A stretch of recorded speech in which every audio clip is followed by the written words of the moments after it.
Hello, my Teaser King family. How is everybody today? Well, we ended the week perfectly. So for the week, we hit the lock. The Rams in Seattle, which initially was they're both dogs. Bet them big. Bet them in multiple teasers. And Seattle finishes it off perfectly yesterday. Kind of feel like Mr. Perfect today. Record on Sunday 1-0, 2-0, 3-0, 4-0, 5-0, 6-0, 7-0, 8-0, 9-0. Sunday, we lose the Green Bay game. No argument there, unfortunately. See, that's why I hate the Thursday night games. It just starts your week off bad if you miss it. And if you hit it, you didn't really do anything because it's a teaser. You still got to wait for the Sunday games. That's why I really don't like them from a teaser standpoint. If you're betting it straight and you win, great. If it's a good bet, I'll bet it. But would I have played Green Bay if it was Sunday with all the picks I had? I just don't see that. Well, anyway, so I run the table. Thank you, Nick. Always bet on the coach, yes. Well, really, that's the key. I had the Rams locked because of Shanahan or whoever their coach is. And it's you get a good coach, your player. Look at Denver. Yeah, their defense sucks, but they won the game with Sean Payton. And he's a good offensive guru. So there's nothing that why their defense sucks is really not Sean Payton's fault. Clearly they've had shitty coaches the last few years. He needs the good coach. So it's really a matter of he'll fix the defense, but he can't fix it right now. But he's got Russell Wilson. So I would say Denver's an over team. Russell Wilson's going to light it up. Although I saw the highlights of the Bear game, and it was like 21-7 and going into the fourth quarter, and then they got a touchdown, and then they got a fumble by Fields, an interception by Fields. So Fields played well. And am I the only one with this issue of idiot coaches? So we talk about good coaches, Nick, and we talk about Coach Pete. What the fuck is the San Diego coach doing? Again, it's 24-17. He's got the ball inside his 30 or 40. And again, he goes for it. I think he had the ball at the 32. Again, he goes for it on 4th and 1 with a minute left in the game, up 7. And again, he doesn't get it. This guy, why is he a coach? He should be fired. He has no idea what he's doing. I think he's a defensive coach, which makes it even more mysteriously why he doesn't trust his defense. Punt the ball. This is they're playing, who is San Diego? Playing Oakland with O'Connell. Khalil Mack has 20 sacks. What the fuck you doing? Punt the ball. If they drive down 80 yards in a minute and a half or a minute, and they tie the game up or go for 2 for the win, fine. But to just give him the ball at the 30-yard line twice in a row now, he did it to Minnesota, he did it there. What the fuck is he doing? And I saw it in another game where the guy, it was the Bear game. The game's tied at 28. I don't know. It was like a minute left in the game. It's 4th and 1 at the 18. Kick a field goal, win the game. He doesn't kick the field goal. He goes for it on 4th down. They stop him. The one thing Denver does is they stop Fields or whoever. Then Denver goes down the field, kicks the field goal, and wins 31-28. And you're just don't. This is why these teams suck, to go to your point, Nick, because their coaches are so bad. They don't win. I mean, San Diego got lucky 2 weeks in a row going on. Who goes for it on 4th down? The only time I could see going for it on 4th down There's a minute left in the game, and it's 4th and 6, and I'm down, 3, 6, 7 points, and I need to score. And then I go for it. I have to. But when I got the lead and there's a minute and a half left, and it's in my own 20 or 30-yard line, what the fuck are you doing going for it? Well, if we get it, we win the game. But if you don't get it, so that's like playing dice. Well, if the guy didn't 7 out, I would have won, but he did 7 out. I mean, you've got to understand both sides of the coin. You have to understand, what if I miss it? Then the same thing with these 2-point conversions. Who was it? LA and Indy. LA's up 23-0. Now, from a lock standpoint, we're up 30-0, and we're like, okay, 23-0, and Indy scores. What do? He goes for 2. Are you out of your fucking mind? Here's why. 23-6, they're down 17. You can only get 2 more touchdowns. You can only get 16 points. You have to go for 1 there, and then if you do score and you want to go for 2 and go for 2, then that at least you've got it. But to do it then, if you miss, you're down 17, and again, it's you need 3 more scores, and we're late in the 4th quarter. Again, I don't understand the coaching rationale going for 2 when if you miss, the game's over. See, they don't think. When you got the ball like the Lions at your own 17 and you're punting and you go for it, if you miss, you're fucked. The game's over because the other team's got the ball at the 17, and Seattle actually, I think, won that game. But that's what you're missing.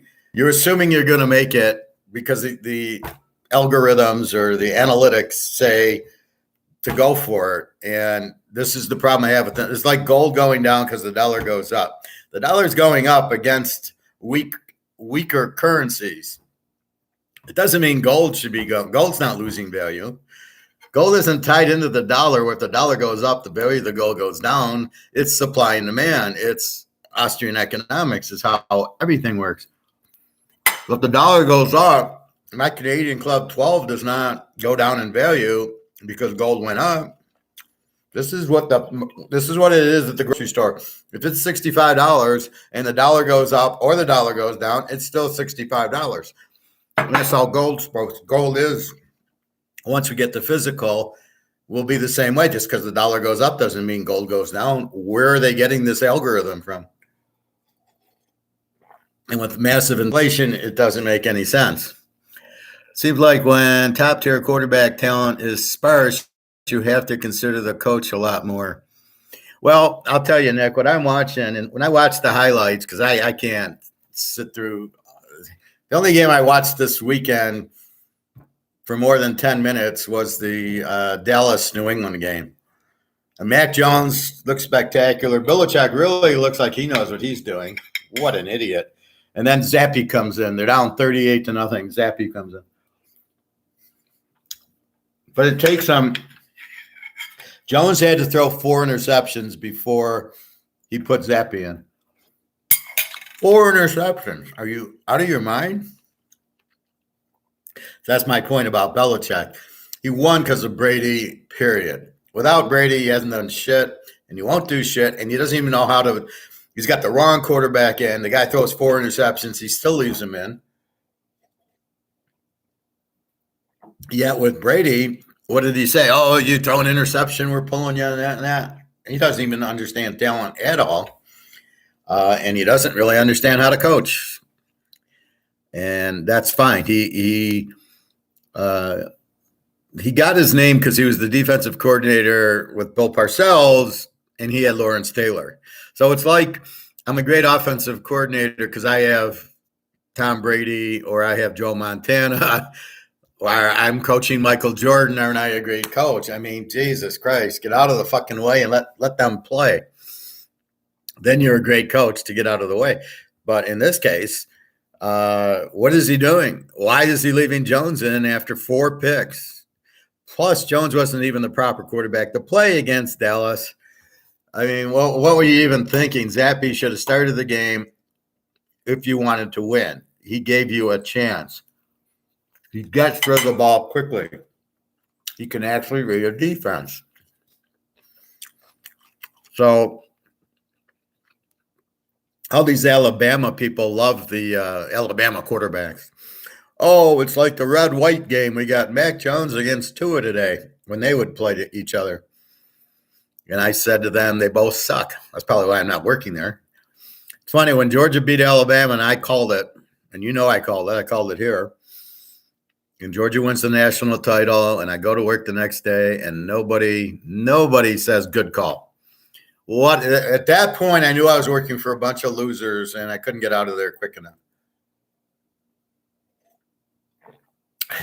Terrible management. Japanese are out of their fucking minds. They think the war's still going on. They hate Americans. If you hate Americans, why are you in Alabama? It's America, right? So those are the stupid plays I'm seeing. Yes, bad coaching. It's bad decision making.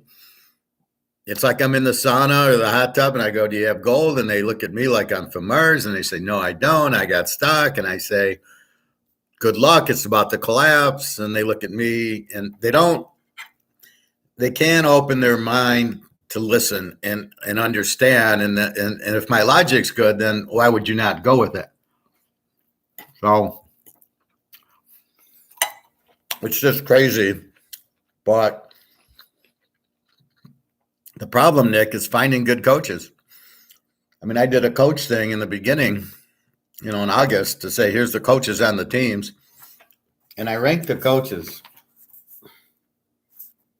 Yeah. So let's go through the coaches. Detroit's got Campbell. I rated him a D. He goes for fourth down every time, no matter where, no matter what the situation is in the game. And he can't coach. Andy Reid, I give a B. It's more Mahomes because I saw him in Philadelphia and he didn't win shit. And he had a really good team. So I don't buy it's Reid. It's just like Belichick. I buy that it's Brady. Here, I think it's Mahomes. Mahomes got out of that play at the end and slid it for the Jets and, it didn't go in. And then they took 3 knees. Well, that was Mahomes doing, not Reid. Frank Wright at Carolina, they suck. He's starting. Okay, this is how bad a coach he is. He's starting Bryce Young, but he should be starting Andy Dalton. Andy Dalton had a good game against Seattle, and Bryce Young sucks. So why is he starting Bryce Young? Atlanta, Smith, he's starting Riddler, who sucks. Can't you see he sucks?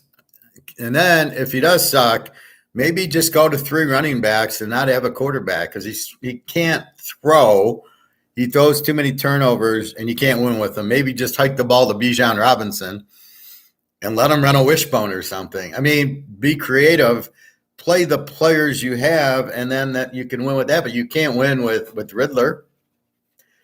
Houston has a guy named Ryans. I don't know who that is. And, again, he's starting Stroud instead of Mills.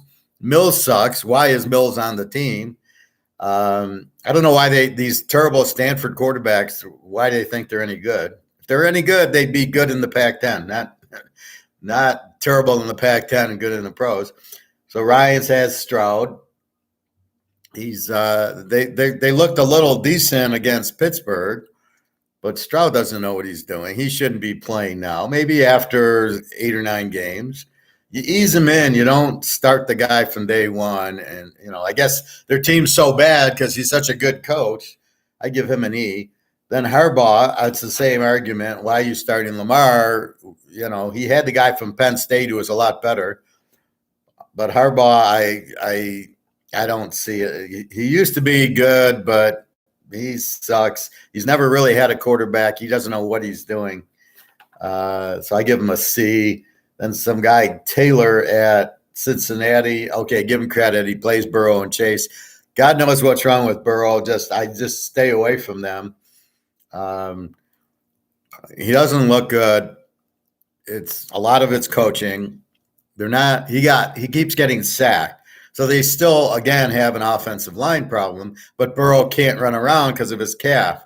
So they're just suck. So call better plays. Again, have quick plays for Burrow so he doesn't get sacked 10 times. So this is purely on the coach. Cleveland Stefanski, I gave him a C. Finally, he's starting Thompson Robinson, which he should have from the beginning. Now you're going to say, Howard, you just said to not start Stroud and not start Young until 7 or 8 games. Well, yes. But Thompson Robinson played 4 years, and he played at UCLA, not at Alabama, Ohio State, where it's all system. So I think he's ready a little bit more. But, yeah, he had a bad game his first one, but that's why you should have played him earlier. And you need to run. You need him. Then you need more of a running game, so he's really at a disadvantage without Chubb. So, but he's your best quarterback, so we'll see. Peterson, I give a B to. He's stuck with Trevor Lawrence, unfortunately, who sucks.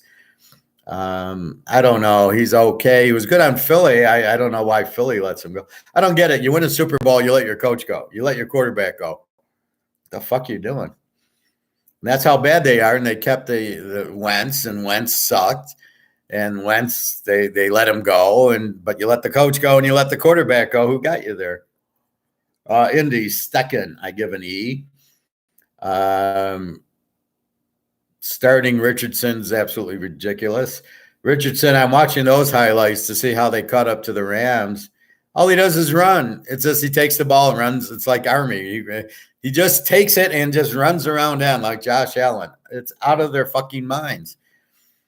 He tried throwing. He can't come close to the receiver.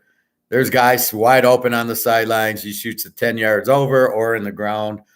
He's not a good quarterback. I would go with Minshew. I don't think Richardson. I think he's like a wildcat quarterback. Just run the ball. Todd Bowles, we know how bad he is. He's terrible. He had Brady. I was listening to one of those halftime shows, and Todd Bowles is looking good. No, Todd Bowles had Brady. He sucks. He's sucked on the Jets. He's not a good coach. Sorry. O'Connell for Minnesota, the same thing. No defense. He's lousy. Vrabel, I give an A to. Allen at New Orleans, I give a D to. Shanahan at San Francisco, I give a C to because he keeps fucking up when he's got a lead. Tomlin, I give an A. Gannon at Arizona, an E. Rivera, I give a C. I don't know why he's coaching. LaFleur, I now give a D for even playing Love and relying on Love, and it's clear he sucks. What are you doing? You're the coach. What are you playing this guy for? Chicago. Now they have this guy couldn't coach in the Big Ten. Borflus. What the fuck? I don't know where you got this guy from, but he's pathetic. The terrible defense. Fields looks like shit. Well, that's no surprise. Why is he playing Fields? Why did he not trade him and get a good quarterback? Well, there's no good quarterback in this draft, but I would think you'd trade him and get Hartman or Van Dyke or somebody next year. McDaniels sucks for Oakland. Peyton, we like Sean Payton. He's an A. McDaniel at Miami, good offensive coach, I guess. Terrible defense in the big game. Again, playing Buffalo, they come up, not even close. Tug, not even close. He chokes in the big games. And this is the problem. So you got a coach who can beat, Detroit and Chicago and teams without defenses, but put him in a big game, doesn't show up. Staley should be fired at San Diego for keep going for 4th and 1s in your own territory with the lead and a minute left. This guy's clueless. They had, again, a 24 to they had a 24-7 lead to Oakland, and it ends 24-17. Why are you not scoring? Why are you done scoring 24-7? Why don't you put the game away?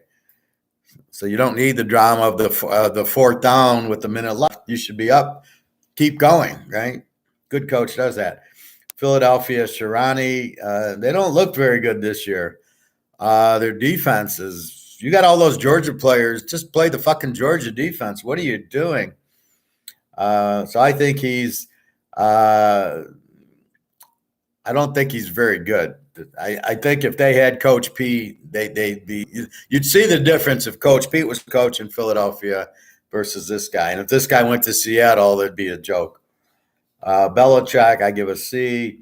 McVay, I give an A. Coach Pete, I give an A. Dallas McCarthy, I give a D. The ball, the Giants, what, an F? What a joke that guy is. Buffalo, McDermott, maybe I'll give him a B. Their defense looks better. And Saleh for the Jets, I give an A. He's another one of these I would like to play for him. And they got so fucked in that game by the referees. It was unbelievable.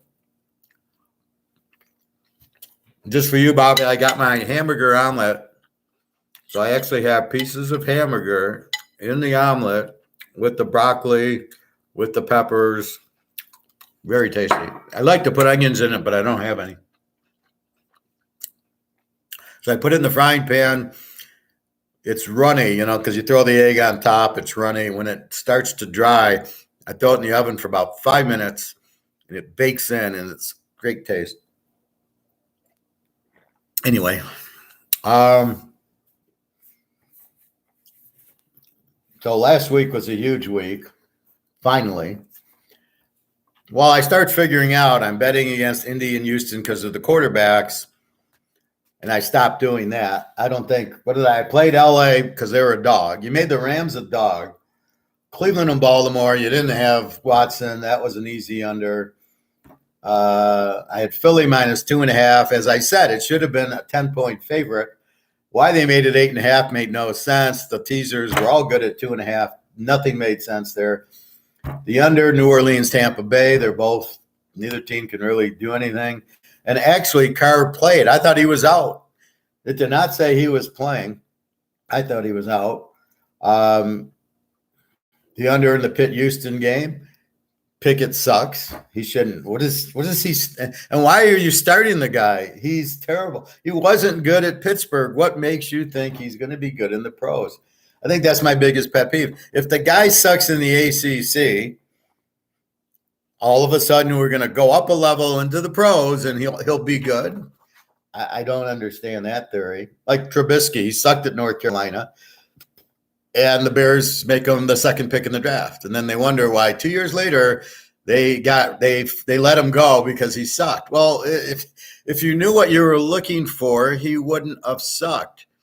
Which is my whole class, and every aspect I do is to understand what we're doing. Oakland, San Diego, knowing that Garoppolo had the concussion, I take San Diego. In a rare time, I take him as a favorite. Even then, with O'Connell, they still do they still beat them 24-17, but they were up 24-7. So I did win with San Diego. Dallas, New England, easy under. Dallas, Prescott against Jones. I know New England's got a good defense. Jones throws a pick six and a fumble for 14 points, or it wouldn't have been close. As it was 41. We're under 43, so basically under 49-50. I don't play Arizona, Frisco, but I know Frisco's going to kick their ass because Arizona beat Dallas. They shut the load. Here comes Frisco going, we're not going to get beat by Arizona. And it got close. It was like 21-0, 21-16, and then they said, okay, and then 35-16. So I didn't play it. I didn't want to lay the 14, so I let it go. Kansas City and the Jets, I have the Jets, Jets, plus 15.5. That was an easy one. I liked it under. The under was also good. Everybody is pissing on Zach Wilson, who's not that bad. And by the way, Aaron Rodgers is sitting there teaching him. And basically, once they got going, they lit up Kansas City pretty good. They got fucked at the end on that bullshit pass interference holding call where they get the ball back and they might have won the game or at least gone to overtime. And then, of course, our lock, Seattle, comes out Giants 1.5. And this is why, and Nick knows this, this is why I bet the games on Monday. I get Seattle in 7.5. I lock it with the Rams in 7.5. Big lock, 25 or 27 units. And by game time, the Seattle is now laying 2.5. You're only getting 3.5. It's not the same bet. Now, we got the score we wanted, 24-3. I checked the score, and no worry, no stress, just the way I like it. But that is the rhyme and reason why I bet on Monday. I know where the line's going. I understand the teams and the psychology of the betting to understand that was not going to hold. Get it in as soon as I could. So I get 7.5 in Seattle, 7.5 in the Rams. That's what you're looking for in a lock, to get live dogs against weak favorites. Why in God's name were the Giants favored? What idiot made that happen? I don't know. It just blows my mind, because what made, Seattle just killed Carolina. Okay, they're playing good. Metcalf's playing, and Lockett's playing, and Walker's playing. Running back's good. Everybody's playing good. They even have the safety back, the all-world safety, Jones or whatever his name is, who's been out for a year. You got Daniel Jones, who can't throw, and you got Barkley out with a hurt ankle, so he ain't coming in. Where would you think the Giants are better than Seattle? Where would you think the Giants, the only team the Giants are better than is Chicago? That's it. But now I'm starting to see it. Now I see the Giants suck. So now I get into the new ratings, and now look out. Forget about it. I'm going to crush the pros. Still working on college. We'll get into that in a minute. So now I've rated the team. So here's my rating on the games this week. We got the Bears in Washington. I got the Bears as a Z. Washington's actually now an over. So I'm looking at Washington with Thurston Howell III as their quarterback. Well, this guy sucks. They're a Z team, but they're not a Z team. They're an over team. However, that great defense gives up 30 points a game. So it's very confusing here that they are scoring a lot. They give up a lot on a team that's got a really good defense, Chase Young and the guys. So it makes no sense why they're giving up 30. And then how are they scoring so much with Howell, who's basically nothing? So, but now I have a feel like how to play this Chicago-Washington game. I know the Bears are the worst team in the league, except for the Giants. They're a Z team, and I got an over team. Now I can play it. Now my expected outcome is much clearer to me than it was. Obviously, in week 1, we have no idea. Week 2, we really have no idea because it's coming from week 1. Now we played week 3 and week 4, and now I see what I got to deal with. Jacksonville's an under team. They're giving up 21 a game. Buffalo is now back to an A team, which shows you how good the Jets are, because the Jets fucking beat them, right? So they are, and their defense is playing well. They held Miami to what, 21? What was that score? 48-20. They held them to 20, but now they're starting to go. But see, here's what you got to understand about that game. Miami has no defense. So for Buffalo to put up 48 against a weak defense is like, Alabama beating New Mexico State. They look great, but it's New Mexico State. So that's kind of what you had here. Buffalo beating a weak team, and Jacksonville. And so are they really that strong? But Jacksonville seems to have a decent defense. I haven't watched that Atlanta game yet, but now here's the key. This is a harder game than it seems. This should be just take Buffalo, but Jacksonville is staying in England for the week. So they played in England last week, and they're playing in England this week, which is, give them credit for that, although they're losing all these home games. But give them credit that they stayed in England. They didn't fly home, then fly. Atlanta played in England, is now playing. So let's throw another variable, and this is why when people try to use algorithms and formulas, how do you factor that in? Now, I'm not saying you can't, but I'm saying there's a lot of variables. So at what point of your algorithm do you put in Atlanta played at London and now is back home without a week off? that is a far harder thing to do than Detroit flying to Green Bay, and now they're home against Carolina. And Carolina flying from Carolina to Detroit. It's not the same as flying to London once, playing a game, and then flying home. So your body's all fucked up. I know. I go to Europe. It takes me at least 2 days. When I met Jenna in Barcelona, so I get there Friday morning. You don't sleep on the plane because you really leave at about 7, 8 o'clock at night. And what did we leave Philadelphia? I think I left Philadelphia at 7:30. And you get to Barcelona, it's 6 in the morning. It's let's say 2 in the morning. So you're sleeping on the plane, and then you get up. It's by the time you get off the plane, get your taxi, get to your hotel, it's like 8 o'clock in the morning. You're not about to go to sleep. So you're fucked that day. And then Saturday, you're very tired. I think finally Sunday, when you get on their time is when you start to relax and start to go. So Sunday was a little bit better. My back was killing me. My feet were killing me. I don't know if I can fly to Europe anymore with my back, but now I know what back exercises to do. And a lot of it is just don't drink any pop or alcohol. If I have to drink, it's got to be green tea or just drink water. I can't, because I'll tend to get pop on the planes, but the sugar, my body's, I got to figure out what to do with it. But I had like a chocolate mousse, little plastic from Walmart, just for a treat.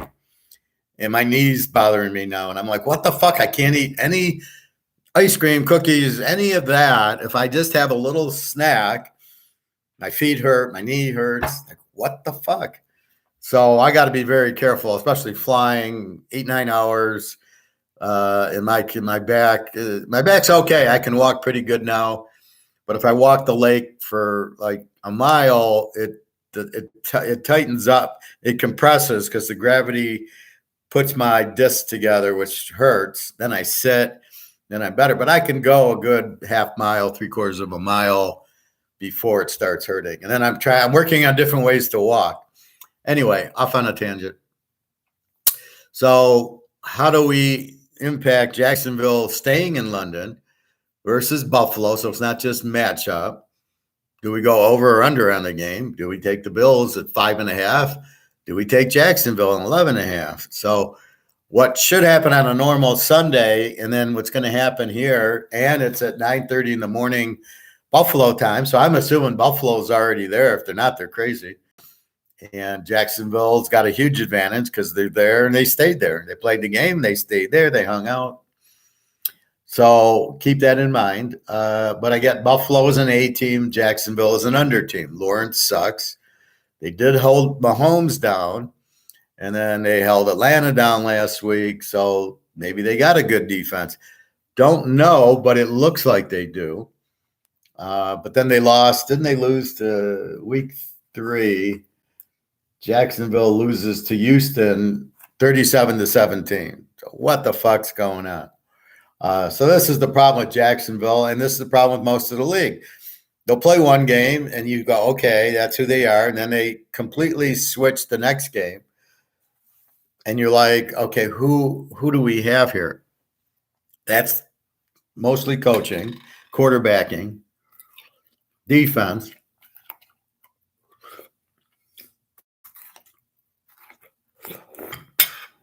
I mean,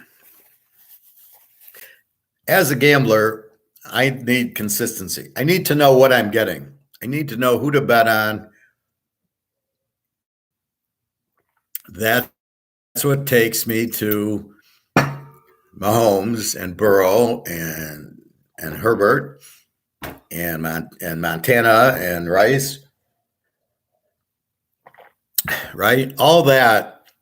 I know what I'm getting with Montana. I knew what I was getting with Lawrence Taylor. I knew what I was getting, with the Steelers in the 70s. I knew what I was getting with the Packers in the 60s. You knew what you were getting. Like you knew the Packers were going to win the Ice Bowl. I don't know the spread, and I don't know if there was teasers available. Obviously, I was only 7 or 8, and I didn't bet it. I think I was 7 years old. I think I kind of remember watching it. but not really that well. But you knew what you were going to get, and that's because of the coach. You know, with Lombardi, you're getting a very strong defense and a running game. You know what you were getting with Shula early in the 70s, and then with Marino, you knew it was going to be. That's what blew my mind about Shula. He wins 2 Super Bowls running Zonka and this great defense, and then he gets Marino, and then all he does is pass, and he doesn't win shit because you can't win with a passing team like that. So anyway, we're looking for consistency. What are we going to get with Buffalo? They should beat Jacksonville, but Buffalo, okay, they played the Jets, tough game. They kick Oakland's ass. They kick Miami's ass. They did what they normally do. Against the weaker defenses, they lit it up. Against the Jets defense, they get 16. And it was week 1. So what's the consistency with Houston and with Buffalo and Jacksonville? Buffalo at home is an easy win. At Jacksonville, they'll win it close. In London and Jacksonville has been such an unfair advantage, but you have to put it in your algorithm, your mathematical formula, whatever you're using to pick. You have to somehow get that in there. Jacksonville stayed a week in London. And how can you possibly put that variable in your thing? So looking at it from I got an 18 Buffalo against an under team Jacksonville. Buffalo's giving up 14 a game. Jacksonville's giving up 21 a game. I got Lawrence against Allen. Well, obviously, I don't love Josh Allen, but I really hate Trevor Lawrence. So I give the edge to Allen there. And, so what do you do with it? That's where, all right, it's in London. What do we do with it? Houston, Atlanta. Houston, I got as an under team. They give up 20 a game. Atlanta's an under team, gives up 19 a game. Under playing under should stay under, but we don't know. And you got C.J. Stroud. Houston buried Pittsburgh. Well, Pickett's so bad. And again, you're looking at the coach going, what the fuck are you doing? Why are you leaving? Why are you even playing Pickett, right? Now, we all remember Terry Bradshaw and a guy named Chuck Noll, right? You Steeler fans? Bradshaw sucked. He pulled him. That's how Jefferson became the quarterback. But you know what? As soon as he started sucking, he pulled him. You need productivity out of it. If this guy sucks, get him out of there. Get Pickett out of there. Go find somebody. Go draft Van Dyke right now. Say, you know what, Van Dyke, why don't you leave Miami, come to Pittsburgh? That's how it really should be. It should all be free agent, like me getting a job, right? If the Steelers wanted me to be their halfback or their receiver, it'd be free agent, right? Why is there a draft? Harley called me and I started working for Harley, right? I'm a free agent. We're all free agents in most of the world doing our business, doing whatever our skill set is, right? So I'm in finance and economics. That's my skill set. I got an interview Thursday. Who the fuck knows? But I'm waiting for it. And I can go work anywhere I want. Unlike in Russia, I don't know if that option's available there. So, that's what would be cool is if the Steelers call Van Dyke and say, we need you, or Hartman. That's what should happen. This draft thing is absolutely. You want to talk slavery? You're talking slavery right there. I mean that's the bottom line of it. They're not free to choose. John Elway thought he started something where he said, I'm not going to play for them. I would have told him to fuck off. If I was Baltimore and I drafted Elway, I'd have just, you want to play for us? Go play for the Yankees? Go play for the Yankees. That's fine. Now, I would have been smart enough not to draft him. But if I did draft him, I would never have let him go. You're my slave. You're my You got to work for me. You're not free to go anywhere else, and I'm not letting you out. You have a contract. We drafted you. You're on our team. You don't want to play? You don't have to play. We're not going to pay you, but we're not going to trade you either. I would never have traded him. So that's what Pitt needs to do. Okay. Houston, Atlanta. So we talked about both teams are under. Houston 20, Atlanta 19. We got Stroud against Riddler. Riddler sucked. Atlanta just played in London and is not getting time off. It's going to take them at least 3 days to get used to Atlanta time zone. And they're favored by 1.5. And the way Houston's playing, what did they do? They killed Pittsburgh 30-6. So I really don't quite get this line. It's not factoring in London. They are both under teams, so that's a thought too. It's just two pathetic quarterbacks. That's all. There's nothing I can bet on. Carolina and Detroit. Carolina now comes out as a W. Very low scoring, and they're giving up 26 a game. Detroit's a B team. They are scoring, and they are only giving up 21 a game.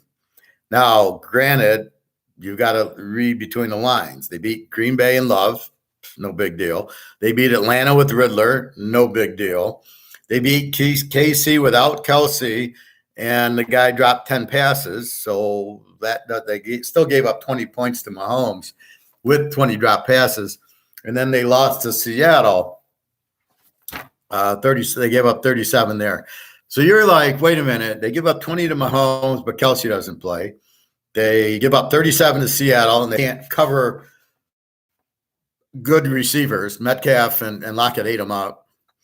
They get to Atlanta, who doesn't have the receivers or the quarterback. So their weakness, art of war, cannot be hit.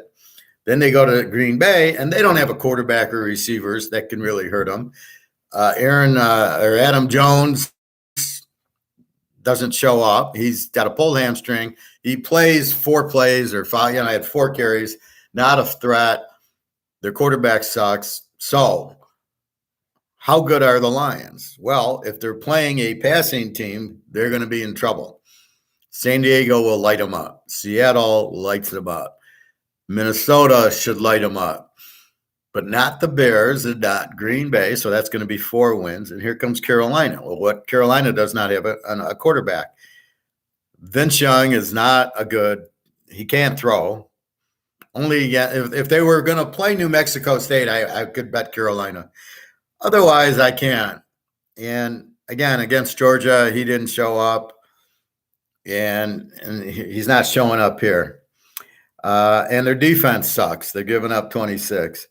So Detroit's 8.5. I kind of still trying to figure out, but if we just go to the keys, they don't have a good passing attack. That's Detroit's weakness. So therefore, this will probably be like the Atlanta game, or even like the Green Bay game.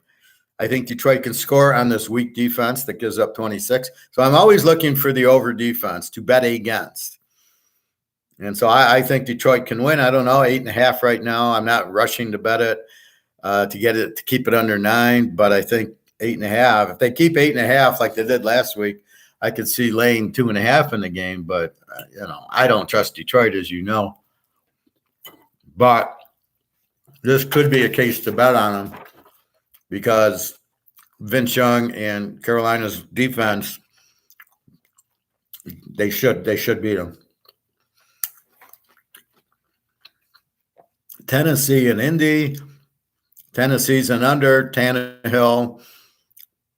Derrick Henry, I thought was free agent, but apparently he re-signed against Indy, who's an E team with an over defense. So they score 23, 24. They give up 25. So I made that an over. It's kind of like, at what point do I switch from under to E to over? Well, unders are anything in 20 and under, and maybe 21. And then the E's are like 22, 23, 24. But once you get to 25, I think it's an over. but I write the number down. So on my defense, it's like here I've got Tennessee 18, Indy 25. So I know what they give up, so I know what I'm dealing with. Again, you've got Indy as the favorite with Richardson. Believe me, Vrabel will know how to defend them. The Rams had him defended. The Rams had Stafford. I got Tannehill, and I got Henry, who's going to run through this defense. So, again, is it an over? Is it an under? You got Tennessee, who plays lower scoring games, has a good defense, and they run Henry. It's like an Army-Navy game. Indy, here's the problem. Richardson, what do you do with him? Is he any good? Seems to be running the stupid plays where he basically takes the snap from center and just runs around end. It's not even a fake. It's not even he goes back to pass and runs. He just takes it and runs around end. This is a fucking play. This is the NFL now in 2023, and I've been watching it since the 60s, and I've never seen this crap before in my life, that the quarterback – this is why you have running backs. This is the problem with the NFL between the bullshit running quarterback, the bullshit, let's push, the Jalen Hurts, we're going to push you. It's like fucking rugby. We're watching football. No, when the guy stopped, he stopped. Sometimes his forward progress is stopped, and sometimes they don't stop the forward progress. What the fuck is that? Either, okay, he's done. Then he gets pushed 5 yards. No, he was done here, not the push. Again, another ridiculous thing.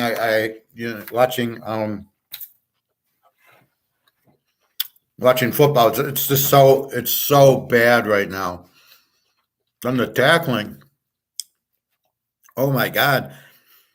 I'm watching the Ram game or on the highlights, and nobody's tackling. Richardson's running, and they're not tackling.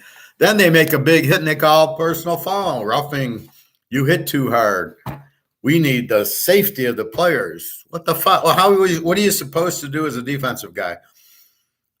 The guy's coming at me. I need to tackle him, so I'm going to hit him hard.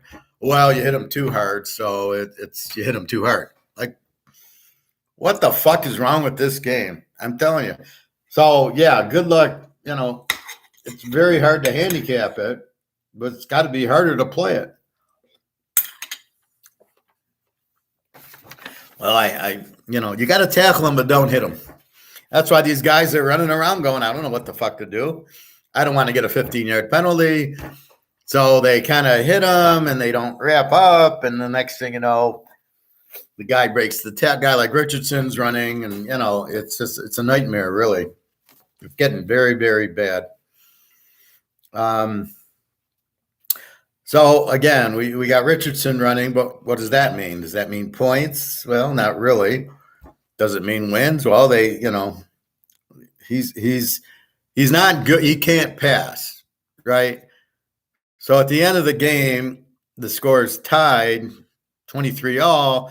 Indy's got the ball to go for the win, and he throws it 10 feet over the guy's head. He threw one in the dirt too low. He cannot pass. So when he has to pass, he can't. He can run when it doesn't really mean anything. So that's what you're dealing with. I think they could keep the game close, but they're favored in the game. I mean, so then it's under or Tennessee. I mean, I don't like the favorites very much anyway, but this, I don't see why Indy is favored in this game, just like I didn't see why they were favored with Stafford. The Giants in Miami. The Giants are a Z team, as we watched yesterday. No offense, no D. They give up 33. But here's the catch. Miami is an over team. So think of USC against Arizona State. This is about what you have. USC is this over team that scores and can't play defense. That's Miami. They can score, but they can't play defense, as Buffalo showed you last week. And that's their problem. And if you can't play defense, you can't win in the league. This is a game they'll win. They're coming off of a loss. They're laying 9.5. Giants give up 33. Miami gives up 30. Will it be a high-scoring game? Well, we don't know because the Z team doesn't score. Now, they should score a little on Miami's bad defense, but not with Daniel Jones. Miami should light it up. The over-under is 49. Maybe you go there. Miami's laying 9.5. Maybe you go there, although it's tough because you're laying probably by game time it'll be 10 or 10.5. Probably go to 10.5. Now you're laying 4.5, and you hope Miami lights it up. The Giants, I mean, it's either going to be 42-0 or it's going to be 42-20 because Miami can't stop the win. But the way I'm looking at it, I want 2 overteams. I locked Miami, San Diego over. It won. I locked Miami against. I didn't lock it. I had Miami, Buffalo over. It won. Miami against Minnesota would be a lock over. Any of those like I locked Minnesota, San Diego. That went way over. Actually, I had San Diego as a dog. I would have played it over and it would have won. So again, you're looking for, this is why you rank the teams, right? So now we've figured out the teams pretty much. Now we're in week 5. We've got 4 wins. Week 1 gets kind of blended in by the other 3 weeks. Now we have a pretty good idea. Miami, over team. Giants, absolutely the worst team, the worst coach. You can't bet on them. Would you take, so here's the philosopher in me going, do you want the Giants in 15.5, Nick? Would you take that? I don't know anybody that would take the Giants in 15.5 against this offense with the Giants offense. So then, I can lay 3.5. That's always the logic I use. If I can't justify taking the Giants in 15.5, then I guess I got to take Miami minus 3.5, because if I'm scared to take 15, but that's why I like the Jets so much with their defense. And we'll get to the Jets in a minute, but defense you can bet on. You can't bet on the Giants, who have no offense and they're giving up 33 points a game. Oh my God. That's why I lock Seattle. They're playing this shit team, and they're pretty good. And they got Coach Pete, and they got a good quarterback, great receivers, great running backs. Even if the Giants won, they weren't going to beat them by 7.5 or 7. New Orleans, New England.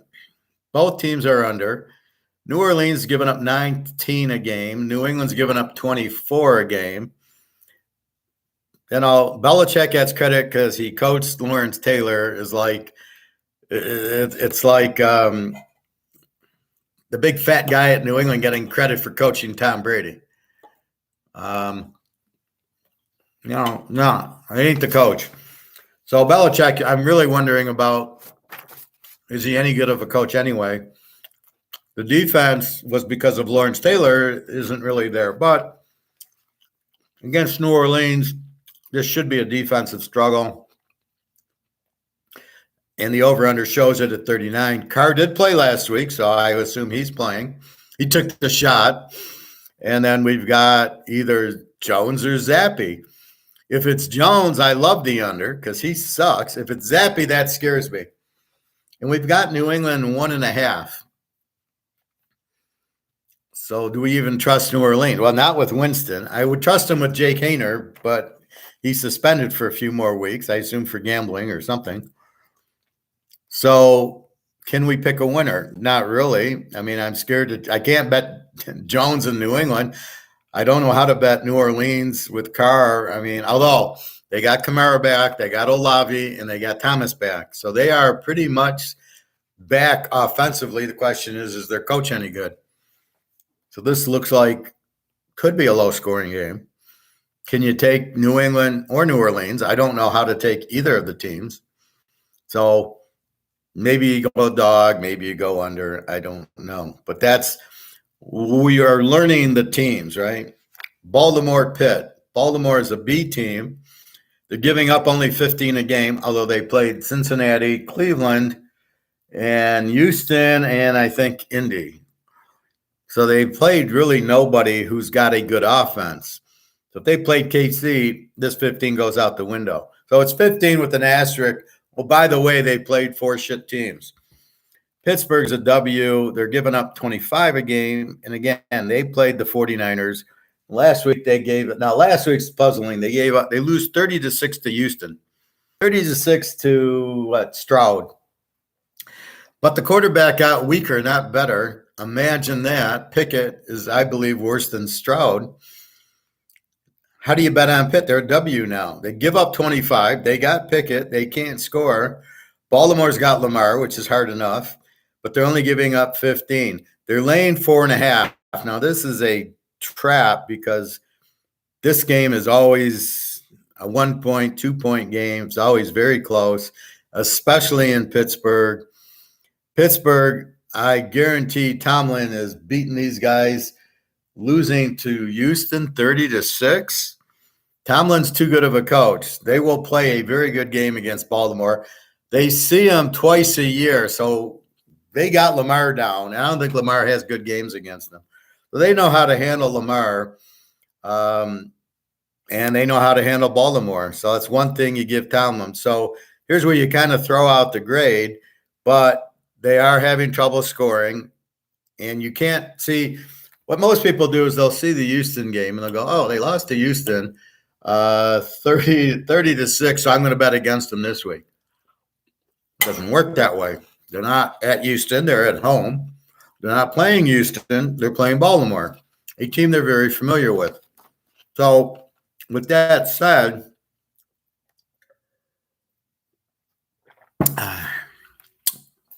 lemon, ginger, and cinnamon in there. With that said, it's that's why you can't just look at last week. And this is what 90% of the betting public does. They look at last week and they go off of that. And they go, oh, Houston killed them. I'm going to bet Houston. I'm going to bet against Pitt. Doesn't work that way. Houston's at Atlanta. They're not at home. Pittsburgh's not at Houston. They're at home. So you've got to look at the game individually. I don't know. What was the comparison I was going to – it's like poker. I don't care if I had aces last hand. Doesn't mean I'm going to get aces this hand. So Baltimore at 4.5. Very difficult to figure out here.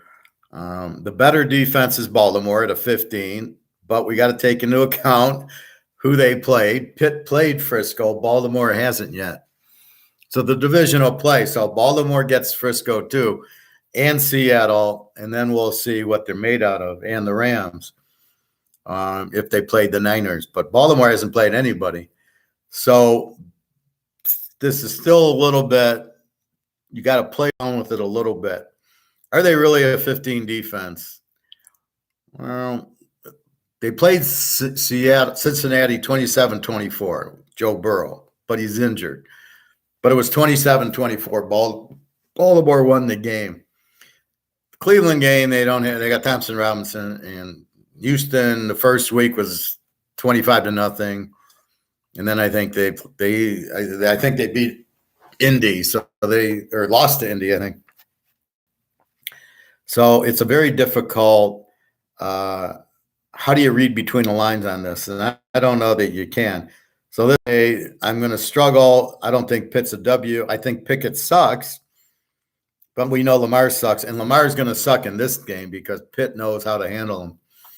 He'll try to run. They'll be in their face. They'll be blitzing him. It'll be a totally different environment for Lamar. They will get some turnovers, which will lead to points. So in the Dallas-New England game, Dallas scored 14 on the defense. They got a pick six, and they got a fumble recovery for a touchdown. Does that mean Dak Prescott had a good game? Look, they got 30 points? No. Not when the defense is scoring 14 of it. So that's also the other equation is – look at the quarterback. What's he doing? So Pickett, yes, he sucks. So's Lamar. Who's got the better defense? Baltimore, but they didn't play the Niners. Pittsburgh lost 40-0. So there's a lot to it than just looking at the numbers, which is what I'm trying to teach you. And then there's a lot to it when they play each other. My mistake on the Green Bay game never should have been played because this is with Love. And I'm looking at Green Bay, and it's always Aaron Rodgers. So anytime Green Bay would be a home dog, they'd be an automatic play. Love looked okay, but it was against the Bears, which doesn't count, and looked like shit against Atlanta, and then looked like shit against New Orleans, even though they won it at the end. So we're still getting used to Love at Green Bay. We're getting used to all these new quarterbacks, which is the big problem in the league, right? You don't know what the fuck to do with them. So anyway, we look for defense. So in this game, I don't know. The over-under is 38. And I got a 15 defense and a 25 defense. But was all 30 of the points the defense's fault? I bet not. I bet Pickett threw a pick six or a couple of turnovers that led to points. That's really not the fault of the defense. Let's go back 2 weeks to week 3. And Pitt beats Oakland 23-18. And they got 2 defensive touchdowns. But they just beat Oakland, right? So they're not that bad. However, it was defensive scoring. And now you've got Lamar coming in, and they'll get defensive scoring there. So it's hard. It should be an under game because of these 2 defensive teams. But I don't know. And Pitt's not – they're really not a W. It's just the way the stats are. And you got Tomlin. They'll have to run the ball a whole lot more with Pickett or come up with short passes, screens, crossing patterns, pull up the Tom Brady handbook, something to get Pickett more accurate, get the ball out of his fucking hands. The one thing I noticed a lot with Fields and a lot of these quarterbacks, they don't get the ball out of their hands. They're taking sacks. Who was I watching yesterday? Like Young for Carolina. He's taking sacks because he's sitting there, goes back to pass, read. He's there for 5 seconds. You don't have 5 seconds. That all needs to be done before you take the snap. Before I take the snap, I need to know what is the coverage of the defense? Where's their weak point? Where am I going with the ball before I get the ball? Vince Young, what does he do? He gets the ball, and then he's looking and going through his progressions, has no idea who's open or who isn't open, and then he gets sacked by the fucking Vikings, right? Or I think the Rams did that a lot to what's his name? To Richardson. I think they sacked him a lot. That's the biggest problem with these rookie quarterbacks. They don't know who they're throwing to. And then the defenses are playing these soft zones. So the guy runs around, has no idea what he's doing, and then sees a guy for a 3-yard gain, and the defense doesn't tackle. And I'm getting sick of it's 3rd and 15, and they're playing the zone 15 yards back. The guy catches the ball for 10 yards, makes a move, and gets the first down because they're not covering them, and then they can't tackle them because they're afraid of getting a personal foul or something. So it's a real nightmare what's going on in the league now. It's really making these bad quarterbacks look a little bit better. The defense, the defensive coordinators are fucking idiots. All right. So I don't know what to tell you on that.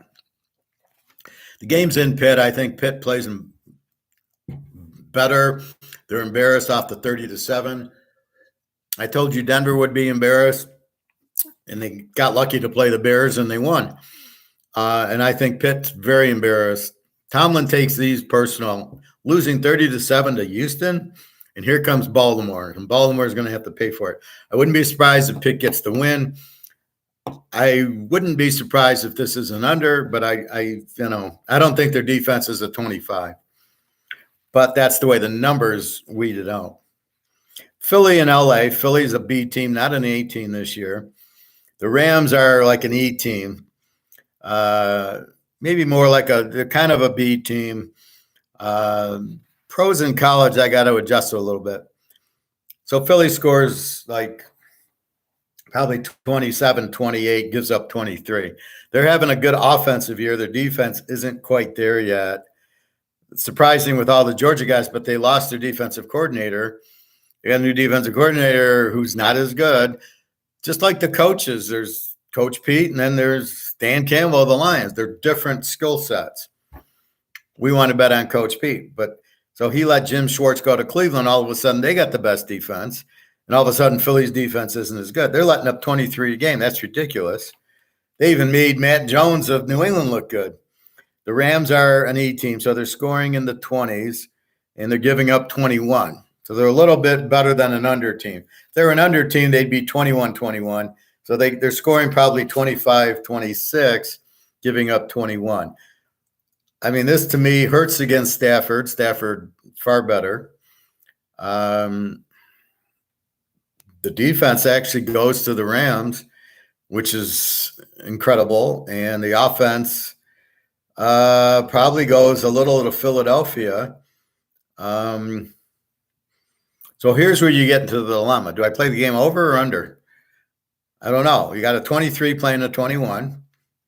Over under a 49, which is high. The Rams, Philly's been giving up points.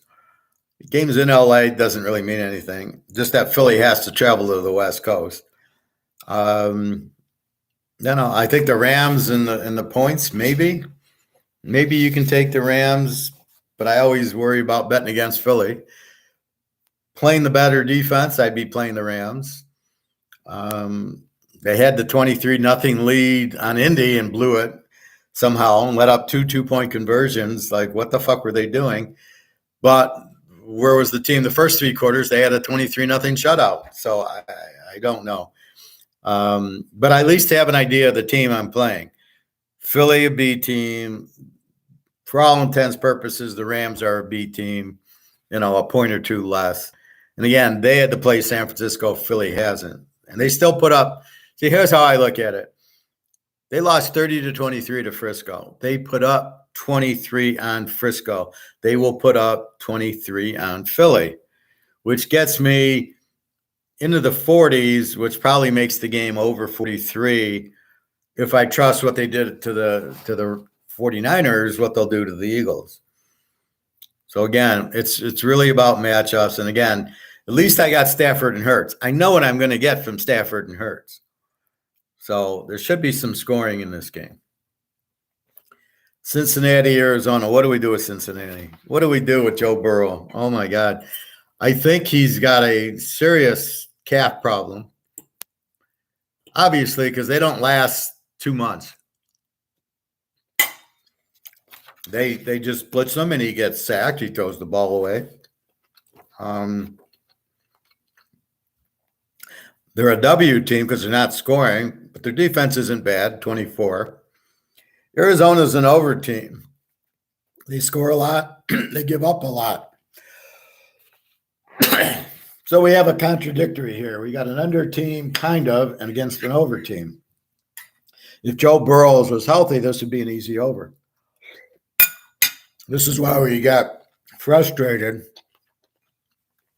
that Joe Burrows is hurt, because this is the type of game that he would light up Arizona. They'd score a lot. Arizona's scoring.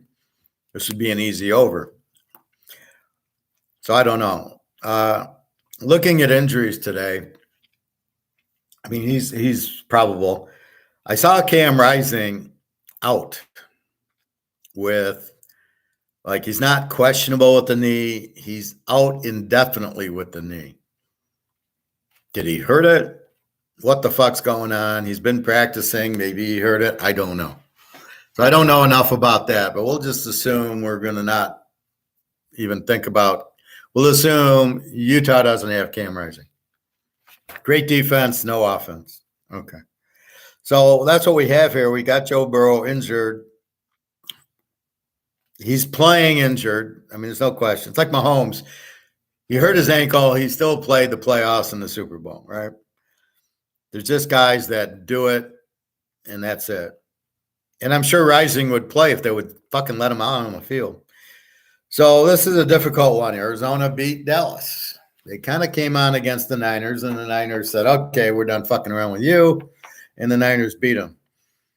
The worst defense is Arizona, 26. The Cincy's at 24. Cincinnati last week get killed by Tennessee 27-3. Again, misleading, but Again, it was Henry running, and then no Joe Burrow not really being able to do much. Since he's lane 3, I don't know how you can take Cincinnati here. Dobbs certainly looked good enough against Dallas. I think they can play with a weak Joe Burrow here. So again, weak Joe Burrow, I don't see how they're favored. Arizona is not that bad. They're not a Z team, they're an over team. This is why we rank them.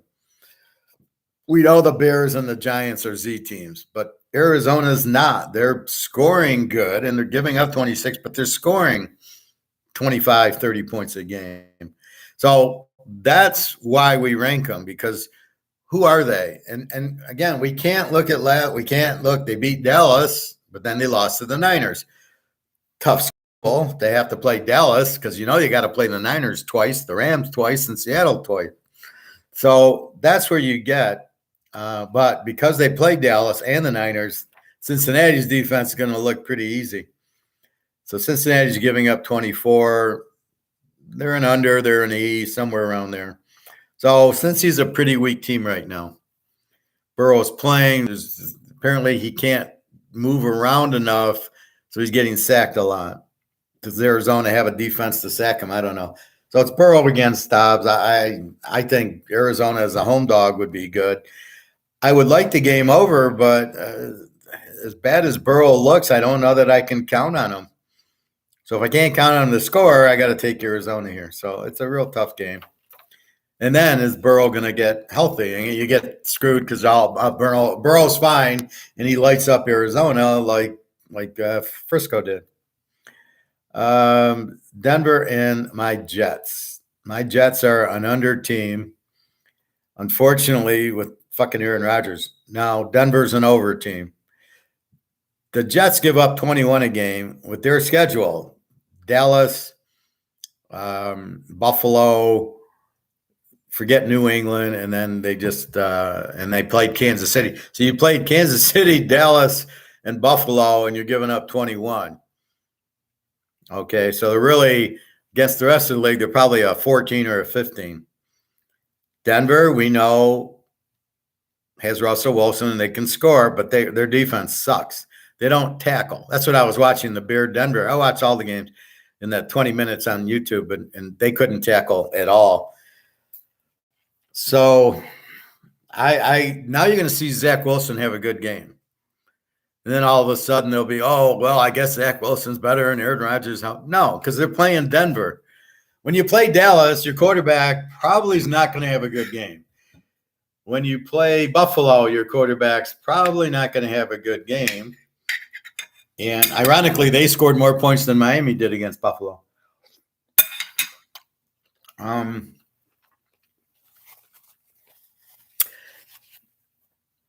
So here you got Denver lane 2.5. And I mean, again, it's just the Jets defense going to dominate, but Zach Wilson will look much, much better. He's starting to get it. Rodgers is there helping. I don't know if Rodgers can get back if they're in the playoffs or not. If he's able to walk, I saw him on the game Sunday night, and he's in a chair with his leg up. I felt like me. I had it wrapped, and you could see it. So can he recover enough for the playoffs in January, or if they get to the Super Bowl? The Jets have it all. They have the defense. They have the running. They have the receivers, and they have the coach. Love their coach. So the question is Zach Wilson, but he will get better against Denver, right? So it's perfect tonic for him.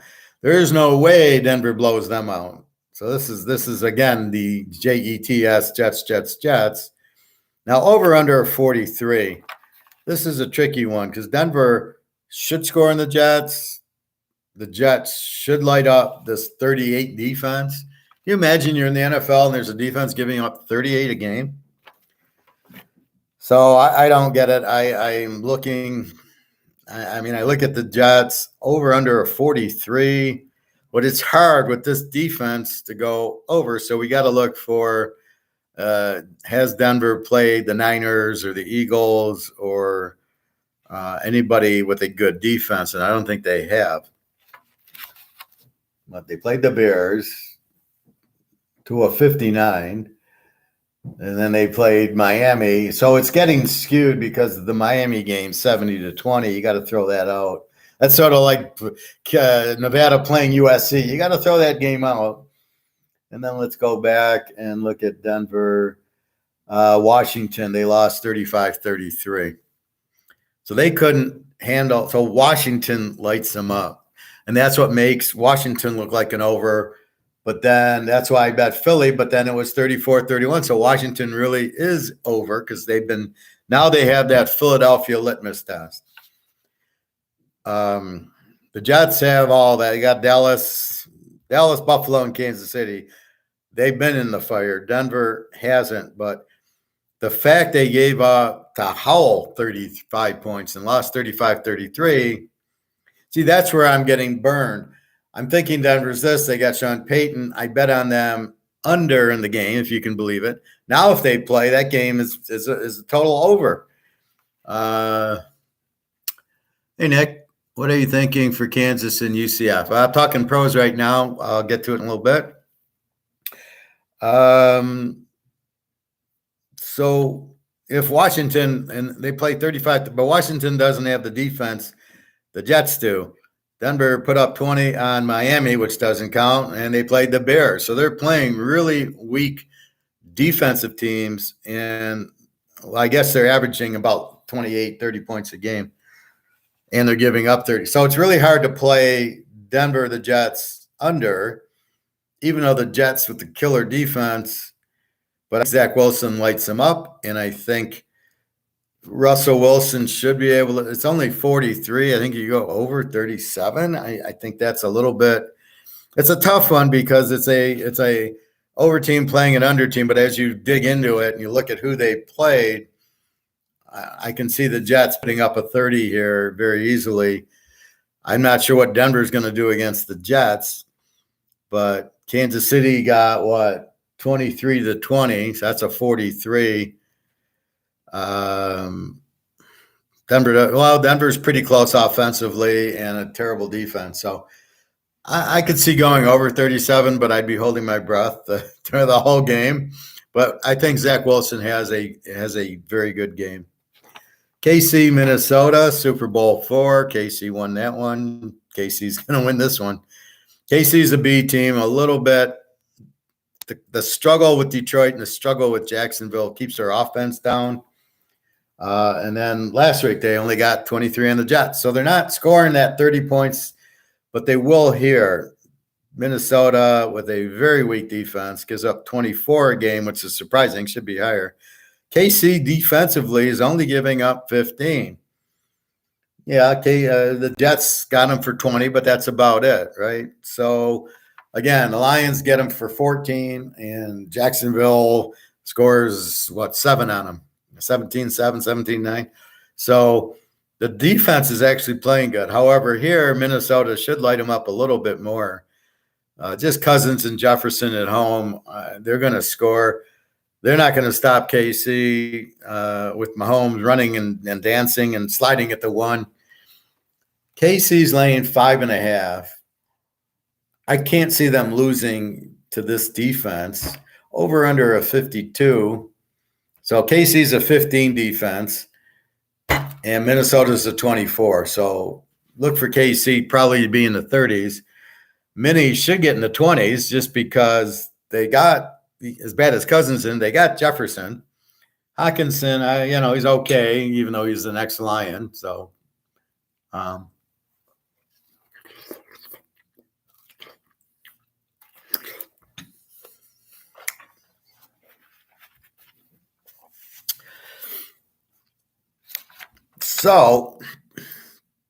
I can't imagine KC losing this game.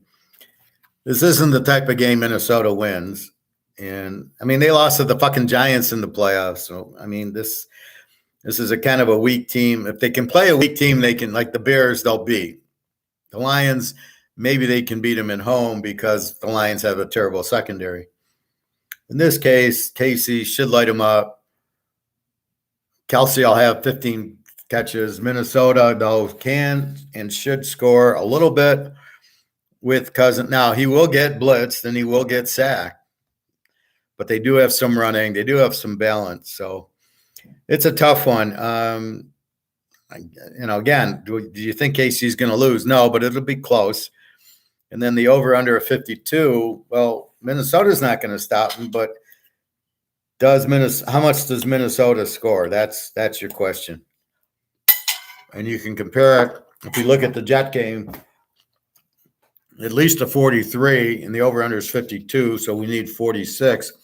I got to believe Minnesota can score, 10 more points, and I got to believe KC's going to score 10 more points because they're not playing the Jets' defense, they're Minnesota's defense. All right. Game of the week, Sunday night game, Dallas against Frisco. We've seen it in the 70s. We've seen it in the 90s. Tremendous games. I like the one where Elvis Gerbach, the Michigan quarterback, lights up Dallas, goes right up 14-0, and they beat them. Steve, and this is Steve Young's problem. He couldn't beat them. This is why he's a choke, because Montana beat him, but Young didn't win this game that Montana always won. If you notice, Montana never threw an interception in the Super Bowl. So Young, he got his win when they beat San Diego, who everybody could beat them, but couldn't beat Dallas because he didn't show up in the big games. So it would have been like he's the Tagliabue of the league back then. He's just a choker. That's why I call Bryce Young, Steve Young, and Vince Young, because they're all chokers. Frisco's lane 3, A against A. Dallas giving up 10 points a game. Frisco giving up 15 a game. Prescott against Purdy. There's the difference. Purdy's much better than Prescott. Prescott will throw his 2 or 3 interceptions here. Joey Bosa will pressure him. The Niners just, between McCaffrey, Kittle, Deebo Samuel, Ayuk, Purdy does not turn the ball over. Defensively, it's very even. Micah Parsons against Bosa. So you can play it 2 ways. One, you can play under. You got a 10 against a 15 defensively. You got Dak Prescott, who will throw you 2 interceptions, and Purdy probably won't throw you any. Now, Micah Parsons hurt his ankle in the game. I saw the play. Some guy rolled his ankle like the Mahomes hit. And so he will play, but he will be a little stiff. And that could be the key difference. I think this was a playoff game, I believe, last year, and it was like 19-13. Frisco won because Purdy was new, but Purdy beat him. And I think you're going to see a low scoring game just because of the defenses, just because of the rivalry, who's better. So this is a hell of a game, but I do think in these type of games, they tend to be low scoring. Where are you going to get the offense from against these defenses? So this should be low scoring, I would believe. In the last game, so we know they're both A teams, which we kind of knew anyway, but now a little bit more for sure. Green Bay and Oakland. Green Bay is an E team. They score, they give up 25 or 24. They score 24. The problem is Green Bay did it against the fucking Bears in real games. Against the Lions, it was 34-20. And then against New Orleans, it was 18-17. And against Atlanta, it was 25-24. But then you look at Atlanta and they're like, they're not that good. You look at New Orleans going, they're not that good. You look at the Lions and you're like, they're not that good. So you're wondering what's going on with Green Bay, how good they are. Oakland has an over defense. So Green Bay gives up 24. Oakland gives up 25. Oakland's a W, kind of a weak offense with an over defense, so bad defense. So what do you do with that? Good question. You got Green Bay laying 1.5, which I don't understand. O'Connell against Love. I almost think O'Connell's better. Love, to me, is Pickett. I don't see a whole lot of difference between Pickett, Love, Richardson, uh, Stroud, Howell. They all suck. Just because you throw up yards doesn't mean you're a good quarterback. It's when are you a good quarterback? Do you win the game? That's why I think you get confused by me. Lamar can get yards. He can't pass. When he needs to pass, the game's on the line. He doesn't show up and he doesn't win anything. I'd take Pickett over Love. Yeah, probably. Love was terrible. He had one good year at Utah State, and then they switched coaches, and he sucked the next year because they changed the offense, and he sucked in the offense. I don't know what they see about Love, and now they're like just finding out that he sucks. How he went in the first round shows you how bad these GMs are. And they could have had better quarterbacks. They could have drafted, I don't know, whoever was out there the last few years, but because they drafted Love in the first round, that's my point. Here they have Love, and now here comes Hartman from Notre Dame, and here comes obviously Caleb Williams, and here comes Penix from Washington, and Bo Nix from Oregon, and Rising if he ever gets healthy, and Van Dyke. And you're stuck with Love, and you're stuck with Pickett. I mean, these guys are like 10 times better, and you're dealing with a guy. And what is it that you see about him that you thought he was any good? See, this is because of my level. I watch college. I can tell you Van Dyke and Hartman and Rising are great quarterbacks, right? I would draft them high in the first round without hesitation. I could draft any three of them, probably more than Caleb Williams. And you're going to fight me on that because you're going to say, well, look what he's doing at USC. It's a gimmick offense. Look at Kyler Murray. Look at Hurts. Are they any good? Look at Baker Mayfield. Are any of them really any good? They were good at Oklahoma running this freak show. But when they get into the league, Baker Mayfield's not great. Kyler Murray sucks. And then you got Jalen Hurts, who is he that good? I don't think so. So that's what you have. And here comes Caleb Williams, who seems to be able to escape. Barely, where was he the fourth quarter of the Colorado game? Where was he against Arizona State? He ain't going to show up against Utah. We know that. He's going to have trouble against Oregon and trouble against Washington.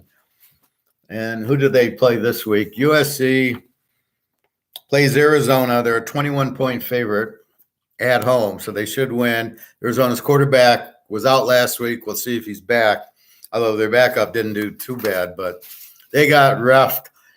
Washington got so fucked by the refs last week. But anyway, so to finish, Green Bay, Oakland, I don't see how Green Bay is the favorite. I don't see how you can take Green Bay as the favorite. O'Connell showed good enough against San Diego, a much better team than Green Bay. Oakland's defense, 25, so I don't see Green Bay going in there and blowing them out. So, in other words, to take Green Bay here, they got to win by at least 14 points. You got to feel that comfortable, and I don't with Green Bay. Oakland, are they that bad? I don't know. I got them as a W stat-wise. But certainly with O'Connell, to lose to San Diego 24-17, there's nothing wrong with that. Now, it was 24-7 or whatever. And then they got the 10 late ones. And then San Diego tried to give them the game by going on 4th and 1 in their own 30 and not making that one. I don't know how this coach keeps his job. He's the fucking stupidest coach. He doesn't understand the concept of coaching.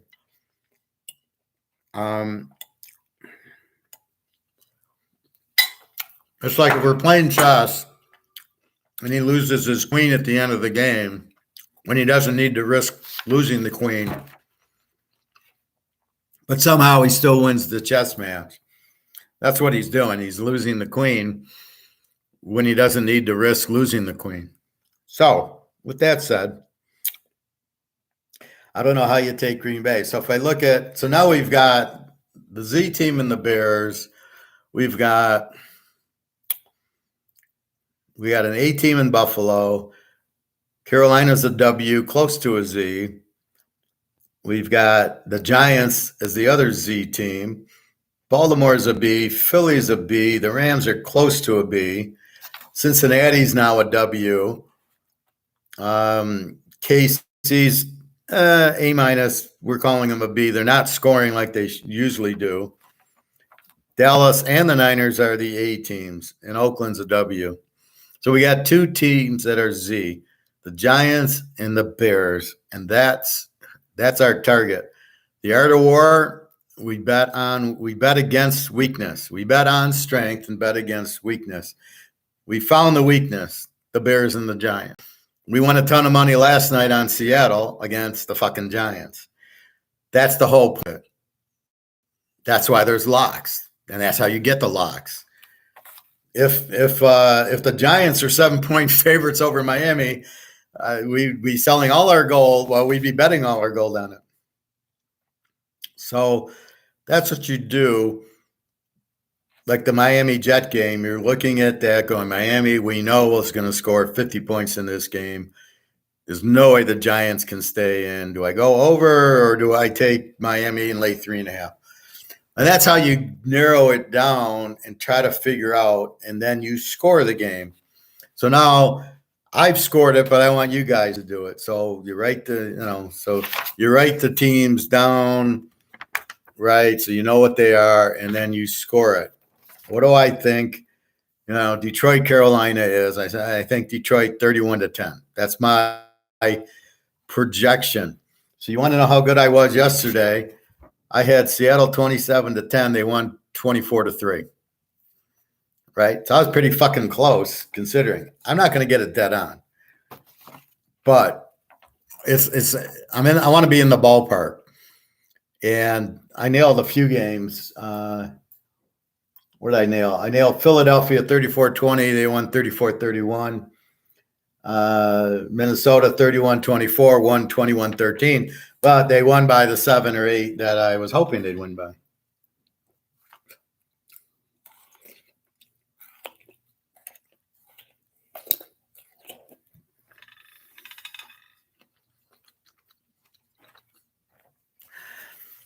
I'll tell you, that swimming makes you hungry, especially when you don't eat.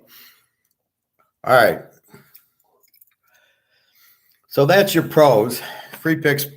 What's today? Tuesday, probably Thursday. Thursday night, we got the Bears in Washington. And then we got the London game, Jacksonville at Buffalo. Remember, Jacksonville stayed. So they flew to London. I'm sure they didn't fly back and are flying back. So they're staying in London the week. So they're going to not have a problem with the time. Buffalo is fucked because, for this, both teams should have to fly in the same day, right? Or the same time. So Jacksonville should not be doing this. This is not fair to Buffalo. Buffalo should be playing Miami in here, and they're both flying to London together. That would be a much better thing. It's funny how they want to be fair, and then they fuck Buffalo in this situation. So it's really not a good scenario. But keep that in mind. It's 9:30 from London. Now, they might still beat them 38-0. But we have to bet these things before. We're not Bernie Madoff. I can't bet the game after the game and say, look what I did. And then you got the rest of the big game, Dallas, Frisco, Sunday night. Monday night game blows, Green Bay at Oakland, Super Bowl 1 or Super Bowl 2. Super Bowl 1 with Green Bay, KC. Otherwise, Philly and the Rams would be a nice game. Baltimore and Pittsburgh. That's really it. Tennessee and Indy. I mean, the league is so bad. Houston, Atlanta. What the fuck is that? So that's week 5.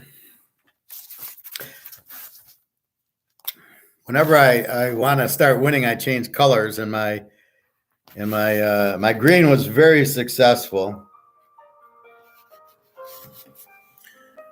I don't know who this number is, so fuck them. I am teaching.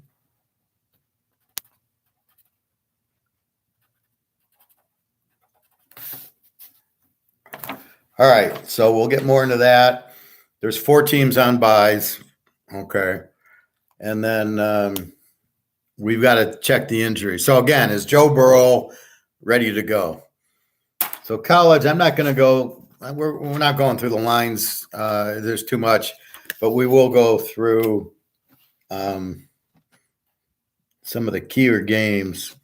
I do have the team rankings or views, as I'll call it. So in other words, one student asked me about power rankings. I know I don't power rank. I just rank the team as what family are they in? Are they an A team or are they a Z team? Or are they USC who's over? Are they Notre Dame who's an A? Are they an under team like Ohio State? Are they a Z team like Ball State?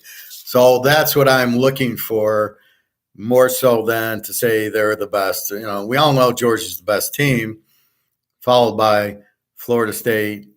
I thought Notre Dame. I still don't buy Ohio State. Notre Dame should have won that game. Utah, if Rising plays, would have given Georgia all they wanted. Oregon, Washington, very good teams. Texas and Oklahoma, very good defenses. So there's Wednesday games. So tomorrow night, Middle Tennessee against Jacksonville State. How the fuck? The only thing I can say about this is Middle Tennessee's a Z team, and they're favored by 3.5. So if you trust Jacksonville State, if you can name one player on the team, maybe you could bet on them if we know. But this is the first time in Division II. How do you bet on them? I mean, you guys will figure out a way to do it. New Mexico State, our buddies, against Florida International is also Wednesday. New Mexico State's laying 6.5.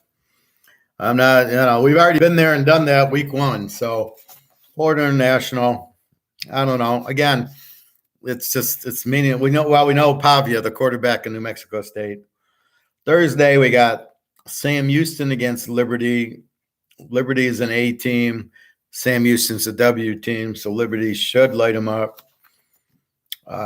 Western Kentucky, L-Tech is also Thursday.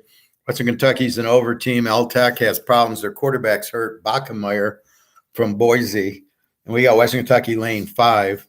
Now, Western Kentucky played Ohio State 13-10, and then it went 60-10. So I don't know. Friday, we got K-State against Oak State. K-State laying 11. Kansas State. Kansas State is an A team, kind of, with an over defense. And Oak State's an under team, but they killed Iowa State, I'm not making them an under team anymore. They're a fake under. I don't know what happened to them. They play Iowa, they play Ohio 10-7. And then they start throwing the ball, and the kids keeps throwing these pick sixes, driving me nuts. So I am not playing Iowa State this week. Or if I do play, I'm going to play them over. So K-State's the A, Oak State's an under. They don't have a quarterback this year. Good coach. Both have good coaches. Hard to say. K-State's -11. The game's at Oak State.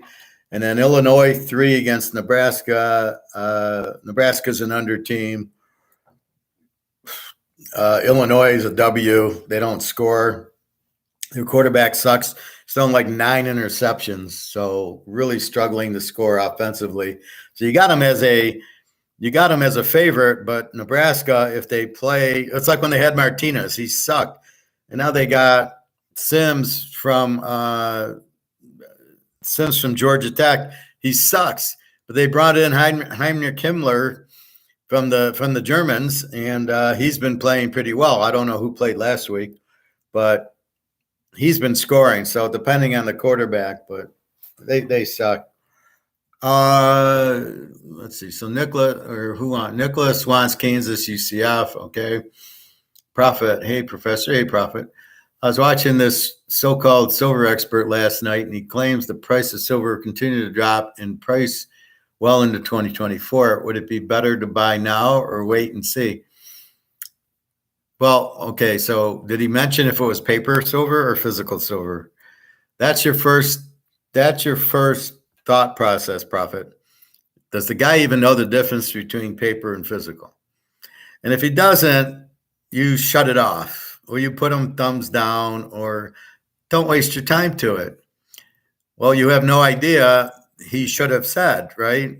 Obviously, he's talking paper because there is no physical, there's the physical market for silver. It's got to go through the roof. So he doesn't know what he's talking about. I tell you to buy now because Russia is soon to have their dollar backed by gold, which will raise the gold price and fuck all the Titanics, all this. So remember what I teach you. This is going to zero, and gold and silver will be money and will go through the roof. So you want to buy, especially silver, as much as you can. I went to the gold store. He don't have anything. And I think what's happening is, so what he does is, so let's say I go in and I want to sell an ounce, which of course I would never do now at these low prices. So let's say my uncle goes in. I don't even know if I have an uncle. So he goes in and he gives him an ounce, an American Eagle, ounce of gold, but he looks at the spot, and the spot was, let's say, 1950. So he gives him he gives him spot. He fucks him over good, but he gives him 1950. Even though it costs you $20.50 to buy the 1950, but when he buys it, it's only 1950. What an asshole, right? But if you need the money and you aren't smart enough to sell it on eBay, you just want to go in and get the money, that's the penalty you pay. So he's been buying these at 1950. But here's the kicker. All of a sudden, the paper price went down to 1850. Now, if he sells it, he can only get 1950 for it. But that's what he bought it for. So he doesn't want to sell it for what he bought it for. He wants to make that $100. He wants it to come in at 1950, and the professor comes in and buys it at 2050, and he makes his $100. This is how stupid the guy is. So he wants to just make $100, but because the spots dropped to 1850, he's not going to make anything. So he doesn't have hardly any gold out there. He's got some tenth of an ounces, but he wants to still get 250 for him that he was getting when the price was 1950. If I wanted to buy them, they were 250. I said, fuck that. I ain't going to pay 250 for a tenth of an ounce. So I've been buying tenth of an ounce Maple Leafs or tenth of an ounce Cougarans, if I wanted to just get a little bit. So he can't make money now because he's bought it at spot at 1950 and it's fallen to 1850.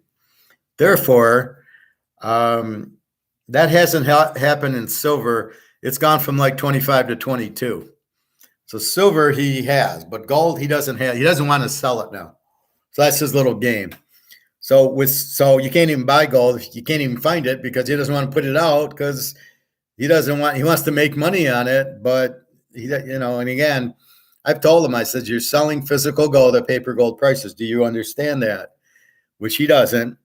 And no, he's getting burned because he doesn't understand that. So in a long way to answer your question, I would buy as much silver as you can afford right now if you don't want to buy gold. I wanted to buy gold because the prices had dropped $100 an ounce. And I said, okay, I got a lot of gold, but yeah, I could go buy more at this discount, but I can't find it.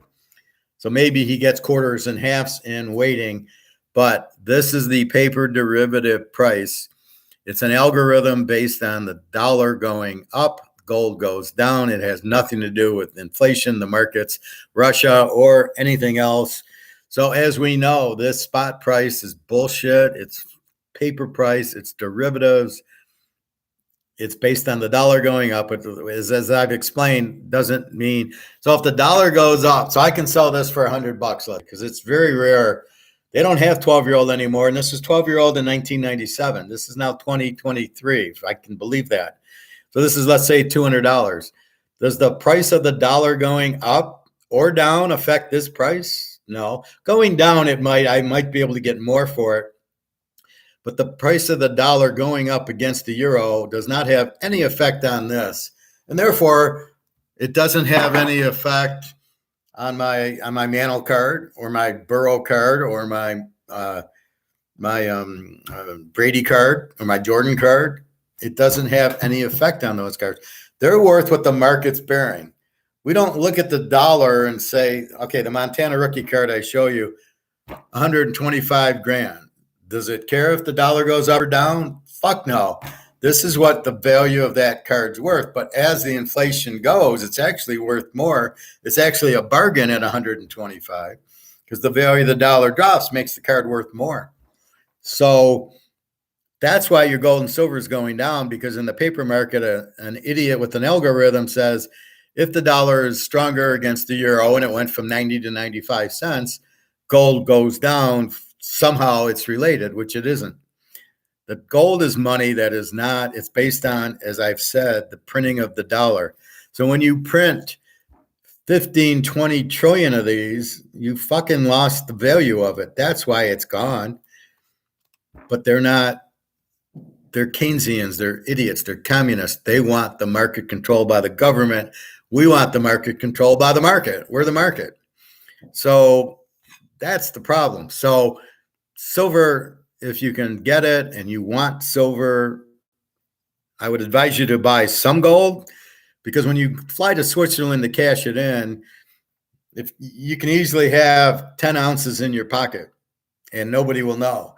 But you're going to have like, what, how many white 20s, they're each 20 ounce in the whites. What are you going to bring? 10 of those, and that's going to be, very suspicious looking. People will know you have it. So I would recommend a little bit of gold. I get it's a little more expensive, but in the long run, it won't matter. So yeah, I would buy the silver. You're not going to get cheaper price. I mean, my guy, I think, was 22, 23, but I got 600 ounces. I'm like, no, I want to buy gold. I want to buy more quarters and halves. So, I just bought 4 ounces. So I'm like, that was $8,000. Okay. So I'm trying to balance my money. So I want quarters. Quarters only 500 steel. Because I look at gold at 50,000 an ounce, not 2,000. I look at the true physical price of it. And then the Russians are going to go gold back, and they want gold for their oil, the Saudis and the Russians, because they don't want rupees, or they can't even take U.S. dollars. So when Russia sells oil, it's like, okay, so we'll go back to this because that's all I got out. If I go back to this, I don't want $100. I don't want 100 of these for this, right? So when I get paid, I don't want to get paid in this shit. This is worthless. I want to get paid in gold and silver because that's worth it. Now, when I get my paycheck or I get Teaser King money, what do? I get the money, send it into the bank, go to the bank and go buy gold with it. So I basically taking my Teaser King money and putting it into gold the roundabout way. And it doesn't cost me anything. There's no cost to transfer it to, the cost is when you guys buy it. So if you buy the package for 100, I think I get 91 or 92. So that's where my cost comes in. But that's cost of doing business. So off I go to the bank, keep driving to the coin store, and then buying my gold with it. But it's as much as you can buy profit. I would buy it at these low levels. Think of silver as $2,000 an ounce. Now, what this idiot's talking about is the paper price. They're going to keep doing derivatives because the dollar's going up because they're raising interest rates. But the real reason is they're inflating the euro and the yen and the yen, Japanese, they're inflating those against the US dollar worse. So they're going to go broke first. So when you compare the dollar to those, the dollar is still worth, this is still worth roughly a penny and a half. That's what this is worth. So for it to be stronger than the euro, what is the euro worth? Like a half a cent. So when you're measuring the dollar being stronger than the euro, you're not saying the dollar's stronger. the euro got weaker, and therefore the algorithm comes in and says, well, it went up, so gold and silver are going down. That's the reason, and that's bullshit. That's not the real price of gold and silver. We all know it. It's the paper price, and we're blowing that up with Russia. So there's, it's going to happen soon. And I'm going to get to Alligator in a minute. He was on 2 different shows, but basically talked about the same thing. But it's the Russians. Our best friend now is Putin, putting the ruble on the gold standard, which will blow up all these currencies, which will blow gold and silver to the moon. That's what's going to happen. So he calls it, what did he call it? The nuclear bomb. So when they go on the gold standard, basically what, in real words, my words, I have this and I have an ounce of gold. What would you rather have? This is backed by nothing, printed to death. This you can't print to death, and you don't need it back. It is what you have it. Nobody can say it's worthless. So what would you rather have? So the dollar goes out because everybody would rather have gold. That's why when the gold standard comes out from Russia for the ruble, everybody's going to flock to it. And nobody's going to, why would anybody want the fat, ugly 60-year-old girl when they can have the hot 20-year-old? So that's what's coming. Nicholas, if you buy it now and wait 20 to 40 years, you'll be swimming. Don't know what you mean, Nicholas. We'll be waiting about 2 to 3 months, and I'll be retired by the end of the year. Profit is definitely the right time to buy before it skyrockets in value. Well, not only that, it's before it runs out. There's only so much gold and silver available, and the central banks are buying tons and tons of gold. So how much is left? There's only 240,000 tons of gold in the world that they've dug up. Well, we know that Russia and Germany have 100,000, or Russia and China have 100,000 of the 244. The central banks of all the countries are buying it. Let's call that another 100,000, at least 44,000 tons. We've been buying, now I buy ounces, I don't buy tons. I wish I did, but that's what you're looking at. So it's very, silver, there's more silver than gold. Silver, I wrote it down just so I didn't. So there's 244,000 tons of gold that we know of. There's 550,000 tons of silver. The difference is silver runs out. So if you got silver in your phone or your computer, it gets used up and then it's gone. Where gold is indestructible. You can never, as you see, you can melt it, you can freeze it, you can do whatever you want. It never goes. This could have been worn by Julius Caesar, right? I mean, I don't know, but it gets melted and reused. Where silver, you can't. Once silver's used up, it's used up. So 550,000, but is there really that much left? And they put it in the jewelry. India puts a lot of gold and silver in their jewelry. When they get married, they buy gold and silver. Same thing in China. It's a lot of that. And China's promoting their citizens to buy gold and silver for safety because they know what's going to happen. So Russia's going to explode it, and that's where we're at. So we know that's what's going to happen. So it's a matter of buy it now at 22. Certainly you don't want to wait till 24. And what is it? Whoever you're watching, you've got to question him that he clearly doesn't know what physical gold is or physical silver. And he's talking paper. And he has no fucking clue. If you mention the Russia gold standard and Russia wanting to get paid in gold for their oil, and Saudi Arabia, both, they don't want the rupee. They want gold for their oil, which is going to make the price go up because they're going to want more for it. So keep that in mind. But whoever this is out of his fucking mind, is clueless.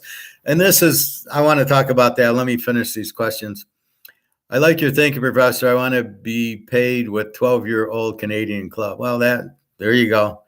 I don't know if you can afford it. I don't even know what to sell it for, but I'm not trying to sell it. I work there and souvenir, so I'm never going to open it. Is Russia on the dollar or euro right now? It's on the ruble. Remember, we sanctioned them.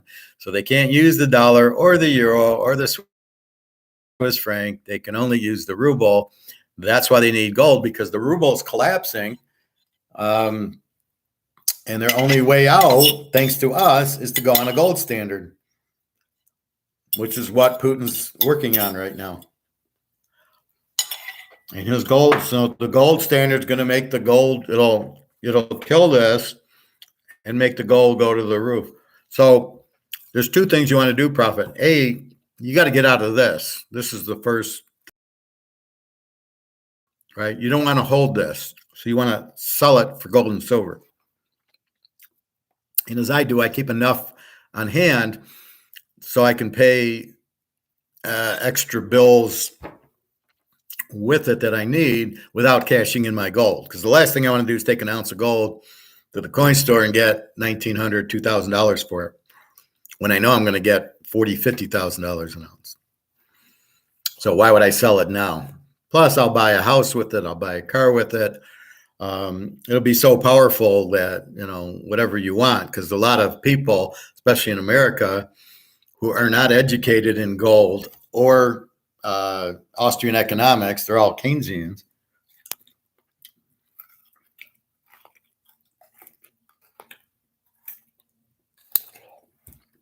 Have no idea what's coming. So you're in a nice house. You think everything's fine. Let's say you're Warren Buffett. So he's sitting on $2 billion. Oh, I'm fine. I'm going to buy things cheap. Warren, when the dollar goes to zero, your $2 billion go to zero. Why aren't you buying gold? Because he doesn't understand it. Yet, what do? They put him on the news that you think he understands it, right? So Warren Buffett says, buy these stocks. Warren Buffett took a shower. Warren Buffett this, Warren Buffett. He doesn't know what he's doing. Just because you have money does not make you smart. I don't have $1 trillion. Doesn't mean I'm not smart. One thing has nothing to do with the other. So so you got to be careful who you listen to. And if this guy, Prophet, doesn't mention paper gold and physical gold, if he doesn't bring up both, then why are you listening to him? So you're listening to him getting stressed because he says, it's not, but that's what they're doing on purpose. The U.S. government and the banks do not want you to sell this for gold and silver, because if you do, you'll be safe, you'll be out of the system, you'll be rich, and you won't buy this anymore, and then they can't control you, right? But if you buy gold and silver, what happens? You're out of this, which is worthless. You're into the gold and silver, which is about to go through the moon because it's been suppressed for 50 years. And here comes Russia about to go on a gold standard, which will shoot it even more. This will go out. So as this goes to zero, and it's at about 1 cent right now, it's a no-brainer. So if a guy you're listening to doesn't get that basic concept of Austrian economics, which very few people have gotten, I got lucky in my master's program. I was taught Austrian economics. In my undergrad, I was taught Keynesian, and I didn't know what the fuck the guy was saying. I just gave up. I said, I don't know what you're talking about. I can't follow you. He's using, stupid government abracadabra words that meant nothing to me. Then I get into my master's program and it's all Austrian and the guy's talking in English as I talk. And then I go, yeah, this makes sense. So we know that's what's happening. We know the only out's real assets. If you have a Mano card, believe me, that's going to the moon also, as is the Brady. Any real asset will go because the dollar will basically go to zero. And they can say it won't. It should have went to zero in 2008. So they're keeping it, but now here comes a $35-40 trillion debt, which they can't finance. Then you have $90 trillion outside of the U.S. realizing the dollar's worthless, are going to sell all that to get either gold and silver or their own currency. So the Swiss will sell their stocks or get out of the banks or sell their houses, bring it back to Switzerland and buy Swiss francs or gold or silver. That's what the whole world's going to do, $90 trillion. Bring back $90 trillion into the U.S., massive inflation, because again, it's how much money is printed, right? So these aren't really being accounted for, but now they're going to flood in. And the more you print, the less they're worth. These are printed but not counted for.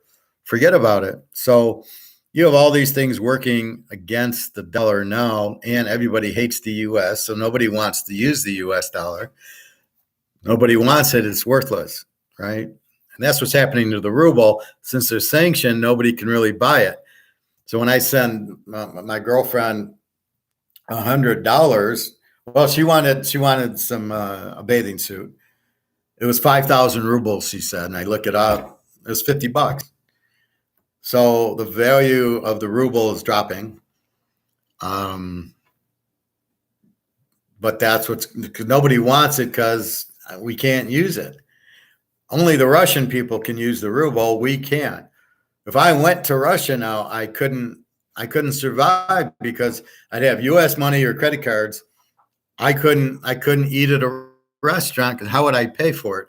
I couldn't pay with a credit card or money because they won't take it. So of course the ruble is going down, but not for the same reason. Nobody wants the U.S. So again, if nobody wants it, it has no value. If nobody wants this, it has no value. So if I say I'll give it to you for $5 and nobody wants it, it's got no value. But if people want it, let's pretend it's gold, and I go, well, it's $100, and I get 10 offers, that I have a market and I have a price. And with this, all these countries are getting out of this. Nobody wants it anymore. So the U.S. is trying to, bully people into keeping it. We won't trade with you. We'll kill you. All that the U.S. does.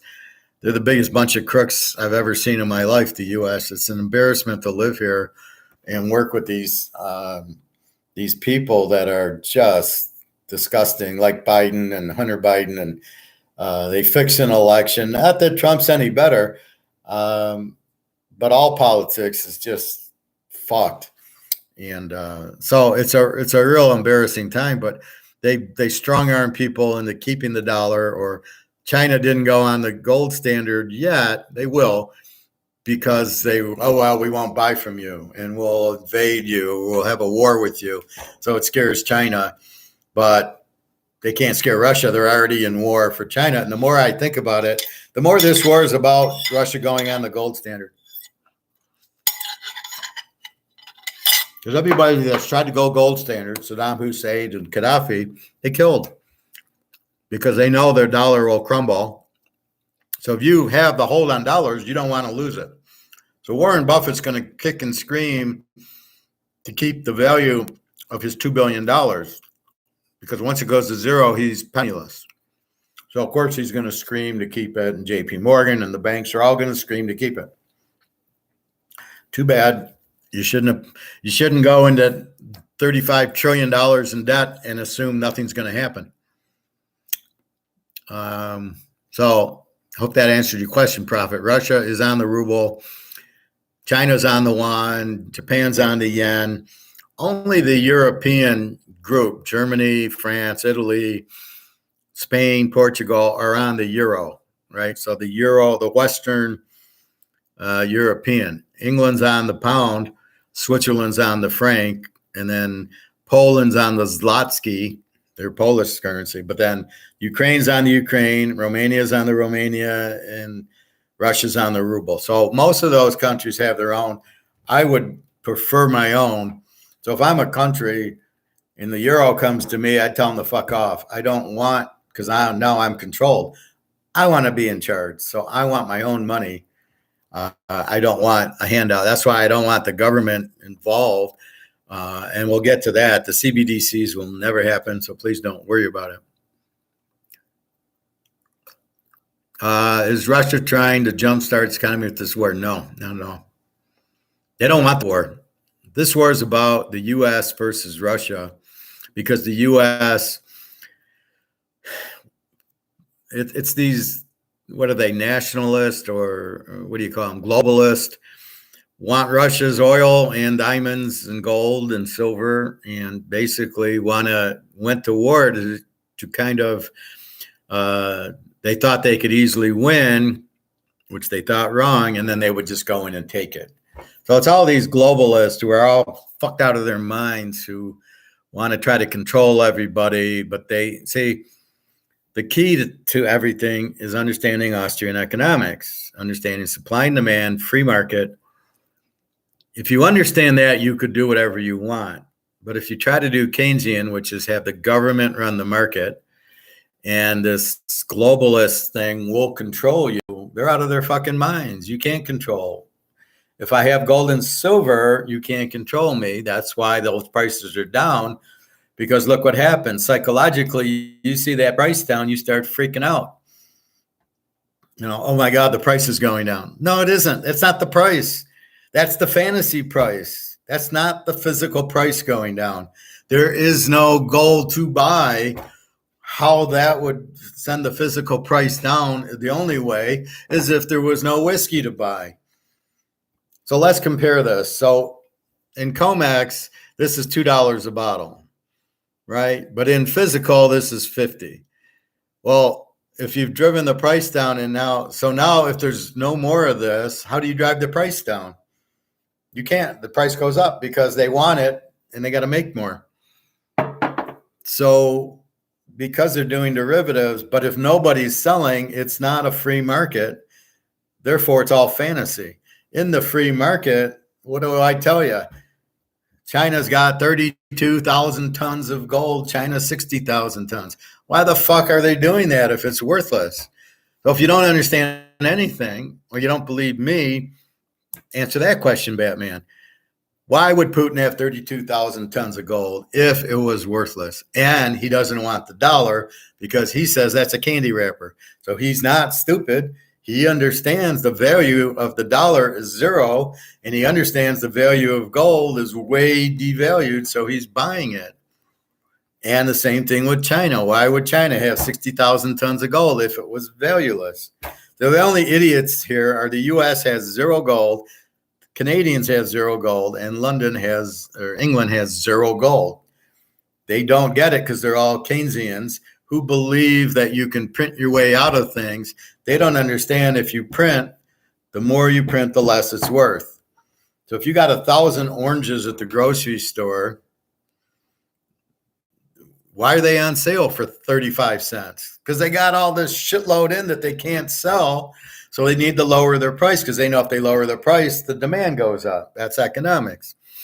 So in this case, the idiots in charge think that they don't think like that. They think, well, if we have a bigger outflows and inflows and our exports go up, that's got nothing to do with it.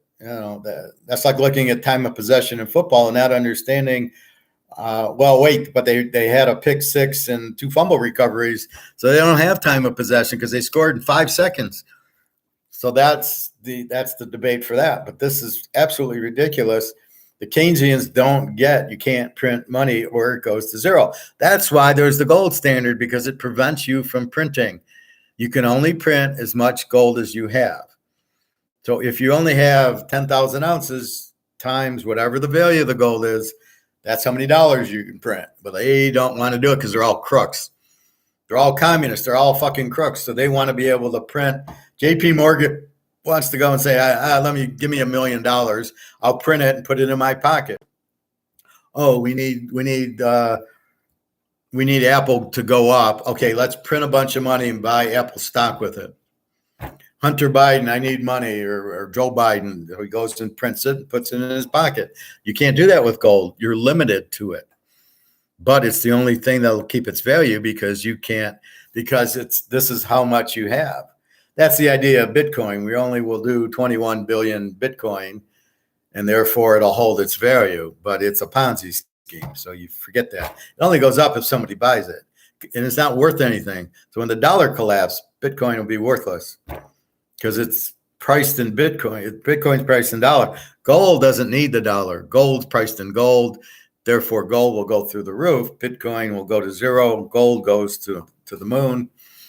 because gold does not need the dollar. If anything, the dollar keeps the gold down. So once they understand, but the Keynesians don't understand it, but all their money is worthless, which is what I'm teaching you.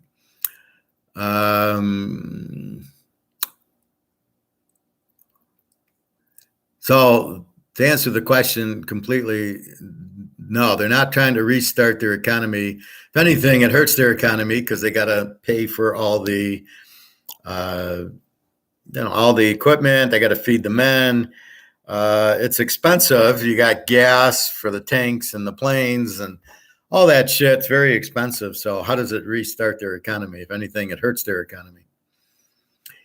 Nick, the UCF Kansas, we got sidetracked. Yeah, well, this is that type of class. We have multiple hats, but I'll get to it.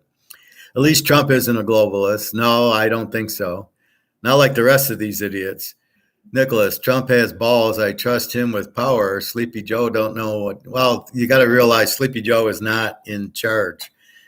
It's either Obama or it's the Chinese who are running this country. It is not Joe Biden. If you asked him what day it was, he would not be able to answer Tuesday.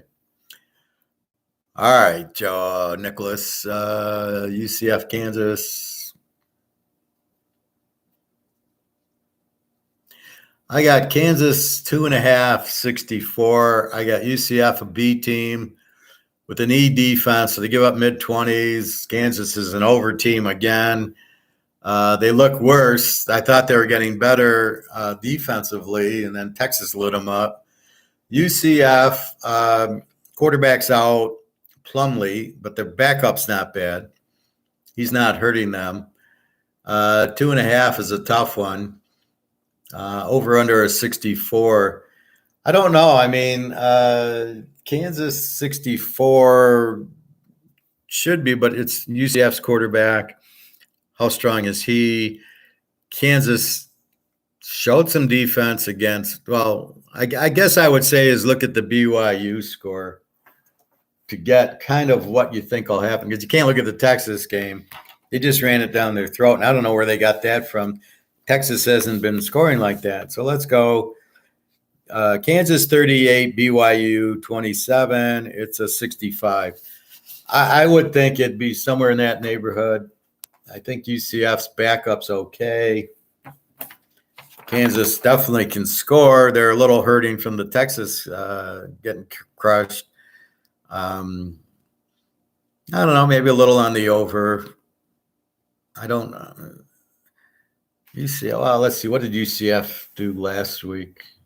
If they played last week. That's the problem. They don't play every week. Oh, here, UCF. Baylor beat them 36-35. So I would think that's an over game. I don't know how strong Kansas is. I mean, they look good against Illinois. Then they beat BYU by 11. And now I thought they'd hang in there with Texas. They didn't. The quarterback's out, I believe, the starter, but I don't mind being their backup.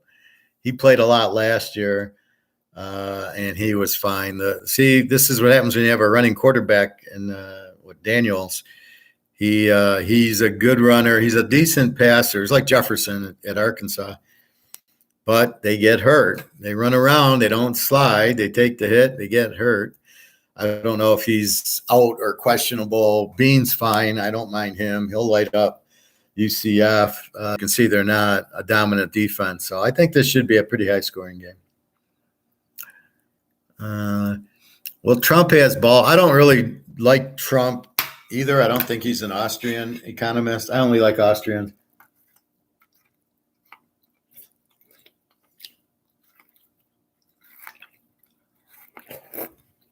I mean, people ask me, am I a Democrat or Republican? Or I'm not either of them. I am a Austrian economist. I believe in free markets, freedom, solid money, solid laws. Call me whatever you want. I don't think it exists anymore. It used to. But that's what I am. So I can look at Trump subjectively going, well, he also raised the debt. Why didn't he finish the fucking wall? Why didn't he set policies in place for the border either? So Biden walks in and there's problems. Now, Biden's a total idiot. He's getting paid off to let these people in, and he doesn't give a fuck about the country. And he's 80. Yeah, he's running for president next year. The guy doesn't know what day it is. The problem is he's going to win because the election's fixed. So, we're fucked either way. That's why we got to buy gold and silver. You're welcome, Nicholas. Well, they're trying to control you and they're trying to rob from us. That they both print the dollars to death. Why didn't Trump come out with a gold standard? If I was president, the first thing I'd do is I'd get rid of the central bank, the Federal Reserve, it's gone. I would have a gold-backed currency. I'd get rid of half the laws, and I'd get rid of 3/4 of the government. None of it's needed. Small, simple government, gold standard, good laws that if people break into my store in San Francisco, they get prosecuted and go to jail. That's the bottom line. I'd be like Stone Cold. I would not take that shit where the people in San Francisco going into these Targets or these other stores and they're looting them and they're not paying and they're not doing anything about them. Well, all those people I'd throw in jail. Whatever my authority is allowed, I then would make friends with Putin because I want him on my side. And I'd kick half these guys out. I would get rid of Tesla and Zuckerberg and all those guys. I'd put them in jail. They're the problem, and I would identify it, and then I'd go make sure Soros never get out of jail. I see where the danger is. It's the Soros, it's the other idiot, it's the Zuckerbergs and the Tesla guy and all these losers. That's the problem because they want to control everything, but none of them have an economic background and are clueless how to do it. Soros is a fucking Nazi. Who wants him? And yet he's controlling all these elections. He's choosing who's going to win and lose. Look at Zelensky. Zelensky, the U.S. put in. They're buying him out. They're paying him off to let us use the Ukraine soldiers. And they're fighting the Russians with the Ukraine. And he's in the south of France, loaded and in a nice house. He's not there. You got to be kidding me. So this whole fucking war is about the U.S. fighting Russia for their natural resources. And since Russia wants to go on the gold standard, the U.S. is fighting that because they know once that happens, their dollar is gone. Should have been gone 50 years ago. They should never have COMEX. Why is gold not free market? And if it was, with all this inflation, after 2008, it would have been 30, 40,000 an ounce. And now after this, it'd be 100,000 an ounce. And you wouldn't even have dollars. Gold would be the price. But that's the thing. So, Nicholas, again, go to www.teaserking.com. Usually have a couple of locks and some good picks. Look at my history. I nailed the pros last week. Hit 1, 2, 3. Hit 4 locks. Had one loser, Washington, against Arizona with Arizona's backup quarterback in at the end on all these stupid penalties against Washington, marched them down the field. But they should have won 38-17 or 38-10 or whatever. Anyway, pretty good at picking the football also. So Prophet, are you going to go buy your silver and buy gold too? Like I said, it's the whole step one is get out of this. So any extra of this you can get rid of, you get rid of. Now I know I talk to the lifeguards and they go, I don't have money. And I go, you got to have $100. Go buy 4 ounces of silver. At least go buy 4 here and 4 there. Don't tell me you don't have 100. You're working. You've got to make some money and then go from there. All right, we'll get back to economics in a minute. Let's finish up just the key college games. So LSU and Missouri, Bobby, no doubt will be on LSU like he is every week. Missouri's a B team. LSU's an over team. Their defense doesn't seem to be there. Ole Miss lit them up. So they're just a high-scoring team, as is Missouri. So maybe it's an over. I don't know. Marion, Ohio State. Ohio State 20-57. I don't know how good Ohio State is. They barely beat Indiana, and they barely beat Notre Dame. They shouldn't have beat them. They went for it at the 1 and the 10 and couldn't make it. So this isn't a really good Ohio State team. I think their quarterback sucks. Statistically, they're both A teams, but I don't buy Maryland being an A team, and I'm not buying Ohio State being an A team, just by the points and who they played. I think 20 is a big number. However, you never know when Ohio State wakes up, but I don't like their quarterback. Okay, the game of the week, Oklahoma, Texas. This line jumped from 4 to 6.5. Over under funny went from 64 to 60. There's some really strange line movements that I'm beginning to smell that this is all fixed anyway. Not that we can't beat it because we do teasers, but I'm smelling 10-point movements. What the fuck is that? So anyway, this game was 64, is now 60. Why did it move 4 points? And it went from Texas 4.5 to Texas 6.5. So we got to check injuries, which I did. I don't think there's, Gabriel or anybody out for Oklahoma. At 60, now these are two very strong defensive teams. However, they scored a lot on Kansas, who doesn't have a defense. Oklahoma scored a lot last week on Iowa State, which normally has a good defense. I got this game even. When A's play, usually take the dogs, what I say. I kind of like Oklahoma in 12.5 here. I just, it's a tough one. But looking at the defenses and the offenses and the coaches and the quarterbacks, I think this game's dead even. And it's at a neutral site, so that's what I would go with. A good dog, CMU 3.5 over Buffalo. At Buffalo, I think Buffalo's a live dog there. UCLA, Washington State, interesting game. Our Washington State buddy's not on today. I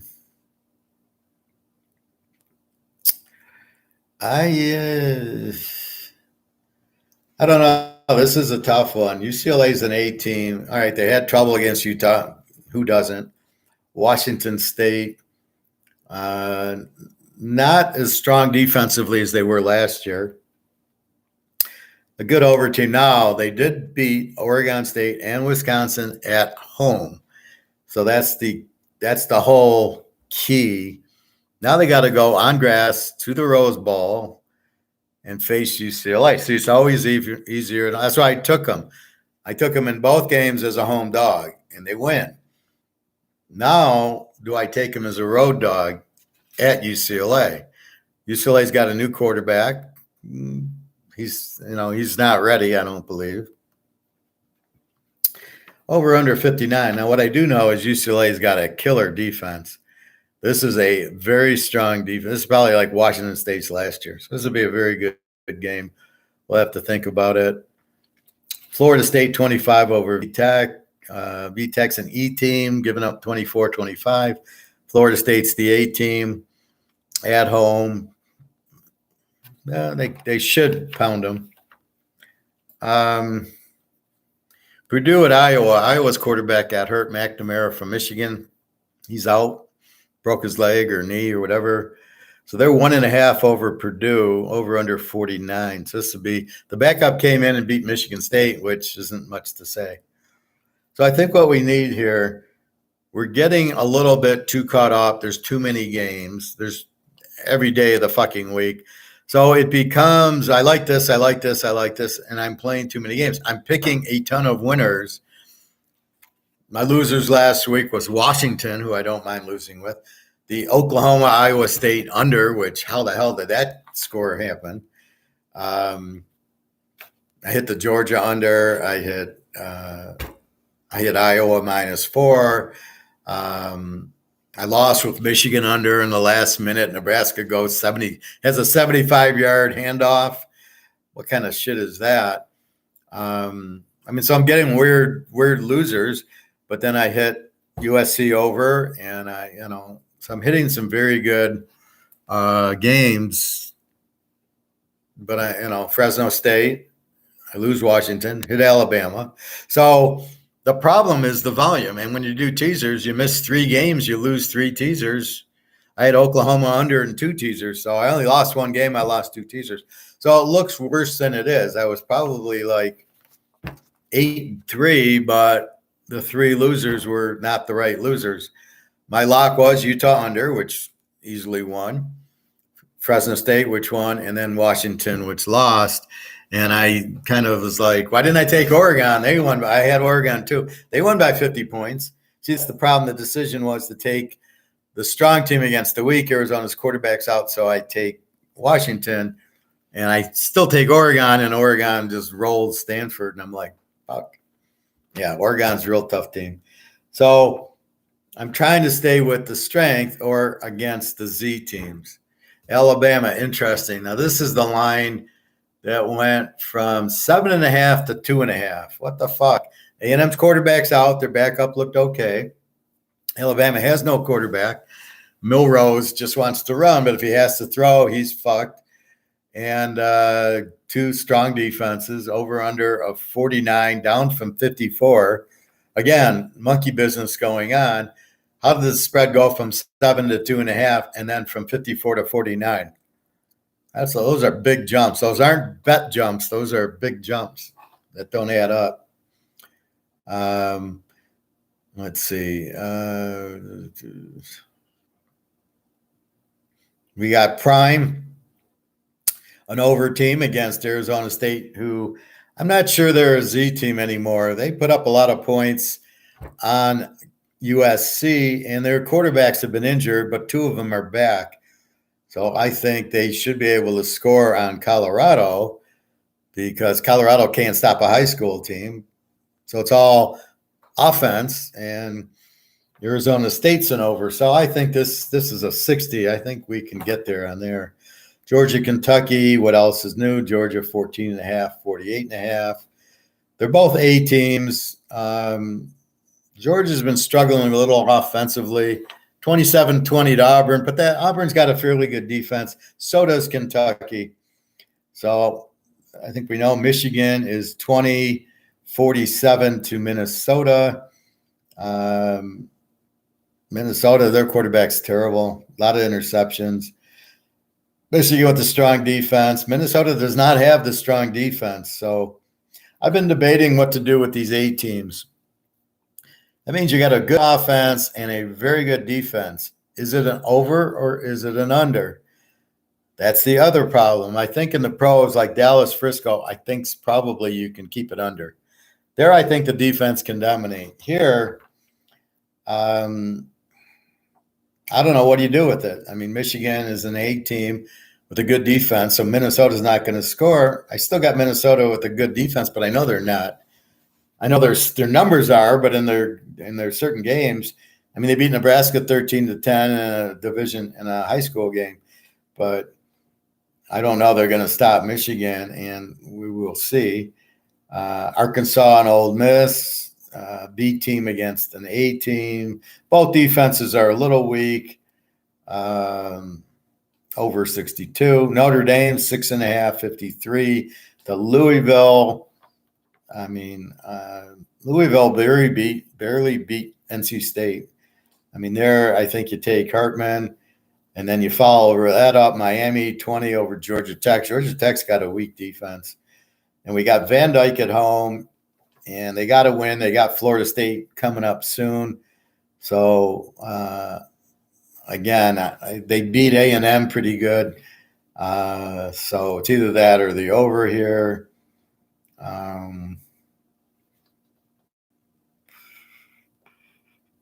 Oregon State and Cal. Oregon State 10-52. They're an A team, even though it was a 34-31 game with Washington State. So that's where I'm going. Oregon State, Washington State, A versus A is 34-31. What do you do about it? So I don't know if you play A's, and I'll do some research on it. If you play A's over or under, or you just take Oregon State and lay the 4. Maybe you do that. USC 21-72 with Arizona. Arizona's quarterback was out last week. DeLuca, we'll see if he's there, but the backup seemed to be okay, although he got some penalty drives, which he probably won't get here. USC 21-72. I don't know what you're going to get from Arizona. If DeLuca plays, maybe you can go over. If he doesn't play, maybe you take USC and lay the 15. But they show you that these teams without defense are really fucked. All right, so that's college. We'll get more into it right now. So let's look at Alistair McLeod.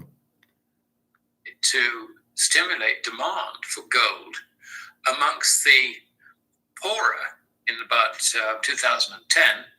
They roped in the World Gold Council to advise them, and the result is that jewelry sales took off. And I think let's just put this into context. The largest market in the world has been the London bullion market, which is roughly 8 to 10 times the size of COMEX.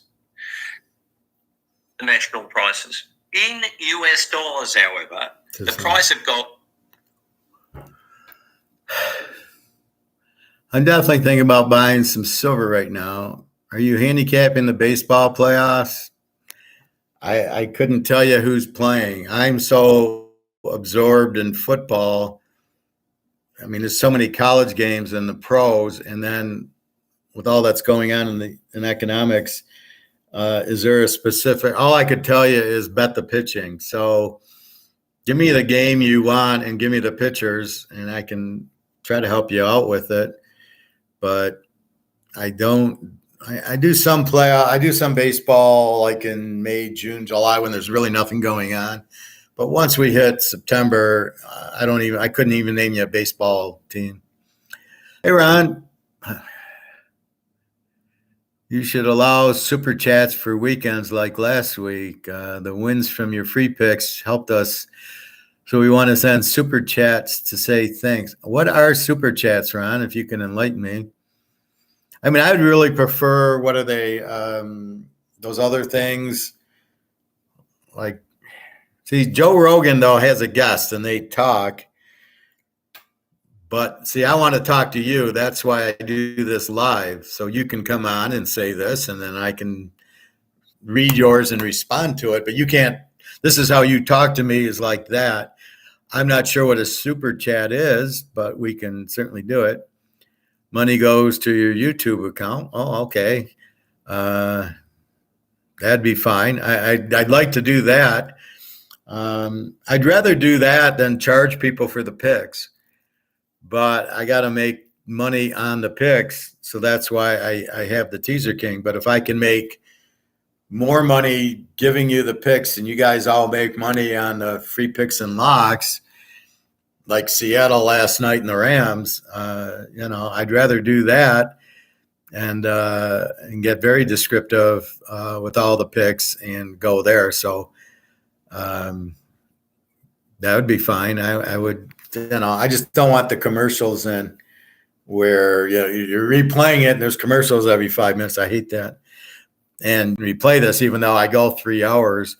But, there's NFL, then there's college, then there's gold, and then there's what we're doing Egon right now, or alligator. So, yeah, send it to me, and we can look into it. You would have to look into super chats with YouTube. Okay, I can do that.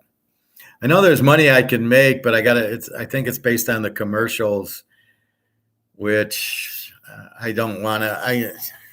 I don't want to have people try to watch this because I know people are working and and then they go ahead and then there's commercial. And I know I get frustrated even watching the highlights, right? So I'm watching the Kansas City Jet game in the 20-minute highlight and there's like commercial every 3 minutes. It's like, fuck, just get to the game. You would have to look into super chat. No, it's just a thank you. Oh, okay. Thank you, Ron. Okay. That then I will look into it. Yeah, or you can just go, if you want, you can just go on Teaser King and just buy something. I get that a lot. I get tips. One guy said, you made me $8,000, sends me a $200 tip. And all he did was he went into whatever the $200 one, and he sent me $200, and that was it. And one guy did it at the end of the year. He's getting college games. I go, there's no more college games. He says, it's a tip. You made me like $8,000. And I'm going, oh, okay. I never heard of him. He didn't buy my picks, but he gets them from here. And I guess I do that with a lot of people. Yeah, but, well, I mean, like it's nice to get a tip. That means I'm doing a good job and I'm making you money. And, I know everybody can't afford $100 for my picks. I don't know what they play. I don't know where the big ones are, like in that 2 for the money. Like, where's that guy with the $1 million a game? I'd make him he'd be like leader of a country if he took my picks. That's what I laugh when I watch that movie. I go, fuck, I actually can really pick, not like this joker. I have a bad week. I go 5-5. I don't go 2-13, 5 weeks in a row. Because I have the basics and the fundamentals down. He just thought he knew the players better than they did, and he could just pick out of his ear and pick the games, and then they weren't going well. And I don't know. And then a guy, has trouble and finance, all the bullshit that makes me look bad. I hate that. I see that a lot, but it's crazy. But yeah, whatever, Ron, would be appreciated. I'm glad I'm money. Like I said, that's why I do a free pick. I want you guys to win if you can't afford to buy. The locks, that's what I'm really kind of selling, and they're really, believe me, they're really strong picks like last week. The Rams in Seattle getting 1.5 each from Indy and the Giants. I get 7.5. Fucking the Rams were up 23-0 in the fourth, and you're getting 7.5. In Seattle, I assume that was the final, was like what, 23-3. I looked at that. Yeah, 24-3. And I'm getting 7.5. And I warned you to get it in early, and I knew they ended up 2.5-point favorites. And you still got 3.5 with the team that won by 20. There was no fucking way. The Giants aren't capable of beating anybody they're not capable of winning a game, more or less beating a good passing offense by 7.5 points. That ain't happening. And I've been a watcher for years. I know, Ron. I know you bought from me, and I recognize your name. I used to be a lock buyer, but I'm retired now, so the free picks help. Well, just send me an email. I'll give you some picks.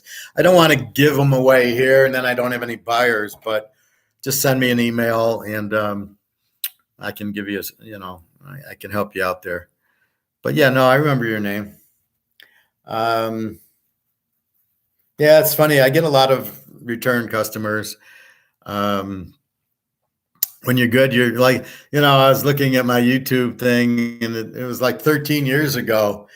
But that really shows you the mettle. If somebody is doing it for 13 years, something like this, they must be good, because you can't fuck around with it. And I do it on here, and I give you the free pick, Seattle and Cleveland under.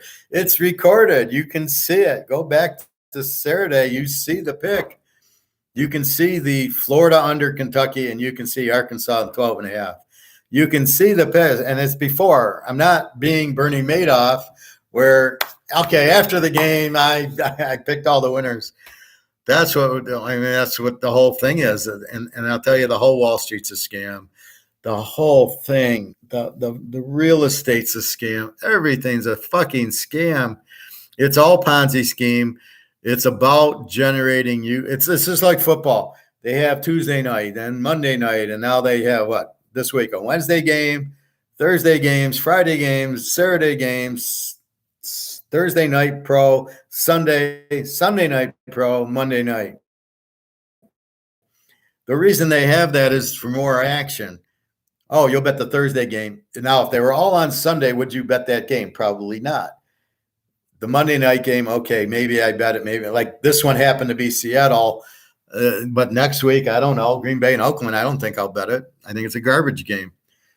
And that's what they're doing to you. Not only that, but they're ruining it and no hitting and too many penalties. And so they're taking all the strategy out. You got idiot coaches going for it on fourth down. So it's impossible to, well, not impossible. It's very difficult to pick. That's why I'm so excited. I went like 9-1 this week. It's so hard to predict the bull because when they're bad, you don't know what team you're getting. Yeah, we can predict Buffalo pretty much, Kansas City, and normally Cincinnati with Burrow. San Diego, they're going to blow the lead. So there's certain teams we can bet on, and we're pretty comfortable.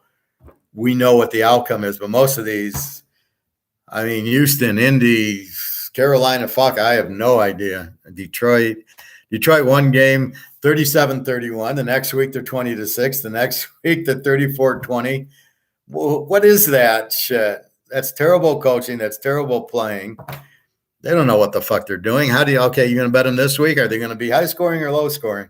You have no fucking idea. That's the problem with most of the teams. You have no fucking idea. Bobby Bo, I don't know. He's probably getting Chinese. Yeah, sometimes he does stuff. I don't know. I don't have his like phone number or email, so I only talk to him when I see him here. Some guys erase the YouTube pics if they did bad. Well, those are the difference between winners and losers. Well, what you get is most handicappers only tell you the winners. So they hit 2-3 games. They'll say, I hit this, and this. But they don't tell you the losers. I post my history. You see everything I picked last week. If you go to YouTube history, you see all the picks, and it says win or loss. I don't touch them. Just leave them alone. And that's it. Here's what I did. And you can hear me, especially the free picks. You can see, the Florida under Arkansas is a teaser. You see it on there. You hear it here. The Michigan-Ohio State game last year, I banged Ohio State and lost. But the question I have you guys ask, is it logical? Did I make a good pick? And that's what I'm truly trying to be all about, is giving you the logic of making the pick. Does it make sense? And then if it lost, we got to bet these things before the game. Does it make sense? And that's why I break it down for you, right? So when I break down like Oklahoma, Texas, probably taking the dog there. I haven't decided yet, but I break it down so it makes sense. And then you can go from, like, I broke down Arkansas A&M's quarterback was out, and he was. And the backup came in, and I guess he did a good job. And now they get Alabama. So what do you do with the backup?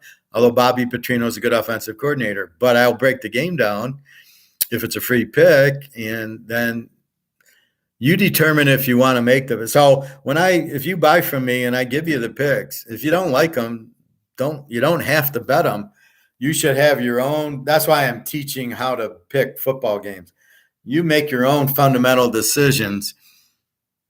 So here's what I used to do. There was a guy, Ron's Enterprises, back in the 70s, and I'd pay $25 for this newsletter, and it was mailed Wednesday. I'd get it Thursday every week, and I'd open up in the mail, and there was no internet, and I would read his picks. And the ones I agreed on, I bet. And the ones I disagreed on, I didn't bet. And he normally graded them 60 and 70. And then out came the bowl games, and there was Florida State, Oklahoma, and he graded it a 93. And I bet $2,000 on that because he's honest with his picks. He's saying, yeah, Michigan, Purdue, it's a 65. I like Michigan. And so most of the picks were 65, 70. Now, I had my own picks.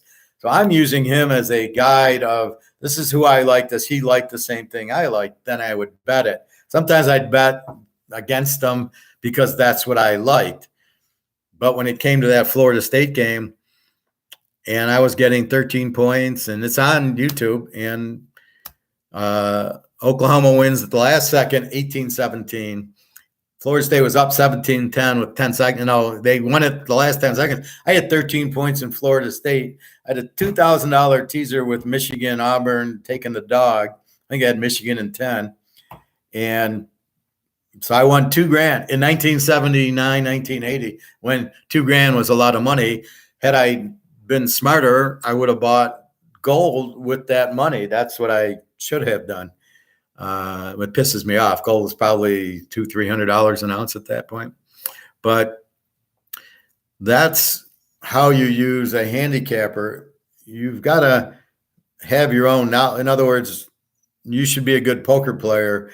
And then you could use my advice if it makes sense to you, but you know what you're doing to play poker or to play craps. If I tell you to take your money down because the sevens do, maybe you play the numbers and you play the pass and you play the odds on the 10 and 4 because you get 2-1. If you still get 2-1, I don't know anymore. And then I tell you, you know what? After 4 or 5 hits, you should take your money down because that seven's about to kill you. And at that point, now, do you use that strategy or not? That's up to you, but it's there. And then as the 7 hits, you'll realize, yeah, I had the money out there. I could have taken it off and waited for the next roll. And, you know, the odds on a 45-minute roll are slim and none. I've only seen one. Once I rolled it and once somebody else rolled it.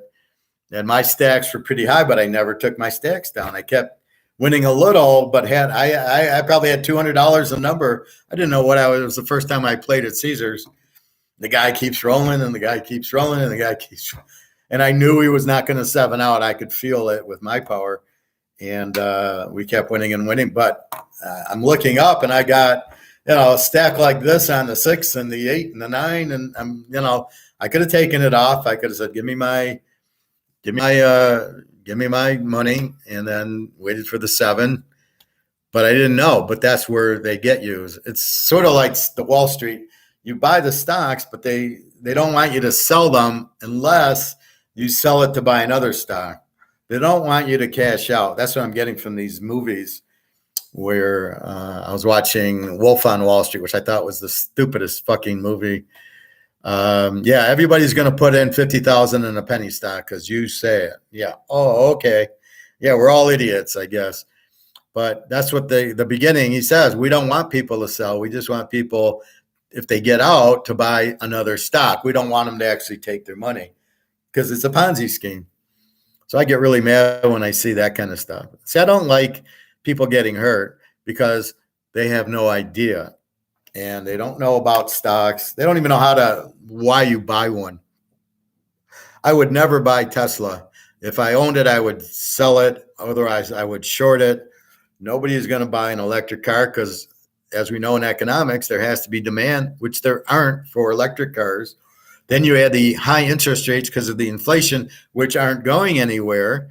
They're going to go higher and higher. So with the high interest rates, it costs you a lot of money for a car payment. It used to be $300-$400. Now it's $1,000. The Toyota guy can't sell a Camry because it's an $800-$900 if you have good credit a month car payment. Well, who's going to buy cars now?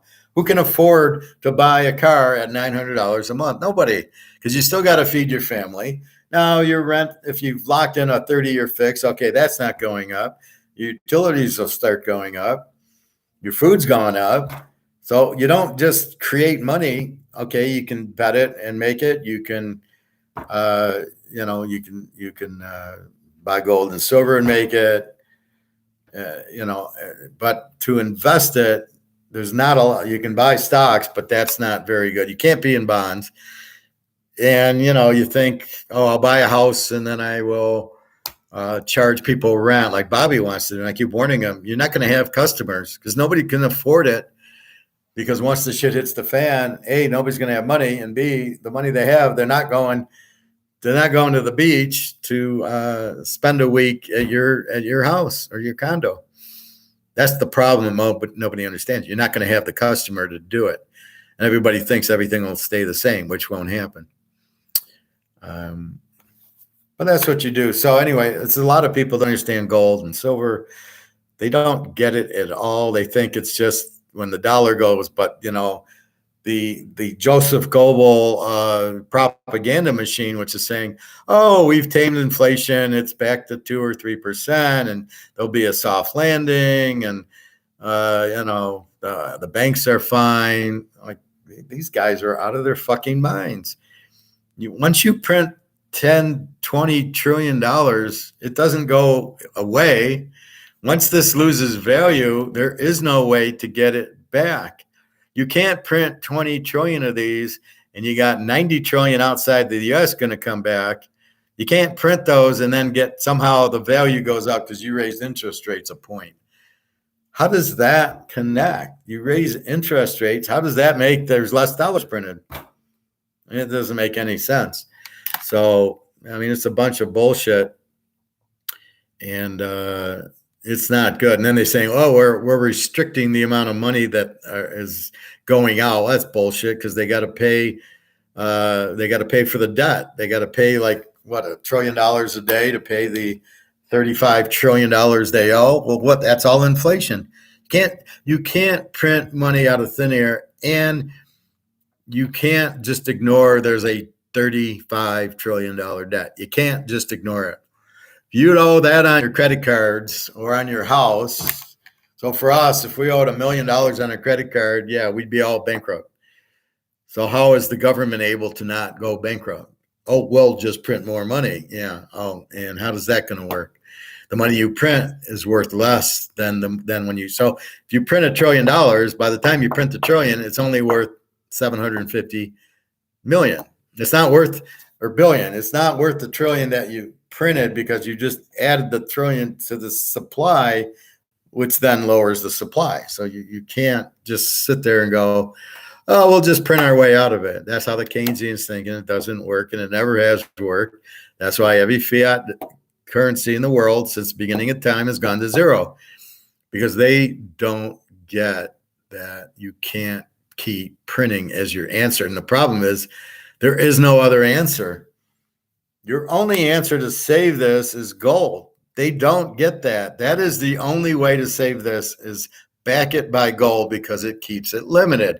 That's the whole gold standard, is gold's backing this, and you can't print gold, and you can't cheat it. It's there. This is all that's there. There's 244,000 tons in the world of gold. If you back your dollar by gold, that's it. You can't print it. So if you own, let's say you own 20,000 tons. Let's say you're Russia. You own 35,000 tons of gold. You back your dollar by that.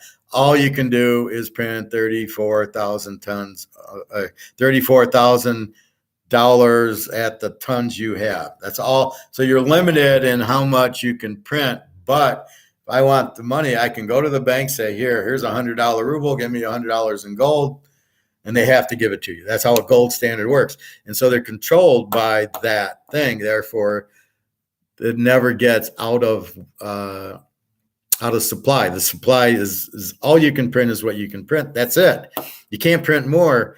But that's what the Keynesians, which are communists, which is what's ruling America and England right now, is they're all a bunch of thieves, and they all think, well, you know what, we can keep printing money. We don't want gold because we can't print with gold. You can only have as many dollars as you have gold.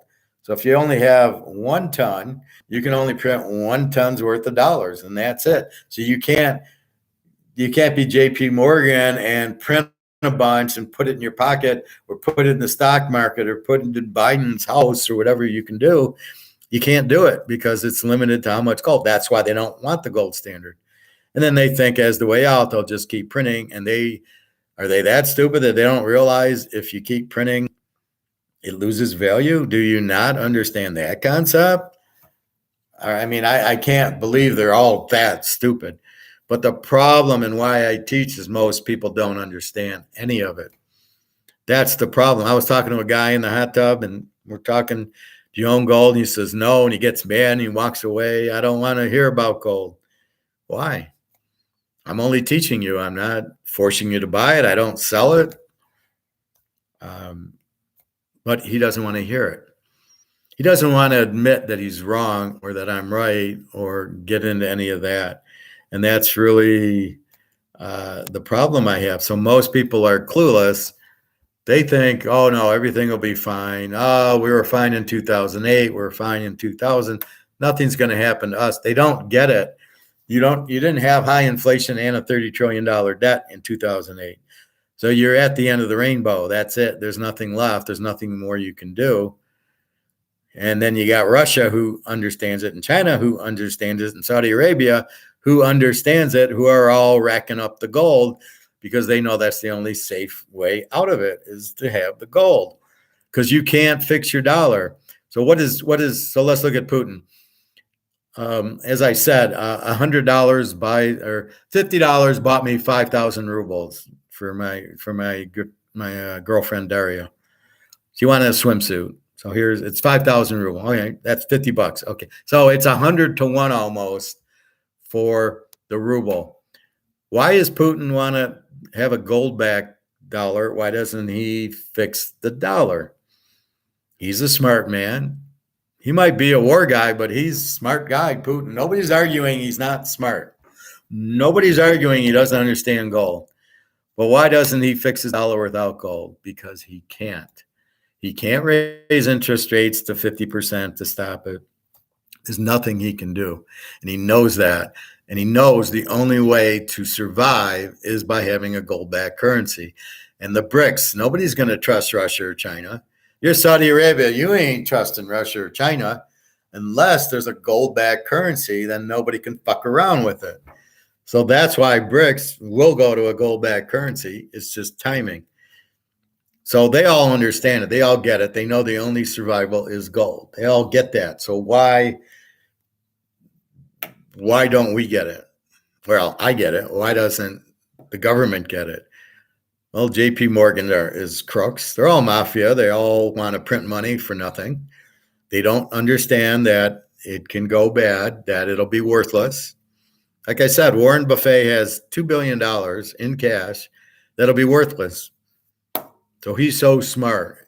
And that's where I really get to be careful who you listen to.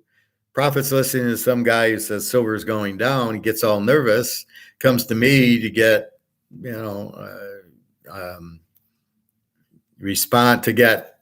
the guy's full of shit. So does Luke. They come to me, don't know what's going on. And I'm like, why are you listening to these guys? They don't even know there's paper and physical gold and silver. They don't understand there's two separate things going on here. There's the derivative paper price, which is fantasy. And then the physical stuff we buy is priced at fantasy price. It's not even priced at the real physical price, which is coming with Russia. And it's been held down for 50 years because JP Morgan and the boys want to print. The more they print, the more they shove in their pocket. But if you'd notice, it's not worth anything. It used to be, you watch Seinfeld, right? In the 90s, blueberries, 79 cents a pint or whatever. Been to the grocery store later, they're $4 a pint. I mean, that's not blueberries going up in price. That's how much the value of the dollar's been down. And if anybody questions you, you say in 71, gold was 35 an ounce. Now it's 2,000 an ounce. It ain't the ounce of gold that's gone up in price. It's the value of the dollar that's dropped. And at what point does it just stop going? And it goes until there's competition. We've been the king. It's the dollar. It's the reserve currency. Well, that's fuck. If it has no value, it ain't the reserve currency. And if nobody wants you because you print the zero and they realize it's less, you don't have a reserve currency. The fact your reserve currency doesn't mean shit. So enter BRICS, enter Russia, China will enter, and Saudi Arabia is on our side, and they're all with all the oil, but they don't want this. They're not selling oil for this because they know this is shit. So they want to sell oil for gold, which will be the start. Well, what do we price oil at? We don't want it priced at this shit. We don't want it priced in US dollars. So they're going to come up with their BRICS price, and that we'll have no choice but to match it. And then either COMEX explodes or the dollar goes out, and it's going to be, as Alligator said, it's going to be a nuclear explosion. Well, we know that. That's why we buy gold and silver, because we know it's coming, right? We know Kansas City's going to be in the Super Bowl this year. It's just a matter of waiting the 18 weeks to get there. This year we'll probably play Frisco if Purdy doesn't get hurt. We know that's where it's going, and we're just waiting to get there. So that's what's happening with gold. We know it's the gold standard coming because they don't have a choice. Their dollar is zero because nobody wants it. As I say, when nobody wants the 70-year-old lady at the bar, she sits there, nobody wants her, which is what's happening. Nobody wants the ruble now. But if you bring in a gold-backed girl who's got gold and she's 25, everybody wants her. That'll be the ruble. And then we're the 75-year-old lady at the bar that nobody wants. And that's what's going to happen. Now, the people in the U.S. aren't taught this. The people in the U.S. are taught Keynesian economics if they even go to school and learn economics. And that says, we print money and government controls everything. The government controls the markets. It's very communist. As I've explained to Adam Smith, it's because I want Canadian Club 12. They make it and I buy it because I want it. It's mine because it's my birthdays. That's what I choose to buy. It's me being the market and then choosing the price. Oh, it's $100. That's too much. It sits on the shelf. They lower the price to $80. That I'll buy it for that. I probably paid $20 for that, 1997. But that's how it works, and that's the only way it works. It doesn't work by the government telling you we're not going to make Canadian Club 12 year. We're only going to sell Crown Royal. That's the only whiskey you can get, and it's going to be $40 a bottle. And what if the manufacturer can't make it for 40? That's the problem with price controls. If you tell me I can only sell it for 40 and it costs me 50, guess what? I ain't making it. But you want business in an economy. That's how the economy grows, is how the businesses come up. They make money, they hire people, they spend their money at other stores, and then they make more money. And it's just it's a big snowball effect. The more profit I make, the more people I hire, I can afford to hire. We make more money. They're now buying, so there's more stores. It's a big domino effect. But once it stops, and now it's not, so they think it's got to grow, but it doesn't grow like that. It grows because of demand and competition. You can't just print money, and they look at unemployment. So they go, well, unemployment is low, so that's good for the economy. Well, not necessarily. It's not really based on unemployment. It's based on the quality of the work and that we want. And do we want to? That's why interest rates are zero. They didn't want us to save. They don't understand savings. Savings is about, Ron, you can't 3D print gold. I don't think so. I'm sure the Chinese have tried, or the Russians, but no. Well, you could, but you would need gold to put it in the machine to get the gold out. So, like, if you want a 3D like this, you would actually need this to print it, right? So that to kind of defeat the purpose, you would need the gold in the first place, the 3D, the gold coin that you put in there. So you'd be getting the gold coin back out. So it would be a net zero. And you're damn right, exactly. So what you have is you have the government thinking, well, we'll just keep unemployment low. That way everybody's working and then everybody buys and the economy grows. But if you have inflation and you're making things more expensive, even though employment's strong, it ends up being weak because I can't sell my goods. So now I got to lay off, which means there's less people buying. Nobody's going to get a Rolex. Nobody can buy a car. They can't afford it. Interest rates are too high. And then so you start laying off. How many people are working at Ford, GM, and Mercedes now, and Tesla? I mean, they're all got to lay off because they can't sell because it's too expensive because they've went over market. So I tell you the story of the barbecue place, and I tell the guy, don't sell it for $45 a slab. Nobody will buy it. You'll be out of business. Even if it costs you $30, you're better off at getting 25 for the slab. And he's kept the price at 25, 27. He'll do a slab for 2 for 31 or 32. That's okay. But the slab for 1, he's been 26, 27. And I'm explaining market to him. You've created a market that people come in and will pay $27. That's probably the top of your market for the slab of ribs. That's it. So you make it 35 because just because your costs go up doesn't mean you can sell it for 35. Nobody will buy it. And I'm warning the Chinese lady the same thing. She raised the general chow from 11 to 13, and now it's 15. And I told her, how many customers have you lost? She said, oh, none. They all realize my costs go up. And I said, be careful. You keep raising this, you're not going to have any customers. You'll be out of business because, I can take 13 to 15, but if it's 20, then it's once a month general chow, not every Saturday. It's easier when I'm working, or if gold's way up, then I don't give a shit. But right now I got to watch my dollars a little bit more. So they have to be careful with it, but that's sort of where we're at with it. But you've got to understand the market. So let's take Toyota. You're trying to sell a Camry that I bought and paid for $24,000 in 2018. Paid it off in 3 years. I don't know anything on it. I got 50,000 miles and I owe 0. I did it on purpose. So now you're trying to sell it for 30, 35,000. And I paid 2% on the interest rate. It's now 10%. So my $400 a month payment is now $1,000 a month. Well, if it was $1,000 a month, I wouldn't have bought it. I would look for a used car or bought the cheapest thing they had that I could fit in the budget. So you've got to look in the budget.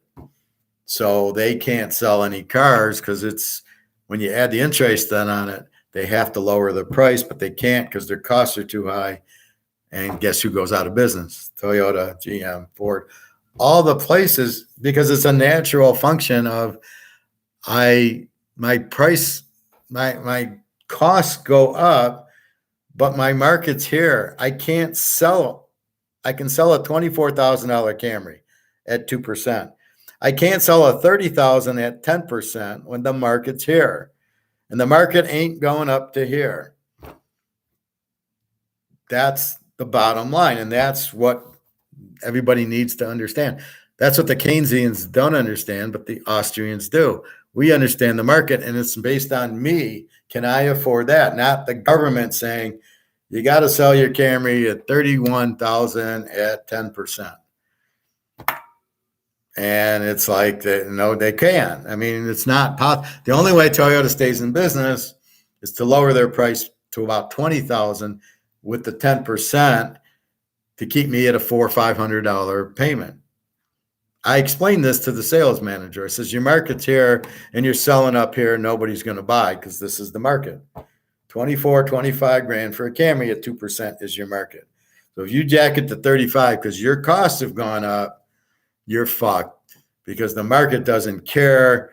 They're not going to be able to afford it, so they won't buy it. You can't buy something you can't afford. And that was the housing crisis on The Big Short and Margin Call and all those movies, that people were buying things they couldn't afford on adjustable rate mortgages at 2%. But when the adjustable rate went to 4 or 6, these people said, see you later, fucked up their credit. I don't know where they live. I remember there was a stripper who had bought 5 houses. So she's still stripping probably because she can't afford anything.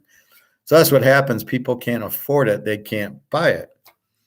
And I know people are running up their credit cards. We're over $1 trillion in debt on credit cards.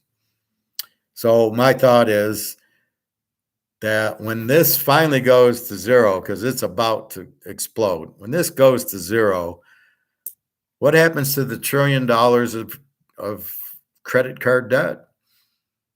So if I owe $10,000, 10,000 of these to pay off my credit card, because I buy gold on my credit card, what and this goes out, the Titanic finally sinks, what happens to my credit card? How do I pay it?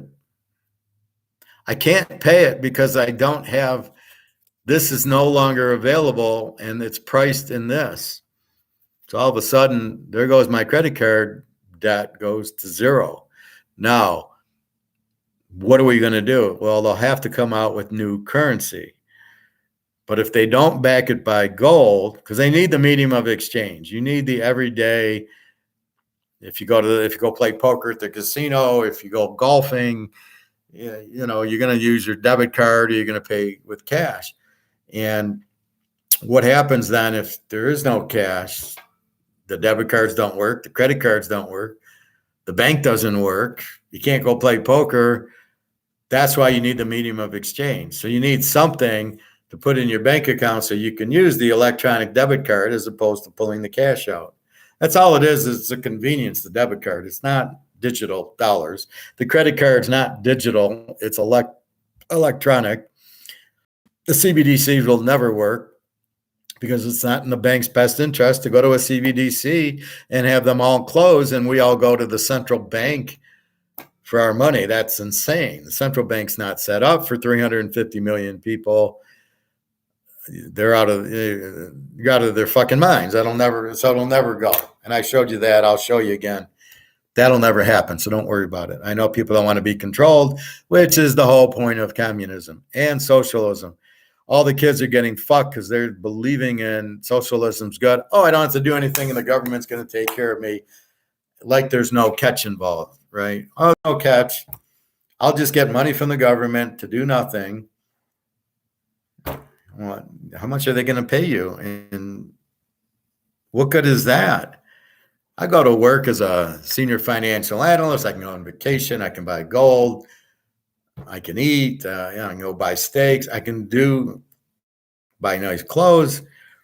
But if I don't work, I'm not going to make this much money and I won't be able to do anything. I'll basically be a slave and I'll have to follow what the government wants me to do or I won't get paid. And then I'm fucked if I don't get the payment. Now what do I do? So keep that in mind that this is the problem with socialism and communism is you don't work, the government takes care of you, but then you're a slave to the government. And all I hear about, oh, we were slaves back in 1776. Oh my God. Well, the slaves lived pretty nice considering the guy at the plantation had to feed you to keep you healthy, had to clothe you, and had, so you had to shelter you. So you'd actually be taken care of so you could do whatever you needed to do for work. So you obviously can't work if you're sick and you obviously can't work if you're hungry. So you got taken care of pretty well, not like you were forced to work, but you did get things like if you worked, you got fed and clothed. And if you got sick, you got taken care of because they paid for you. They didn't want to lose you. So, that's what happened. I don't know the stories they're trying to say, like, oh my God, you're a slave. And I'm like, well, yeah, we're all slaves. We got to make enough money to pay taxes, eat, and pay rent and all this stuff, because thanks to the central bank of the Federal Reserve in 1913, we're all slaves. We all have to work, but it's incognito. We don't realize it. Try not working and living. Yeah, well, that'll work. That's why I buy gold and silver. That'll be my out. I'll be off the radar and it'll go up in value and that'll be it. When gold goes up, will we get the price that it is going for? Yeah, well, that's what'll happen. Right now, it's there. As I said, there's the paper price and the physical price. There is no physical price of gold mechanism. Shanghai Gold Exchange is physical, but it's off of COMEX, and it's really not the physical price. Right now, we look at COMEX, the paper price, where JP Morgan can do a derivative for 1 million ounces of gold that he's selling that he doesn't own. It lowers the price. So we don't want anything to do with COMEX or the London Metals Exchange. We don't want anything to do with them. It should be just like on eBay. If I want to sell it, it should be like Rolex, right? Go into the store, the guy's selling a Rolex for 40 grand, I buy it. Now, if I want to sell it, I go on eBay and the price is 40 grand and I put it up and I get 40 grand for it. That's the free market. eBay is the free market. So it'll have to break. See what Russia and eventually the BRICS countries will do is they'll have to set a higher gold price. There's no other choice because there's too many people, there's too many dollars needed at 2,000 an ounce. But if it's 20,000 an ounce, I don't need as many dollars. So that's where it's headed, is a higher price. And then what my coin store does is he looks at spot. Well, right now spot's 1850 and I pay 100 over spot. I don't care. I want gold. And I understand that's the game, but I understand it's a $30,000, $40,000 ounce I'm buying for the ridiculously low price of 1950. So I don't give a fuck. Same as silver. You want to give me a $2,000 ounce of silver for 25? Where do I stand in line? But I understand that and I think like that. Now, once COMEX gets blown up, there'll be some mechanism to price gold the same way you price coffee and orange juice and every other commodity, silver, platinum. So however that's priced, and I don't know that any of that's priced at the free market or if that's on COMEX, but we got to get it to a free market.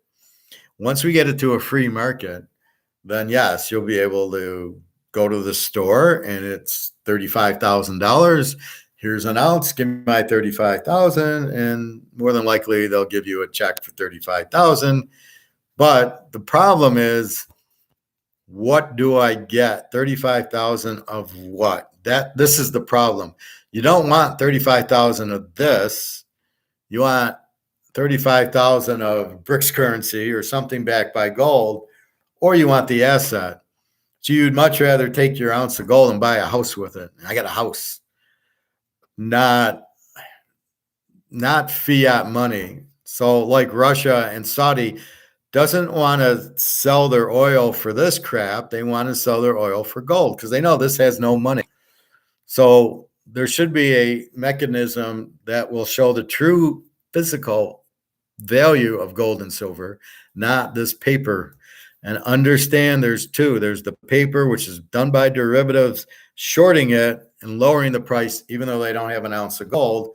So in other words, it makes, what did I say? There's 244,000 tons of gold in the world, of which China and Russia already own 100 of it. So there's 144 left, minus what all the central banks really have and all the people. Like I'm sure they buy in Switzerland, the mom and pop, and I know they buy in Japan, the people like us. That doesn't get included, and they're only looking at what the central banks own. But so if you look at China, you wouldn't see 60,000, but the people are buying, and same thing in Russia. They got 32,000 ounces in Russia. So what happens is, what was I saying? So as it blows up, then there'll be a pricing mechanism that I thought I lost my thought. So what you have is the real price will come out, but you only have this limited amount, 244,000. I'll think of it in a minute. So there'll be a pricing mechanism, right? And that'll be anybody wanting to sell, this is what they're paid for it. So as people have the gold, it'll start going up in value and COMEX will be blown up. Because COMEX, I think that's what I was saying, was so he sells 1 million ounces that he doesn't have to lower their price. So I think that's what I was saying. So there's 244,000 ounces, but if they sell a derivative for 1 million ounces, how are they doing that? There's not 1 million ounces to sell.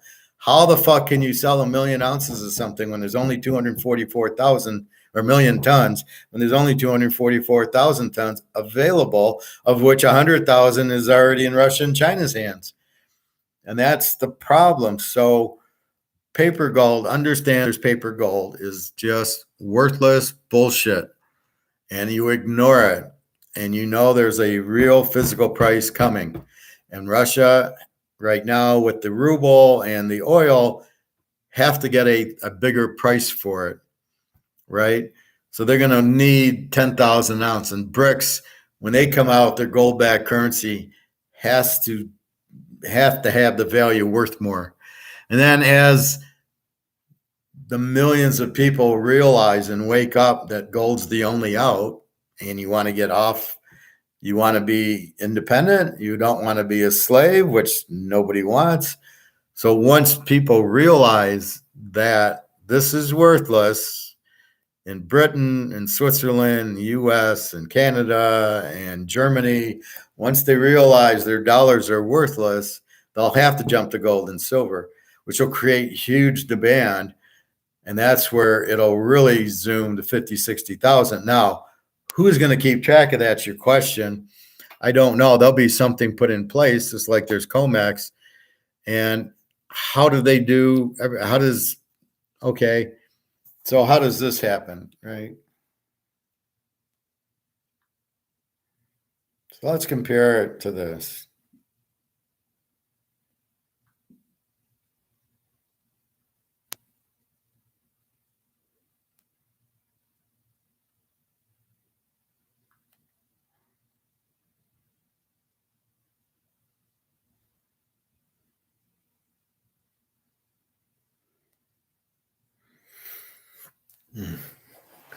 So how does this Mano card get a $60,000 value?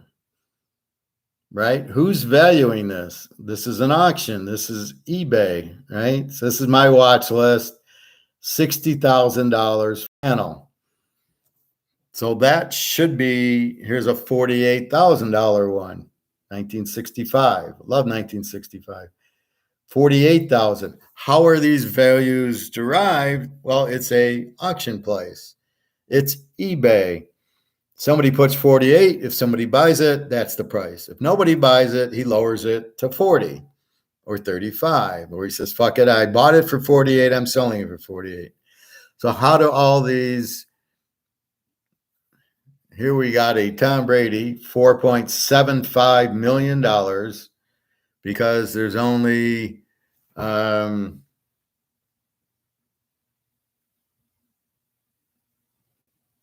there's only 10 of them, right? So it's a rare PSA 10, 5 of 10. So how do we value this Brady card? By an auction. It's a market. So there's somebody who has it and somebody who wants it. And that's what's going to happen with gold. So you want my gold, you're going to pay me 50,000 an ounce for it. And I'll sell it here or some auction place. That'll be how I sell it. And that, how do you sell the Brady? How do you value the Brady? You put it out, and if somebody buys it, that's what the marketplace is.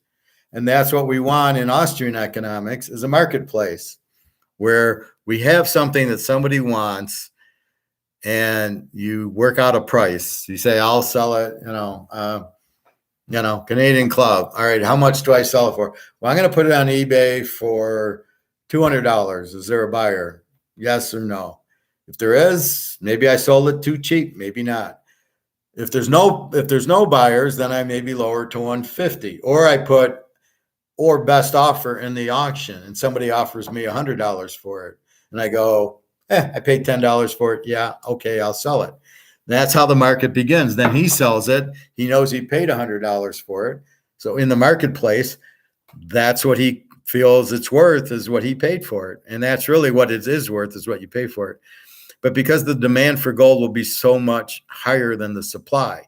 So there's 244,000 tons minus 100,000 that's in Russia and Russia and China. So that leaves you 144,000 tons for a billion people who start realizing gold's the only answer. It's a monopoly, but the banks who fuck us all want to print this and can't compete with gold. And that's the problem. So in a free market, this would be zero. And why do you never see this auctioned off? Because it has no value. This is value. This is a piece of paper. It has no value. Gold, on the other hand, has it. This cannot compete with gold. That's why they want to keep the price of gold down. So all these people think it's worthless. And they're doing a good job with the propaganda and Joseph Goebbels to say, oh, gold, as Prophet said, well, no, silver's going down. Why would I want to buy it if it's going down? Because it's not really going down, but he's coming out with propaganda saying it's going down, Prophet. It's only going to, it'll be worth $20 in 2024. Why would you want to own that? Why don't you buy Microsoft stock? That'll go up. You'll make money. That's what they're trying to do, is they're trying to Madoff you. They're trying to keep you in this system. Don't buy gold and silver. It's going down. Look at COMEX. It's paper. It's derivatives. It's going down. It's not going down. Nobody's selling gold. Everybody's buying gold. I don't know anybody in their right mind selling gold except for the people at the coin store who desperately need money and bring in their ounce and get $1,900 for it so I can buy it off the guy for $2,000. So he can mark it up and make his $100 on things he should be not selling. If it was my store, that shit would be in a vault. Anybody that wanted, if they're stupid enough to take spot, fine, thank you very much. You don't have to take spot. You go on eBay, it's a lot higher than spot. Here, I was just looking at them. So here's this guy wants 1971 for his gold ounce, U.S. gold ounce. Here's a Krugerrand, he's 1920 for the Krugerrand. So they're not taking spot. Spot's 1850 or whatever. So they're above spot on eBay. So you can always sell anything on eBay. So you'll be able to sell your gold, but the people will only pay you what they think it's worth. So with COMEX, it's a marketplace, but it's not a real marketplace because they're still using the COMEX as the thing. So if I put my ounce of gold up for $50,000, what I actually think it's worth, I probably won't get any buyers because people are competing with me and selling it for 1,900. So if everybody on eBay sold it for 50 grand and you wanted gold and that's what the price was, guess what? You'd be pulling this, right? So if I'm selling it for 60 grand, you want to buy it? Go find one that you can, the difference is you're not going to find another 65 Mano PSA 9. And if you want it, it's $60,000. Where there's a lot of Krugerrands, but they're stupid enough to sell it for 1920. Because these people don't know what the fuck they're doing. This is, I don't even know who this store is. But, 1920, 1960, 1970. If you want to give away your gold, I'll take it. But that's the point. So it's done in a marketplace. Everything's done in a marketplace. Imagine going, I'll show you some pictures of Barcelona marketplace.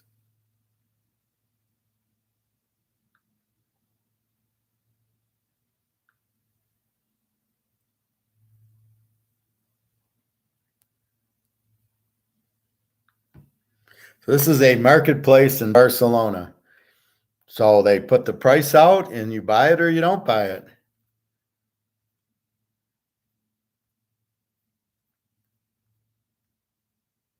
Here's chickens. So this is a marketplace. Here's a bunch of pigs. Bobby would have a fun time there. See, the pig's foot's locked up and then they have the shank there, but it's all a big marketplace. And people come and it's huge and they sell different items, nuts or meat or whatever. And that's what they do.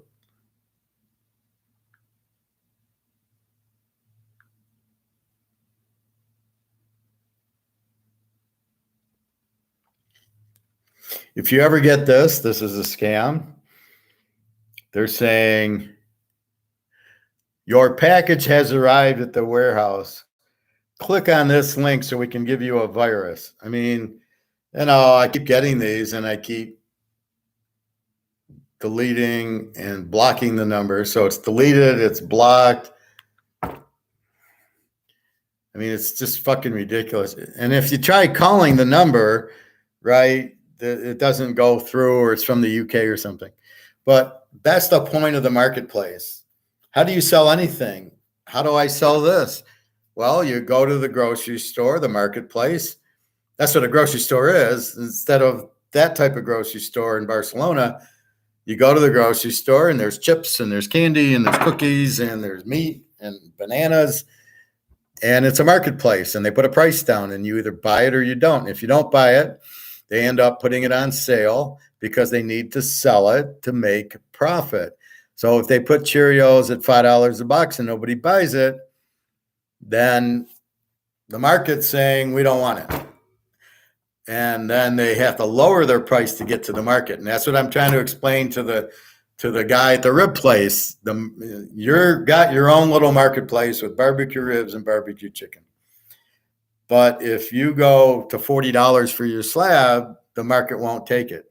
The market is set at $25, maybe you can go up to $30 for your slab of ribs, but anything over that. So if your price, nobody gives a fuck there's inflation and your cost went up. Nobody cares.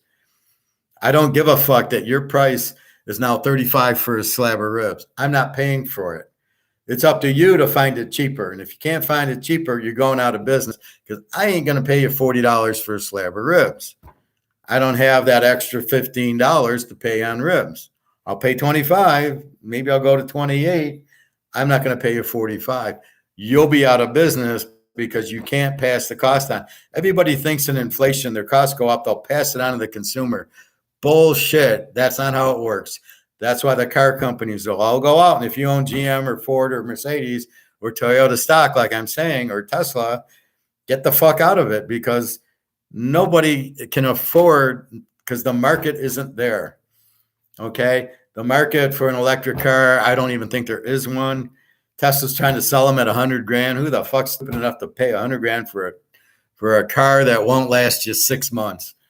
The battery, what if the battery catches on fire? What if the battery, you think you have 3 hours, only has an hour, and it closes and locks up? So the doors lock, the battery's dead. How do you get out of your car? And it's 100 degrees. You got a baby in there. You're fucked. How many people want to spend $100,000 to get killed inside their car? Or you're good luck finding. So you're driving up north. There's no charging stations. The car ran juice because you thought it would get 3 hours, but it only got an hour. You're fucked. You get a flat tire. Where are you going to go get a new tire? Because these are different tires because of the weight of the car or the weight of the battery. You can't just go to Firestone and get them. You got to find electric tires things. So you're fucked. So nobody wants the product. There's no market for it. Tesla doesn't know what to sell it for because there's no market for it. It's not on eBay. And now you got 10% interest rates added to it. Well, who's got the money to go buy an electric car for $100,000? 10 people? So he's sitting there going, oh, we made 1,000 cars. Yeah, but you ain't going to sell them. That's why you don't buy the stock, because it's a worthless stock. There's no value in the stock because he's making electric cars that nobody wants. There's no market for it. His prices are way over market. He'll never be able to sell them. So everybody thinks this Tesla guy is so smart. He's a fucking idiot. If I had that kind of money, all I would have been doing, and this is what I tell everybody to do. If I was running General Motors, I would dump all my inventory and buy gold. If I was running Ford, I would do the same thing. If I was running any car company right now, I would basically sell all the assets and buy gold and go live on an island somewhere and just wait for the gold price to go up. That's a sure bet. That's a 100% sure thing. No risk in the portfolio, and I'm going to make at least 1,000 times on my investment. So what the fuck do I want to make cars for that I can't sell because the interest rates, because of the inflation, are going through the roof? Because the only way I'm lending you money, if I lend you $100,000 I want to get paid back 110 grand, right? Let's say, 10 or 120 grand. But if I take inflated dollars, you can pay me 120, and inflated dollars is worth like 75,000. I lose 25,000 lending you the 100. So I got to raise my interest rates on you. And as I said, this is not all of a sudden fixed. This inflation never goes away. Never goes unless you have gold. And we're not smart enough in the US to have gold, because our bankers are a bunch of fucking mafia who, it's like, oh, good, we'll swim in the dollars in our swimming pool, even though they're worth nothing. Go ask the Germans in 1923 how much their Deutschmark was worth, that they printed billions of them and they couldn't buy a can of tuna fish.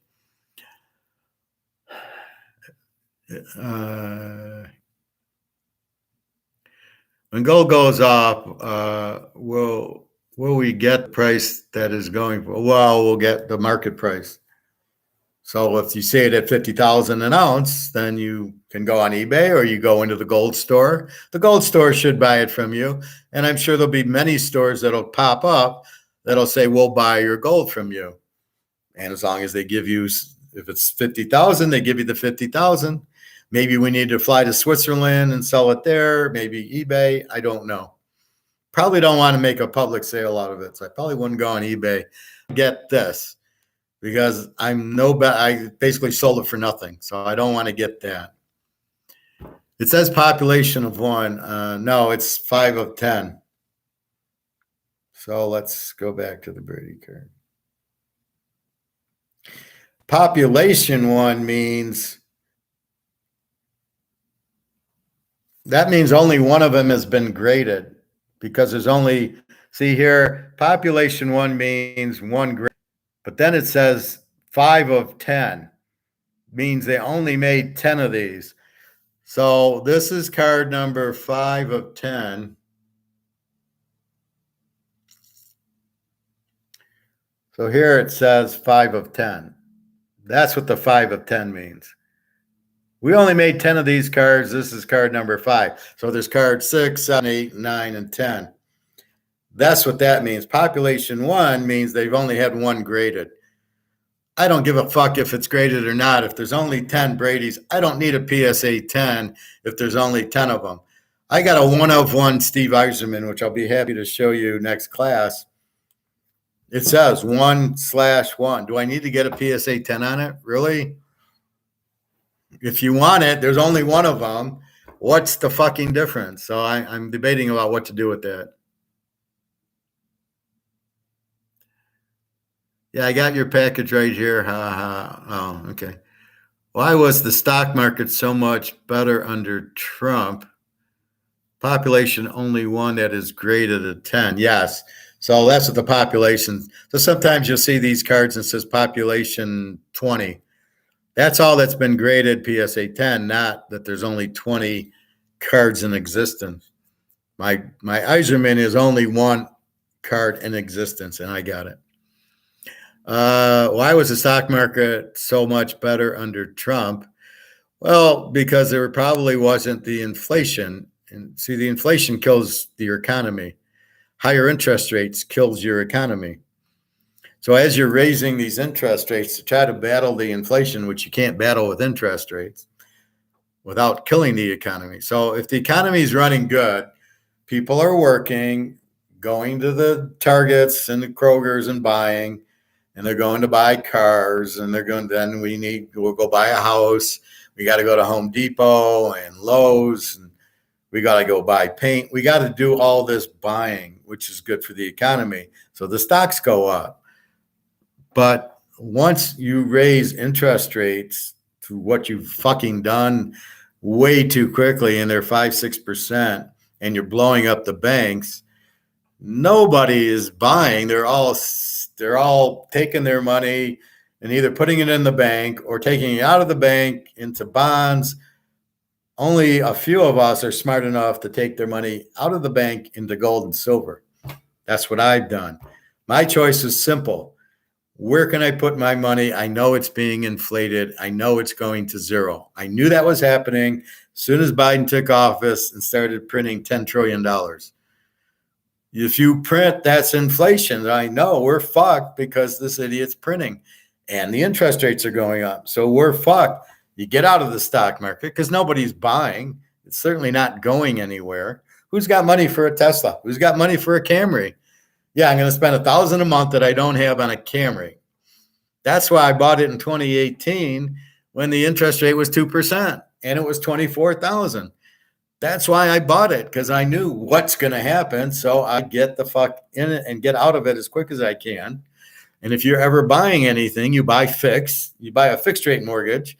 You pay your 3%. I know this is what it's going to be for 30 years, and they can't fuck around with it.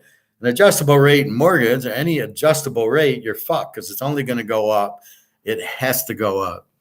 So as you slow the economy, so if things cost more, so we'll go to Canadian Club because we all love Canadian Club.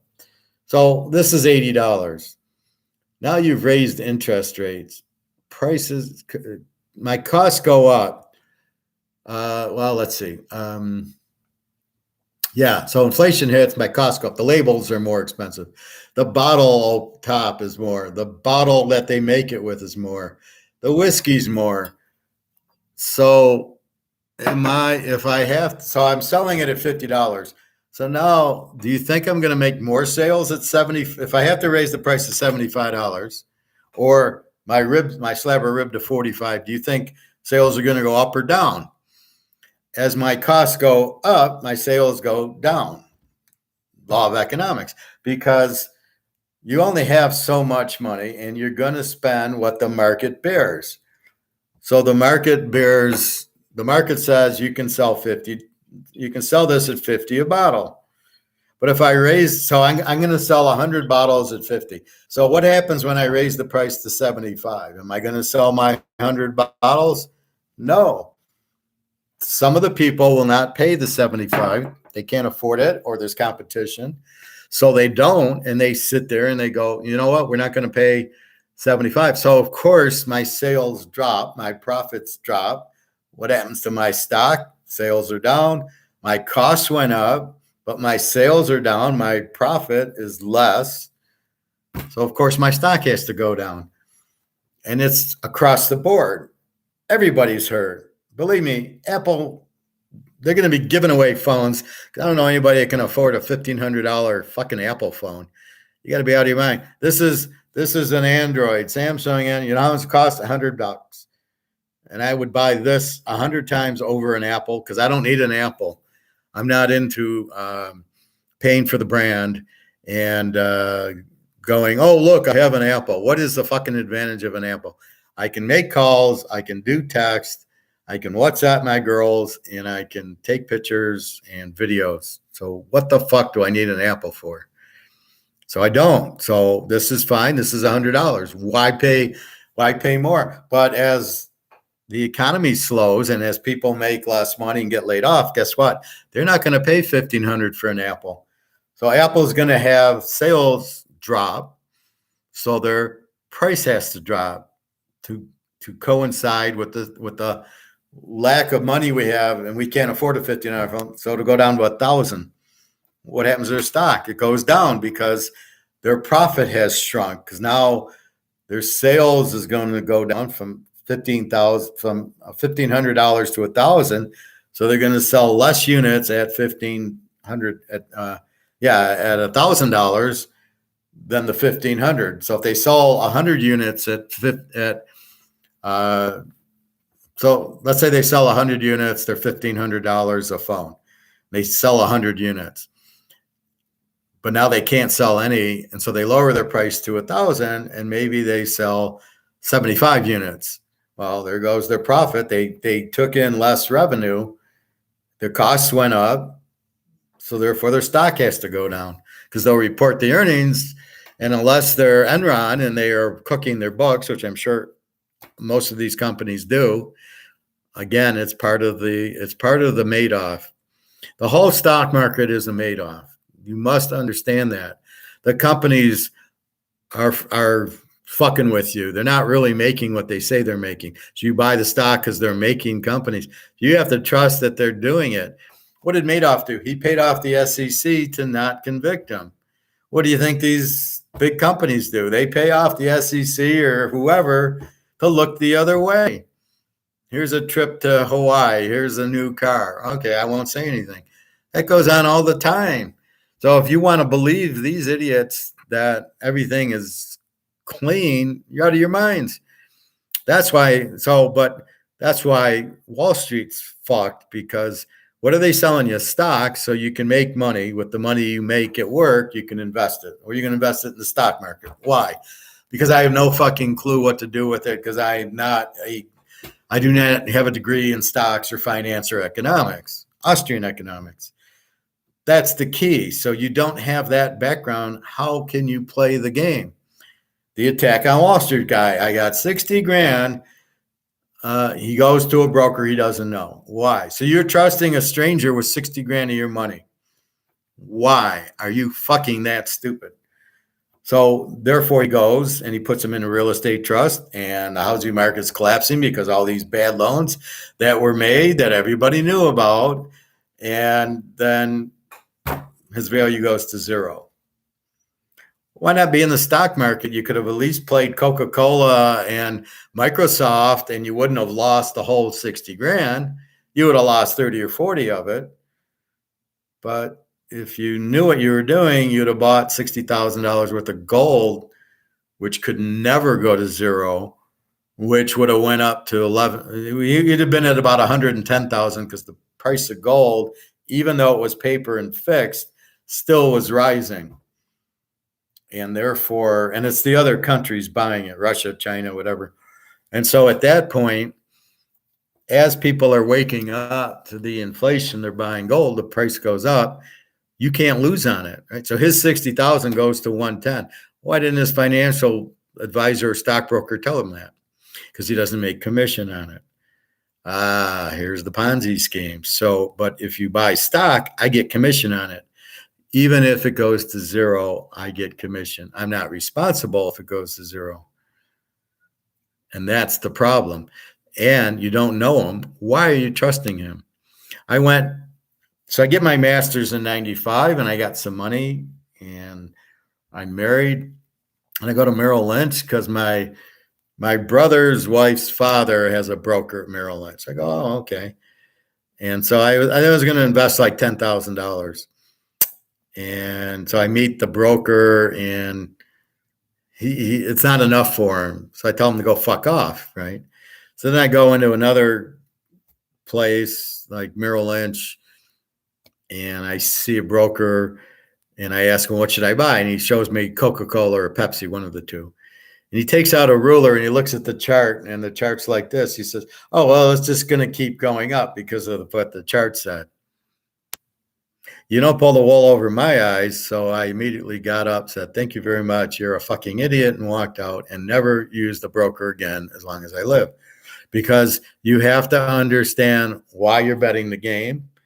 Why am I betting? Why did I bet Seattle yesterday? And I gave you 10 reasons. Because they got a better team and a better offense and a better coach. And the Giants are very weak. And that was a good reason to bet Seattle. Why in the fuck are you buying stock? Because the chart goes up? This is your reason that I should buy Coca-Cola stock? So if I read between the lines, it's, well, I want to get my commission off of you. So I don't give a fuck if you make money or not.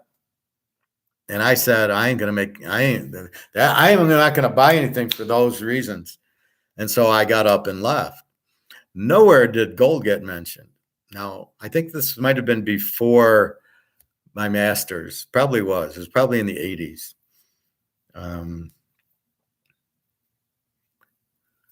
Should I buy from Robert Devane gold? Who's Robert Devane?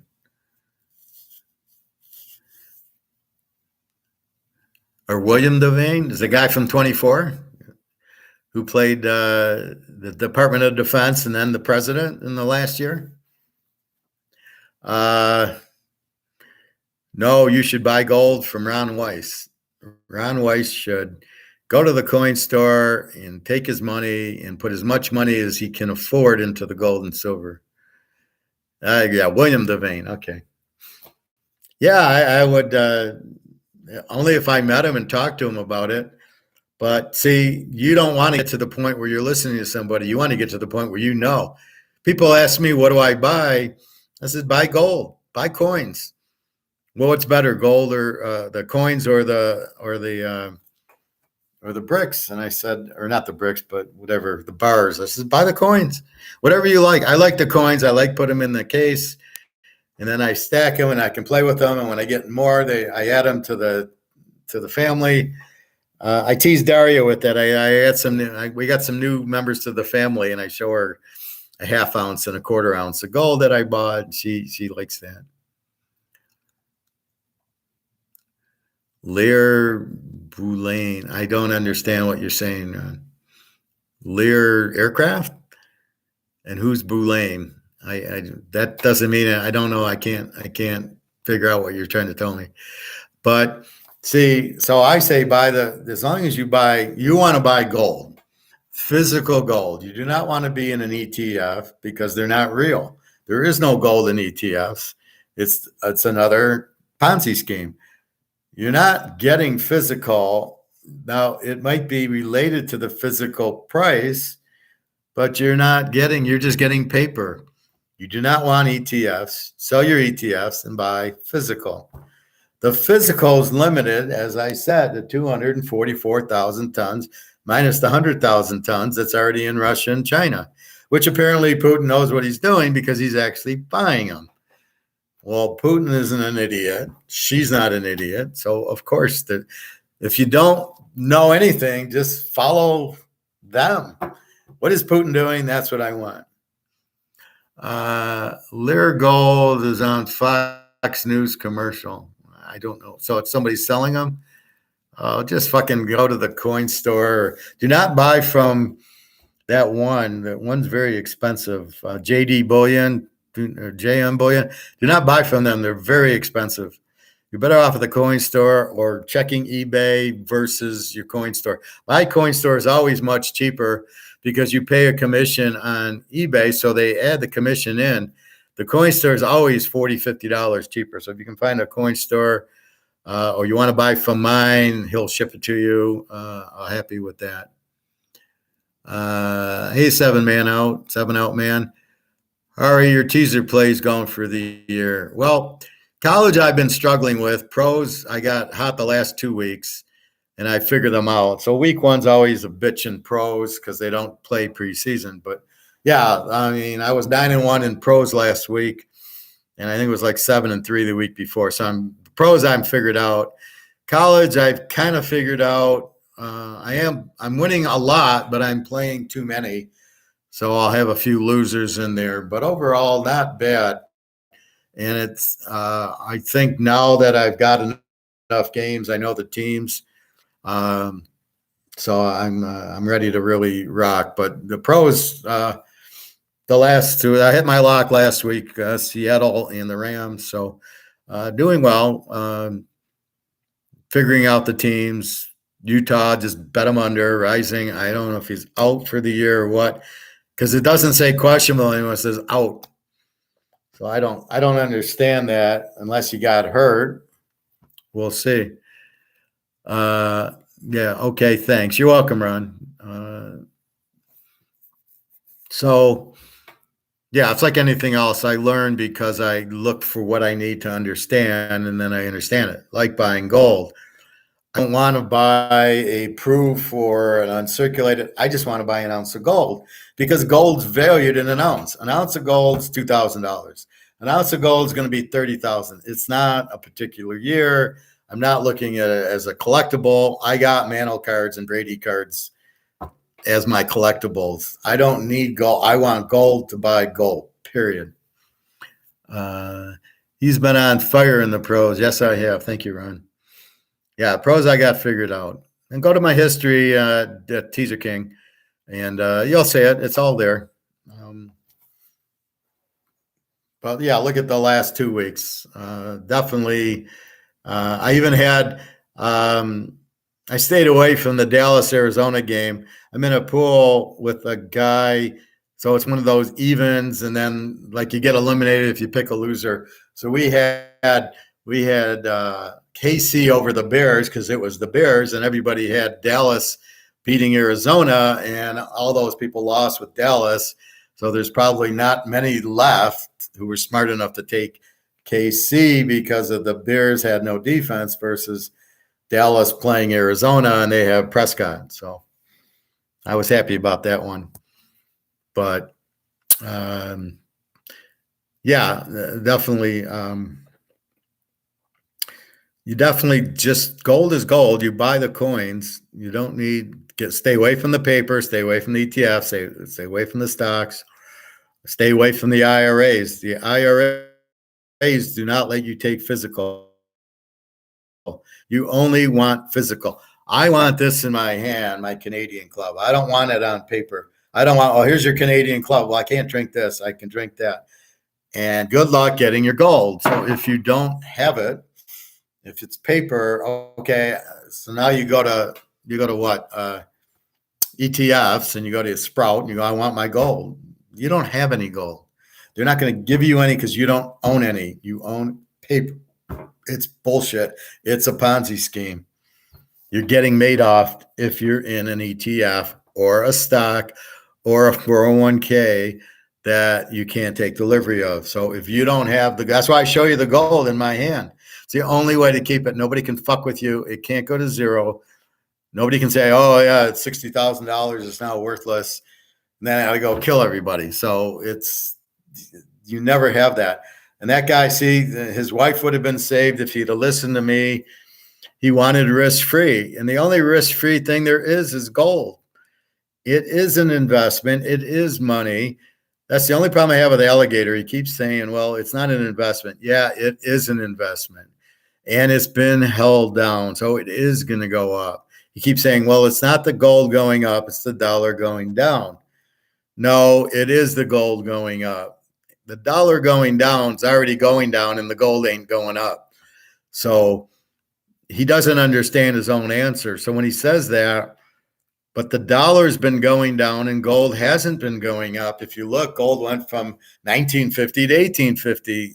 Well, if the dollar's going down as it has been and it keeps going down, why isn't gold going up, Alistair? And see, that's where he misses his own. He's too smart. No, it is an investment. We are buying it, to get out of this, which we know is going down to zero. But then we're buying it because then as economics, marketplace, the supply of gold is here and the demand is here. What do you think is going to happen to the price? It's got to go up to demand. That's where we will make money on the gold. But Alligator is not an economist, doesn't understand that. It's the only thing I have against alligators. I mean, he's smart, but he doesn't get it. He doesn't get Austrian economics. And it's like he thinks inflation is price inflation or wage inflation. There's no such thing. The only inflation is this being zeroed out. That's the only inflation there is. And it's caused by overprinting the money, not purchasing power. It keeps calling it purchasing power. No, it's inflation. Yeah, it's worth less, but then why isn't gold going up, smarty pants? That's the only problem I have with the alligator. 7 men out. You have been hot lately, but overall you are down. Well, a lot of that's college. Yeah, I got to put those in.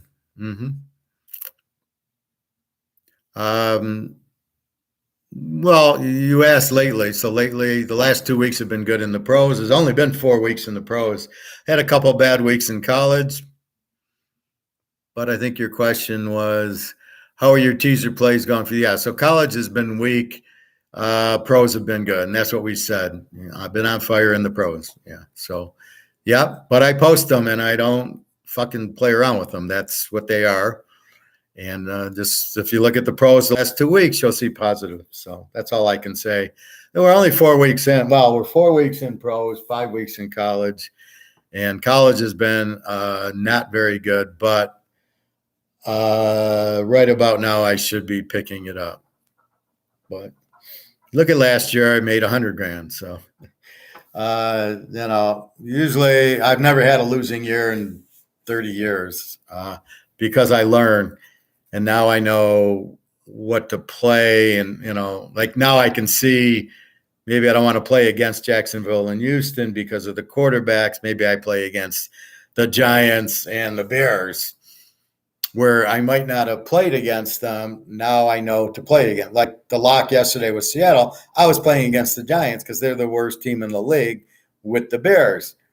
Now I know that, where I thought, well, fuck, Houston and Indy with these new quarterbacks, Richardson and Stroud, aren't going to do shit, just like Fields and, these other guys.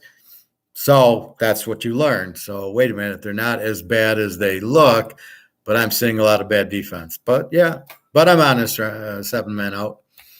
I doubt anybody's doing well in college. It's been so hectic, but in the pros, I'm definitely kicking ass. I mean, it's only been 4 weeks, and I know I did good the last 2. I don't know where I stand on the total for pros, but I should be. I would think I'd be up, but we'll see. Like I said, I hit 2 locks. I was 4-1 in my locks last week, losing the fucking Washington game at the end, but that's what happens. But I will put September 18th. It's hard because I'm studying for next week, so sometimes I don't, and there's 2 Monday night games, and, so it's just a pain in the ass. So I usually get to it. I happen to put last night's in when I saw Seattle win. I did it last night, but normally I'm like, as I was studying for next week, there's so many games. I prefer to study this week's picks than go back and put in the results. It's not important to me to put the results in, but you can see the games. You can see what happened. Anyway, but I don't lie about it. They're all what's going on. So that's the market is. So that's where we'll get gold at a real price. Is just like the Brady card, right? You got the Brady card, you got it for $4 million. How did you come up with that price? Because of the market. And I don't know. I've seen different prices on that card. So I don't know if he's selling it or just putting a big number up. I'm not sure. Maybe one sold, so he's got this one. I know the Montana rookie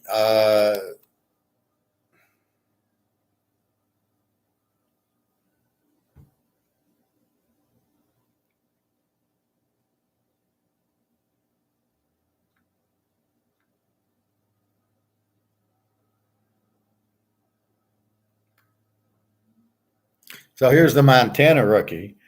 Now that is 125 for a PSA 10 Montana. So that's been free shipping, final sale, graded PSA 10.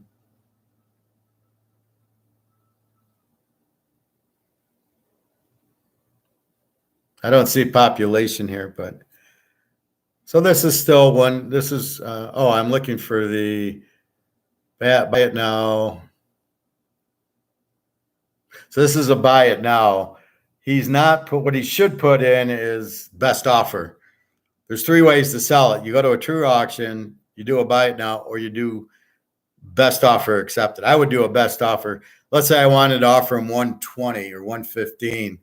He should allow that. I guess you could probably ask him a question and say, hey, can you take 110 on it?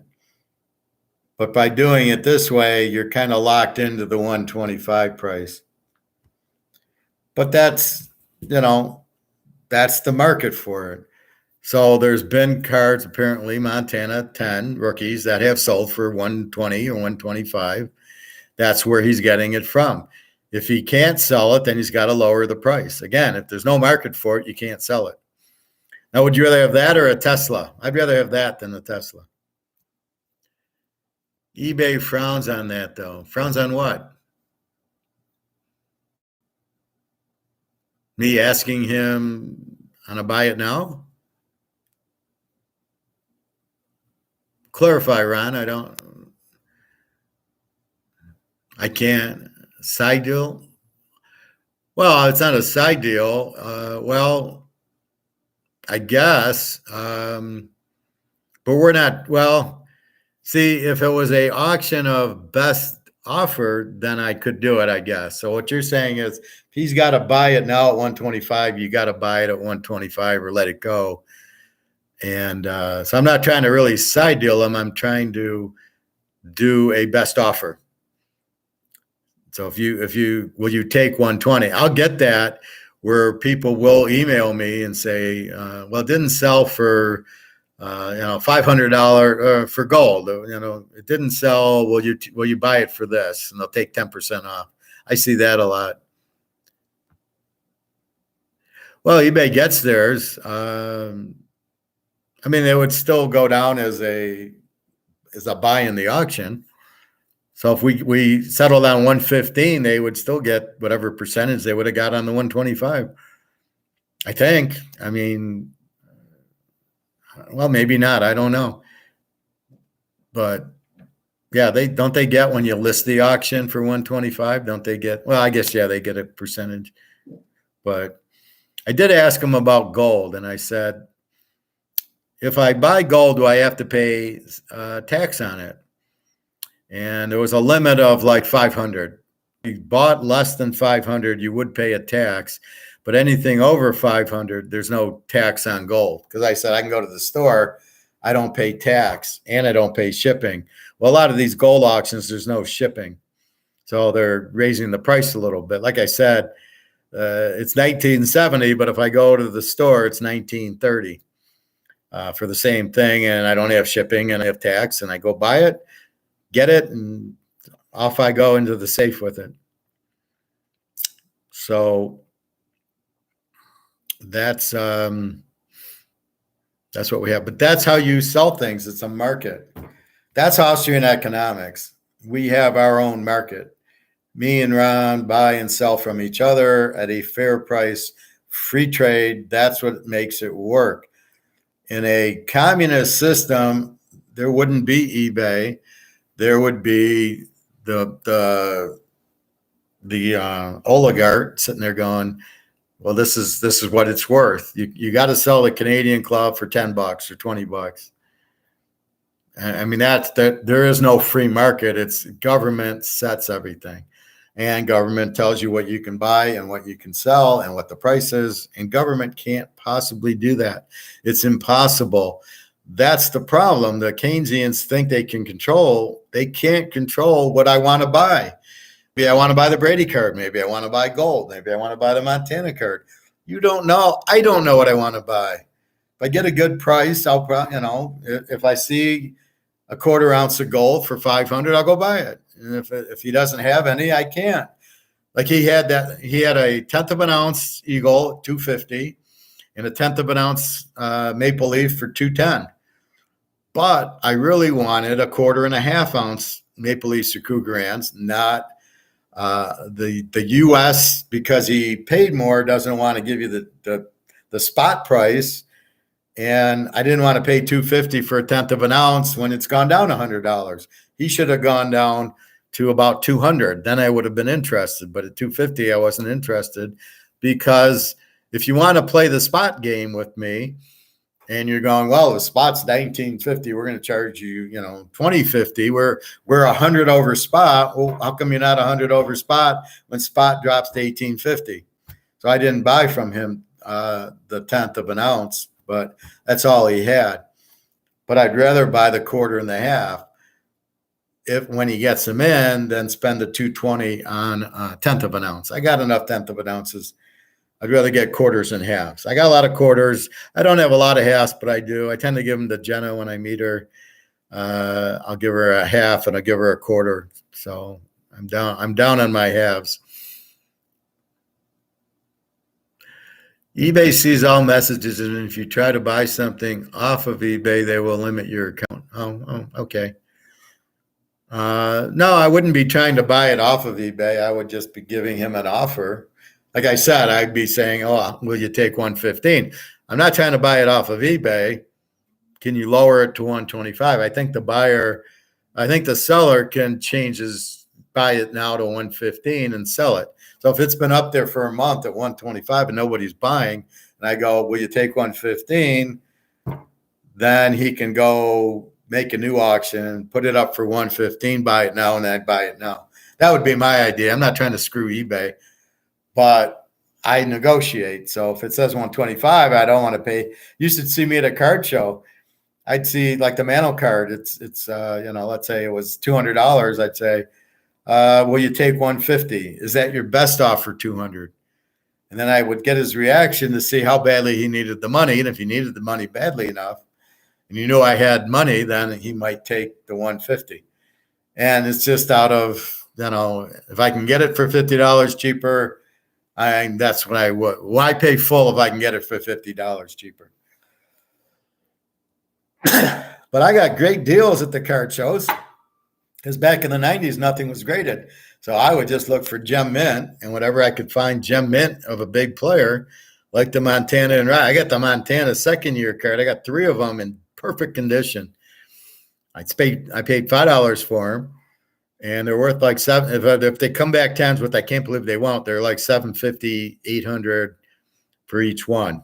And I got Walter Payton's, and I got Montana's. I knew it was like I wanted Montana in each year. And that's what but I made sure they were gem mint, and Beckett was always a non-graded PSA 8 or it was always a near mint card, how Beckett graded. So I knew if it was mint, it's worth more than Beckett, but the dealer's not catching on. So he's seeing Beckett is between $50 and $80. And I said, how about 60? And I'll take it. But it's not, this is not a gem mint price. It's a near mint price. So it's like an 8. So that's what we did. So I knew I picked the players, and my ex looked at the condition. So as long as the corners and centering was good, and I'll tell you, those 81 top centering sucked. And the 86 Flair, the Jordan rookie, oh my God, that centering was terrible. You couldn't find any card, Isaiah, Barkley, Malone, Karl Malone, you couldn't find them dead center. All of them were just terrible. I couldn't believe that Flair would issue this and not really audit the centering. So that's why the PSA 10 Jordans were so much. There's probably only 20 of them that are real 10s that are really centered. Everything else is off centered, probably 9s. Anyway, so that's how it works. It's always a market. And that's what Adam Smith notices, and that's what I notice. And that's what I'm very good at. And it's the same thing in football. It's a market. Here's the spread. Do you like A or B? If the spread's 3, maybe I like laying it. If it's 8, I'll probably tease it to 2. If it's 1.5, like the Seattle, I tease it up to 7.5. But it depends who I'm playing. If Seattle's playing the Niners and it's 1.5, I'm taking the Niners. They're playing the Giants or a weak team. See, now I know if the Giants are favored to bet against them, because now I understand they're a Z team, which I didn't in the beginning. And Barkley's hurt. The Bears are even worse than I thought. So anytime the Bears are favored, and then notice they were a dog to Denver last week. So that's what I mean by now I see who the A teams and the Z teams are. And the Bears and the Giants weren't Z. The Giants were a playoff team last year. So they've gone from playoff to Z, but I figured that out. So now I just bet against the Giants, and we collect. I mean, that's how I work. So that's why, you can look at what I've done so far, but I'll pick up 13,000 units just like that. I mean, because I'll do a lock will be like 3,000 units. So I just need one strong college and pro week, and I usually run the table about 5-6 times a year, but it's usually now. So like we got Oklahoma, Texas. I think I'm taking the dog there. So now I have much more confidence that Oklahoma and Texas is a dog game because they're both strong offensive, strong defensive, well coached, should be a close game. Texas is not going to blow them out. Oklahoma's got the incentive, 49. So I got that game. Now, I might lose it, but I feel very comfortable teasing the dog in that game. I don't know. Like last week, I teased Syracuse and Kansas. I thought they were a little better than they were, but now I know they're still a little bit lower. But anyway, Well, eBay sounds like the government, right? Trying to control us. So that's what's going on. It's a long show, 4 hours. But that's why we get into so many different things. It's one thing leads to the other. So again, we talk pro football for next week. We talk college for next week. We'll get more in depth probably tomorrow's Wednesday. We'll talk more college. And there's a couple of things from Alligator I wanted to show about the whole, basically Russia's coming out with a gold-backed currency because their dollar's going to zero because the U.S. won't it's not work because the U.S. won't buy it because they're sanctioned. So the ruble's going out, but we've got all this gold, so he's going to gold back it. And when he gold backs it, because he's got no choice, that ends this and everything blows up, which is what we're waiting for, and gold goes through the roof. That'll be our biggest problem, is wondering where do we sell our gold at 50,000 an ounce? And what do we get? We don't really want that dollar. So it's going to be interesting to what we do with it and to see what happens with credit cards. As the dollar goes out, the credit card balances go out, and your mortgage. What is the value of your house if there is no dollar? This is the value of your house in dollars. What will be the value of your house in gold and silver? That'll be the question asked. And that's what I'm saying, is maybe 2 ounces of gold will buy your house, because the value of the gold will be so high that you'll take it for your house if you need money, because I can't buy your house for this. This is worthless. It's worthless now, but it's worthless. So this is worthless. So therefore, what is the value of my car? What is the value of my house? What's the value of my Rolex? Zero. It's all zero because it's in dollars, and the value of the dollar is zero. Now we'll wait for a new medium of exchange to figure out the values. But all these values that you know now in dollars will go away. So we don't even know how to go to the grocery store, because how much is eggs going to be? There is no more dollar to price it. And that's what's going to happen, because the dollar is going to explode. And the dollar is already worthless, but the government forces the grocery store and the restaurant to accept it.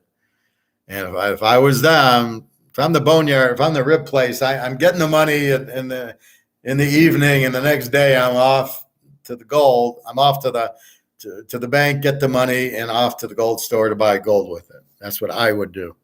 Of course, I do that with everything anyway. Okay, everybody, I think that's it. 4 hours is my limit. www.teaserking.com. Good luck. We'll see what happens, but just think ahead, think what's happening, understand it. The key is to understand everything. If you understand everything, then you know what to believe because you understand it. When you don't understand it, and like Prophet, somebody said silver was going down, he gets nervous because somebody says it, doesn't make it truthful, and you don't know the reason they're saying it. Bernie Madoff, I'm going to make you money, but it wasn't real. So you trusted Bernie Madoff and you got burned. So if you understand your fund, like I would never have gotten trapped by Bernie Madoff, because if he offers me a 15% return and interest rates are 2%, I don't smell what you're cooking, Bernie, because you can't do that. There's no way you can make 15% of interest. You can only make what the interest rates will let you make. You know, you can make betting football, okay. You really can't. You can make it in stocks, maybe, but not in a fund. You can't just make 14% every month. That's not possible. So if he says, well, I buy Microsoft, okay, then I would buy the stock and go from there. But otherwise you're not making 14% every month. So I don't know about that. Anyway, thank you, Prophet. Thank you, Ron. 7-man out. Don't worry about it. We get cooking. Again, I won 100 grand, 100,000 units last year. So just a few bad weeks. No big deal. Just look at my history for the last 15 years, really my whole life. You'll end up winning. So that's all I can say. I'm not like the rest. I actually have a brain and I actually have a method to my madness. Okay. www.teaserking.com. Have a wonderful day. Take care.